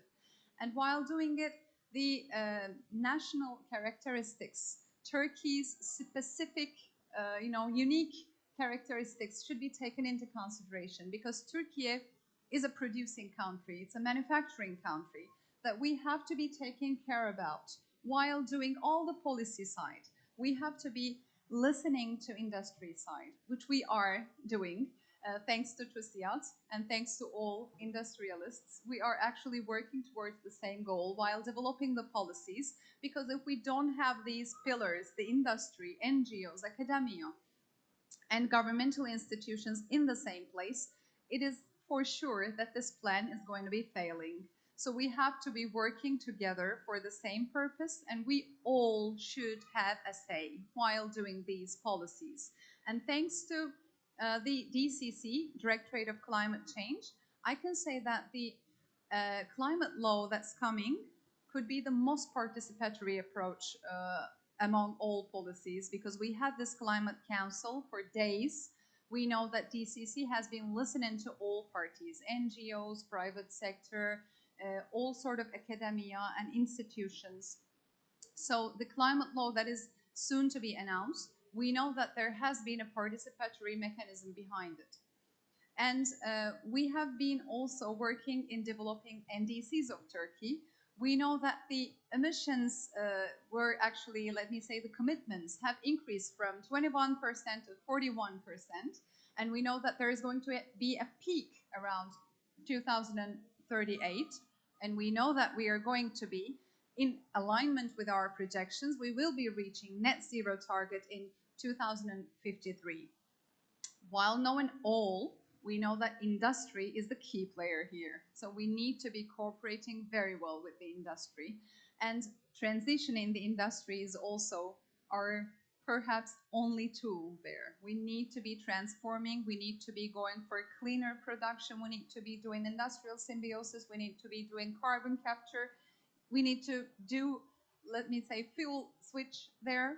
So we need to work together for the same objective, using the same tools that we can. I think UNDP is working very hard in order to be having all stakeholders in the same table, having a say, and having a unified strategy roadmap for the same purpose. While doing that, I should also mention that UNDP Turkey does not only work in the area of climate action. We work in the field of climate action, disaster risk, where we work in the earthquake area for a better recovery. And we work in the field of natural resources and biodiversity. So we actually work for nature-based solutions, solar panels, go into forest villagers and having people using these solar panels in their lives and creating a change, a shift in the perspective. And we work in the field of chemicals and waste management. So we are trying to be, let me say, nature positive we would like to be embracing all areas, all environmental dimensions, and trying to have a holistic perspective. And I think this is what Turkey could do much better than the commitments today. We, as UNDP Turkey, we know that Turkey is so strong to do more than 41%. And I'm sure with the industry's support, with all stakeholders' support in this area, most probably the next phase is going to be much stronger. Thank you. Thank you very much, Mrs. Meral. It's very important to have such prominent organization like UNDP to support Turkey in the way to green transition. Before we start the second round, I forgot to mention in the beginning, actually, we will have another guest today. So it's not only limited to 4 esteemed panelists here with me. Dr. Fatih Birol, he's the Executive Director at International Energy Agency. He's gonna join us at the end of the session to deliver a keynote speech with his closing remarks. So going back to Mrs. Nursel, you talked about the talent shortage, but it's also essential to include every talent in the transformation process. So I would like to ask you, what is the responsibility of the players in the talent market, and especially in the institutions, to enable the green transition without leaving anyone behind? And how should companies approach to the talent management practices in this context? Thank you very much for the question, and I would like to recap the other panelists what mentioned. Actually, as you mentioned, it is important to develop a comprehensive plan with the participation of the all stakeholders, key stakeholders, as you mentioned. It is really very valuable. So I will try to give you a 5-step plan in short, actually, about the talent management, how we are going to transform our talent to the green transition. The first one is the planning, having a strategic workforce planning. So organizations need to have a strategic plan for building a competitive workforce of green transition. And when we are preparing this plan, we should, plan to respond to what and at what level and how many talents we need to put our business strategies into effect, so that the business strategy and the talent strategy speak to each other. So we call this strategic workforce planning. This means the first step must be the development of a workforce plan and a talent strategy for the green transition. When we do this, actually, we should gain clarity on today's workforce gaps and the future skills needed. The first one, of course, the development, the talent development part. A good talent strategy should focus on the training and the development of the existing talent. At this point, we need to reskill, as you mentioned, and upskill our workforce through the green skills and the skill development programs. This calls for developing schemes suited for green transition, and this is where the cooperation between academic institutions, universities, private sector, public sector, and the startup ecosystem actually highly critical. So leveraging the partnerships is essential at this point. And I would like to highlight the importance of greening education. Also in COP28, you're going to see a pavilion which is called Greening Education. So it is, I believe, important to transform the school's curriculum and create awareness about sustainability mindset. So such kind of efforts will be very valuable for the development of students who are our future employees, actually. So we should invest not only current workforce, also invest on our future workforce. Then, of course, after reskilling and upskilling programs, the talent acquisition will be another important section. So, especially in Turkey, the community tends to hire ready people for the vacant positions rather than investing on their current talent. So this is why the labor market experiences a huge turnover. So we should understand the expectations of our talent for the high engagement, for what kind of examples we need to introduce to our company. After the COVID, as Yeşim mentioned, there will be some flexible working models become important for the candidates. when we are proposing a role, actually they are first asking what kind of working model you have. So companies should welcome new working models, new working schemes like remote working, hybrid working, and invest in their employer brandings. And this will help them to attract top talents. We should incorporate talents with different working models into our organization. Also, part-time, contractor, job and talent sharing models, appropriate working model for your company will support your talent strategy and tap into the gig economy. Candidates actually and the cooperations with startups being part of the ecosystem gives access to a larger pool of talent and resources. Another important section is corporate culture and the retention. Adapting and aligning the employee experience to your green strategy will show your true dedication. Your choices will be important and they will show your commitment to entire organization. For example, if you prefer electric cars for the corporate fleet instead of fuel cars, if you adapt your business procedures by using technology for paperless, if you introduce remote or hybrid working schemes for energy consumption at your offices, green buildings investments, and circularity in offices will help talents understand better and gain insight into sustainability. You will do that, what you say, then this will keep away from greenwashing and greenwashing. So Gen Z pay attention to the real efforts rather than the greenwashing. Actually, we should make some sustainable choices. Thank you very much, Mrs. Nursel. It's fundamental, as you said, to have the talent management for sustainability, but it is also significant to take actions for all the levels of value chain. To understand deeply, I want to change the order now, order of speaking. So I want to ask this question to Mrs. Yashim as the Group President for Human Capital and Sustainability at Sabancı Group. Your role is quite critical in steering the organization towards a sustainable and green future. Considering the extensive journey ahead of us, achieving ambitious goals could only be possible by having a workforce equipped with the necessary skills and expertise. Could you share how you are managing this transition of the entire value chain within your group and also outside the group, including your suppliers and other stakeholders? Additionally, how do you inspire and motivate all your employees to embrace this transformation with the same level of passion and commitment? Yes, it's a tough question. It's a tough one. So how do we inspire? That is very much related to leadership. So as I answered in my first question, we are, and as Sabancı, we are focusing on developing our leaders so that they create the sense of urgency, they have that vision and purpose, and they link it with everybody's daily life. So that's about leadership. So having an HR background, of course, I'm privileged to be able to manage the HR and sustainability at the same time because there's a lot of links in between.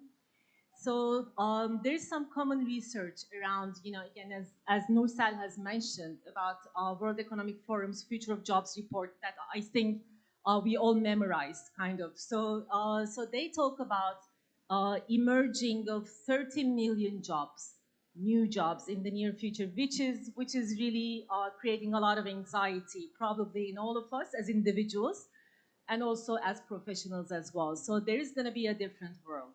And what we are trying to do is we are trying to, again, start at the top and train and develop our leaders so they inspire the whole organization. The one critical thing in terms of sustainability is the tone at the middle. So once we only focus on the top leaders, that doesn't cascade to the whole organization. So the mid-level managers are very, very critical. So they are the ones to cascade this inspiration to the whole organization. We work on a lot of upskilling, reskilling initiatives. So as you know, we have a university as well, Sabancı University, and we are leveraging a lot the university to upskill, reskill our employees.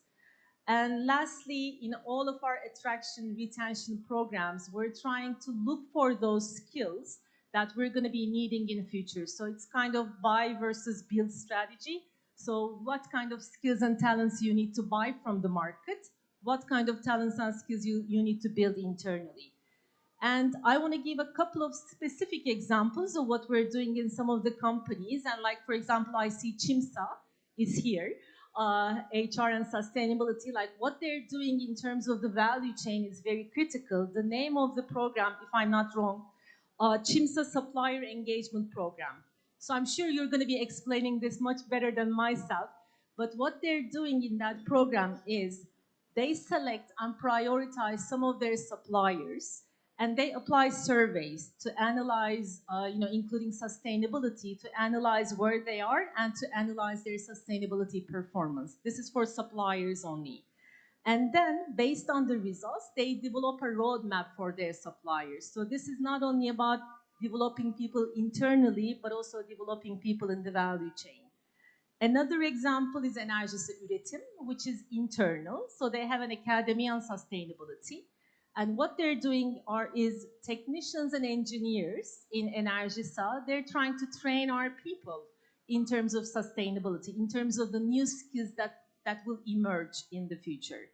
And lastly, one initiative that we're going to be moving forward with Daria and the team, who is our lovely sustainability director. We're going to be launching a sustainability academy for 60,000 of our people in 2024. So let's say that this is a commitment. And that's also about, shifting the mindset of people, shifting the values of people, and also trying to upskill, reskill in terms of the capabilities. Thank you.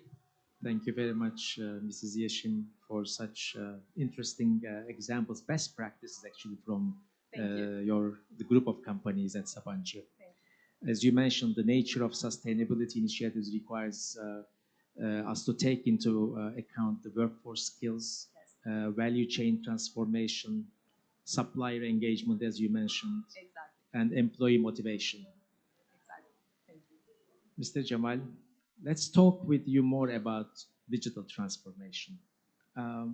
In your opinion, in what ways can organizations harness the potential of digital technologies, not only to enhance the operational efficiency, but also actively contribute with positive impacts on the energy consumption and further advance sustainability goals? Operational efficiency, like in the last 20 years, it's more in like a financial terminology. So we know that like automotive company, for instance, just like having a different methodology like a Kaizen and decreasing their cost, like a cost-cutting methodology actually. So their focus was not like really sustainability. Their focus was more in a financial point of view actually.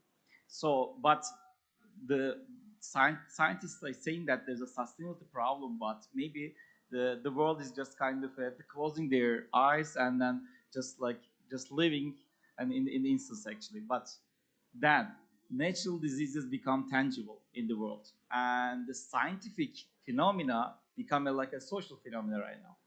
So I think the most of the population right now believing the global warming right now. It's not like a 30 years ago, but the 30 years ago, it was the reality, it was the scientific as well, but unfortunately, it was not the cases. But we are not late, of course we are not late. The global population and economy is expanding actually, so there's an imperative that we need the energy efficiency and clean energy right now. So the impact companies like ours, what we are doing that like we are more contributor and also we are more facilitator here. So we have a big role. And Fatih Bey, I think we mentioned about that, but it's a really important the research that, and we need to increase the energy efficiency from 2% to 4% on average till 2030. So 4% cut means that in the beginning of the saying that there's a financial efficiency side, there's also 1/3 of the bills will cut. So there's a financial efficiency as well, and also 50% of the carbon dioxide reduction in 2030. If we increase the energy efficiency from the 2% to 4%. So it means that we need to doubling the yearly energy efficiency here. And we have a good news. The good news is that the 70% of the emission reduction possible with the current technology. So, but I have a bad news as well, but we cannot utilize right now this technology, unfortunately. But we have we have a real opportunity to utilize this technology here. So climate and energy crises are deeply rooted for the sustainable energy model. And right now, and this is also PT, that 60% of the global energy either lost or wasted. And also the climate challenge here and collective global challenge as well. So we need to, and also energy accounts for the 80% of the carbon dioxide emission here. So it means that the energy must be in the heart of the organization for the sustainability. So there's a two significant game changer here. The first is that the energy technology, such as like AI, IoT data. The second one is the electrification. For AI, we know that in all over the world, it's like there's a $5.2 trillion US economy is increasing the AI. And when we come in the electrification, renewable energy right now is more affordable. Even if the investment, when we look at the investment cost, it's less than the fossil fuel here. So it's more affordable part. And 50% of the electricity generation renewable is around 30% of the countries right now. So it's also good news as well. So there's two main markets is a high emission. This is a kind of we need to think about transportation and heating here. So heat pump is a good news. Another good news is that 75% increase in the half one 2023, which is outpacing for the gas bills in many markets here. And also almost 1 out of 5 cars sold today is electric vehicle actually. So we need to accelerate the transformation as well here. And there's a green technology that, so in the main objective is that the mitigating the effect of the human activity and conserving and protecting the natural resources and also using the environmental friendly part. And also these technologies also the young tech, there's a young market as well, and then investors are really attracting about that. So here, and there's also, maybe I will have like some word about that. The consumer now have a greater understanding about the environment as well. So there are different research that, for instance, 66% of the consumer don't mind to paying more sustainable products. So they are okay to pay 20-25% more premium to sustainable products. 62% companies should behave eco-friendly here. So these demonstrated that we could discuss the tech itself. We cannot, there's a people transformation as well, actually, what we discuss here. And so we need to really this is really like a dual transformation. Thanks a lot. Thank you very much, Mr. Jamal, especially the last example and the statistics you shared with us is quite interesting.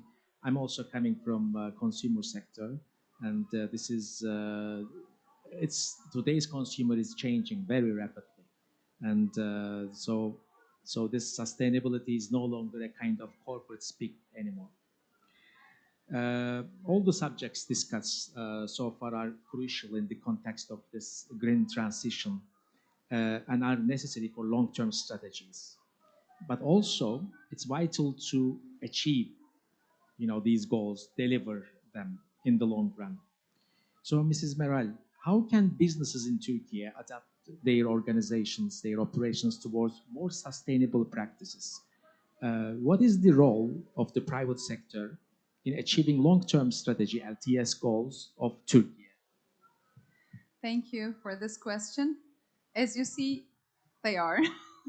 Because we have listened to, Yeşim Hanım, Nursel Hanım, Cemal Bey, they all explained us that the business is actually ahead of all these, everything in Turkey. Because, as I mentioned, there is a special character of Turkey. This is a manufacturing country, and the world's agenda is changing very rapidly. We are currently talking about a lot of updates in the field of Green Deal. We are talking about CBAM. We are talking about energy performances of companies that are actually exporting to Europe. So things are changing, and as a manufacturing country, Turkey has to position very quickly and very swiftly. So both the human resources should change, the energy should change, fuel switch should be done as soon as possible, because this, at the end, increases the competitiveness of the sector. Because the sectors will be having another parameter in competition, actually they have currently, as of today. This is environmental performance, and that is going to happen this way. Therefore, I think as soon as the private sector is part of the policies produced, which it is the case, then actually it's going to be the businesses who will start, and the impact companies, just like we have in our panel today, they are going to be initiating, and other businesses are going to be following, because businesses know what to do much better, actually, because you know your sector, you know your typical characteristics in your sector. So I think businesses will follow the way, either either this way or that way, but they will know the tailor-made solution for themselves, because that's how businesses operate. I think it's the most important here that the LTS, NDC, and National Cooling Action Plan, or sort of plans that we are as UNDP doing, we should be doing them as private sector, sitting in the table and having a say. As soon as these policies are formed with the private sector, I think Turkey's private sector is going to be reaching all these objectives. And I should also mention that in addition to Cemal Bey's, energy, that it's the most important thing in this picture. And Turkey has another characteristics, is the country with the installed capacity for renewables is 55%. So we have this, different characteristics among all other countries. We have the installed capacity. So actually, when we put the specific characters onto each other, that already creates a roadmap for businesses to, transform as soon as possible. So thank you for this question. Thank you very much, Mrs. Meral. Thank you very much to all our panelists for your valuable, insights and views on this interesting topic. In conclusion, I want to summarize it very simple, actually. Today we have investigated how to overcome obstacles, how to seize advantages and ensure consistency under 4 main key headlines. The first one, talent and skills. The shift towards green economies brings distinct changes in skill requirements. The second one, green transition and leadership. Businesses are running out of time now to prepare for impending zero carbon future, and the urgency to act now is more pressing than ever. The third one, digital technologies in green transition that we discussed.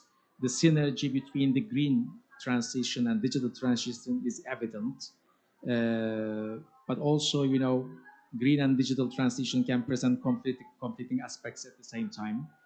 The fourth one is the value chain, the importance of value chain and ecosystem in green transition to effectively reduce emissions and achieve net zero. All the companies, especially industries, must actively involve their entire value chain. So, Dr. Fatih Birol is with us now, and we are so honored to have him, and he's gonna give us a keynote speech with our closing remarks. Dr. Fatih Birol.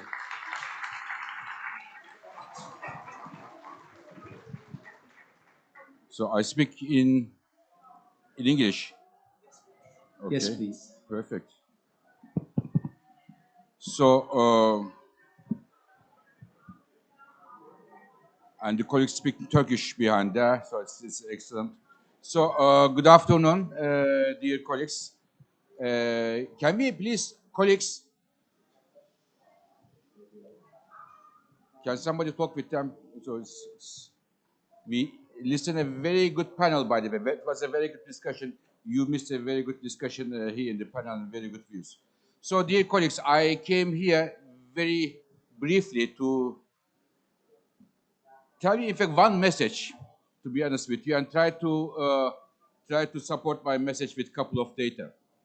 My message is, when it comes to energy and climate, unlike many people may think, no country is an island. What happens in one country definitely does affect another country. It is really only a dream if you think that I do my own thing, my energy policies, my decisions, and I go along, the others do what they want, it will not affect me. This is wrong, myopic, and could have devastating implications for the economy of any country. So it is the reason it is extremely important to read what is happening in the global energy markets today. I tell you what is happening. A new, clean energy system is emerging. Emerging fast and faster than many people do realize. And these are not only words.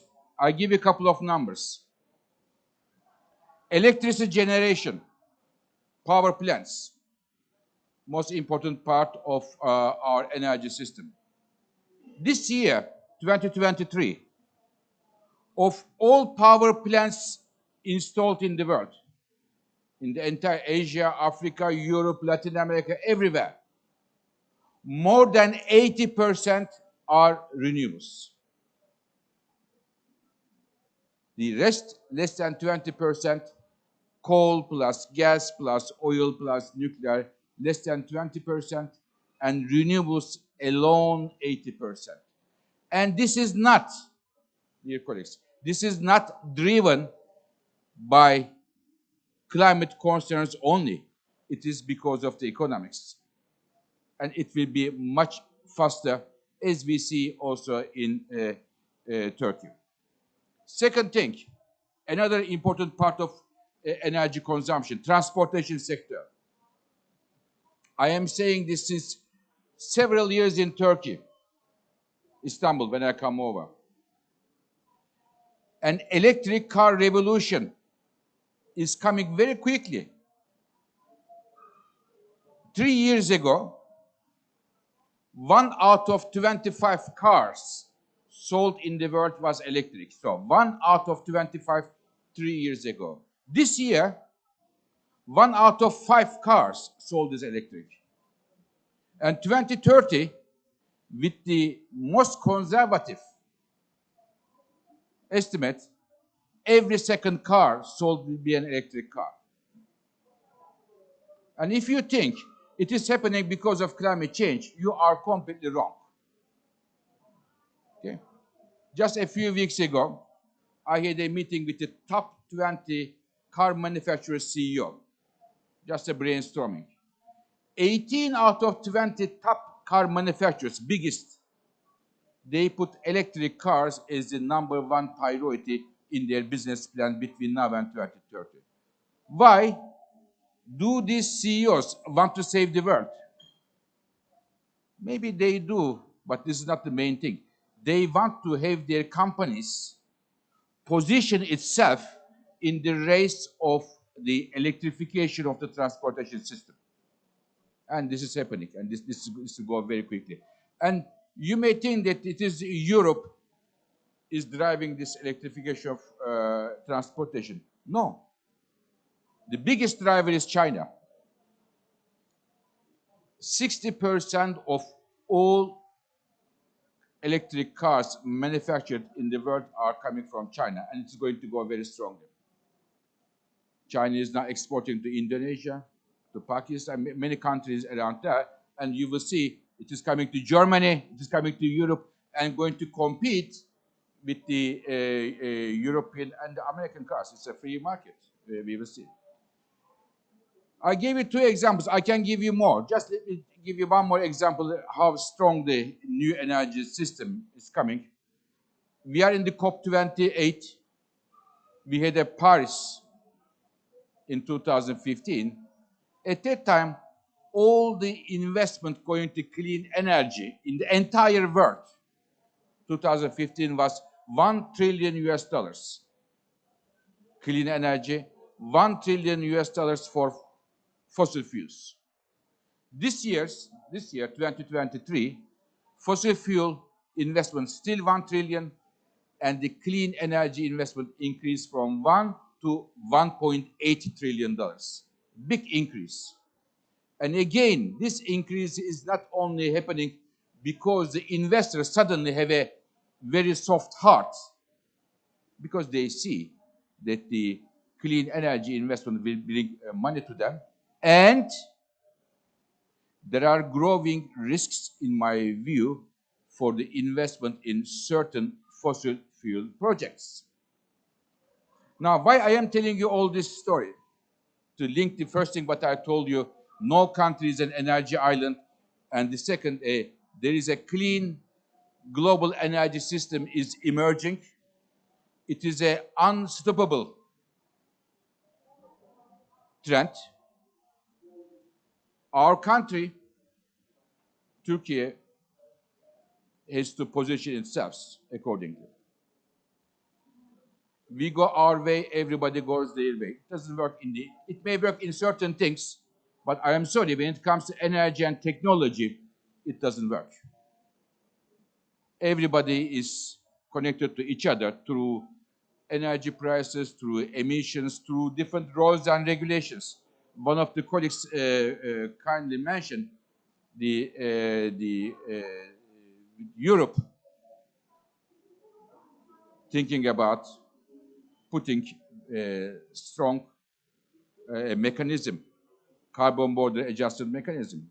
We will see how it goes, but it will affect not only our country, but also China, India, many countries. And if I am not wrong, please correct me if I am wrong, about 50% of Turkey's trade is with Europe. It is not a small amount of money. It is not a, as they say in kindership, it is not a small thing. It's a major thing. So we have to think about this and how we are going to take steps ranging from plan A, how are we going to decarbonize especially those sectors that we are going to sell, export. Plan B, perhaps it is time to start already negotiations with Brussels if Turkey can define its priorities in a way to get the right mechanism in its place to have some adjustment time. Plan C, just think of economically, if we are not able to do it, if we don't want to do it, looking for other export destinations which might or might not be compensating the current client of Europe. So these have to be thought very, very quickly. It is coming. I mean, in Turkey, we have as a tradition, we try to find solutions at the last minute. I shouldn't criticize anybody because I am myself, since I'm a student, I am myself like that. Always you study for the exam the night before, not even though you have 3 months of time. So, but this is not it's a serious issue of a macroeconomy of a major G20 country. So therefore, no country is an energy island. This will come. This is, I gave you one example, the SIBA, but there are many other things that will affect our country, and the carbon pricing schemes in different parts of the world may come. Different, for example, in Turkey, we talk about the hydrogen. And the hydrogen will get very soon different classifications, different remuneration schemes. We have to see how our hydrogen production in Turkey will be in line with the possible clients' needs and their classifications.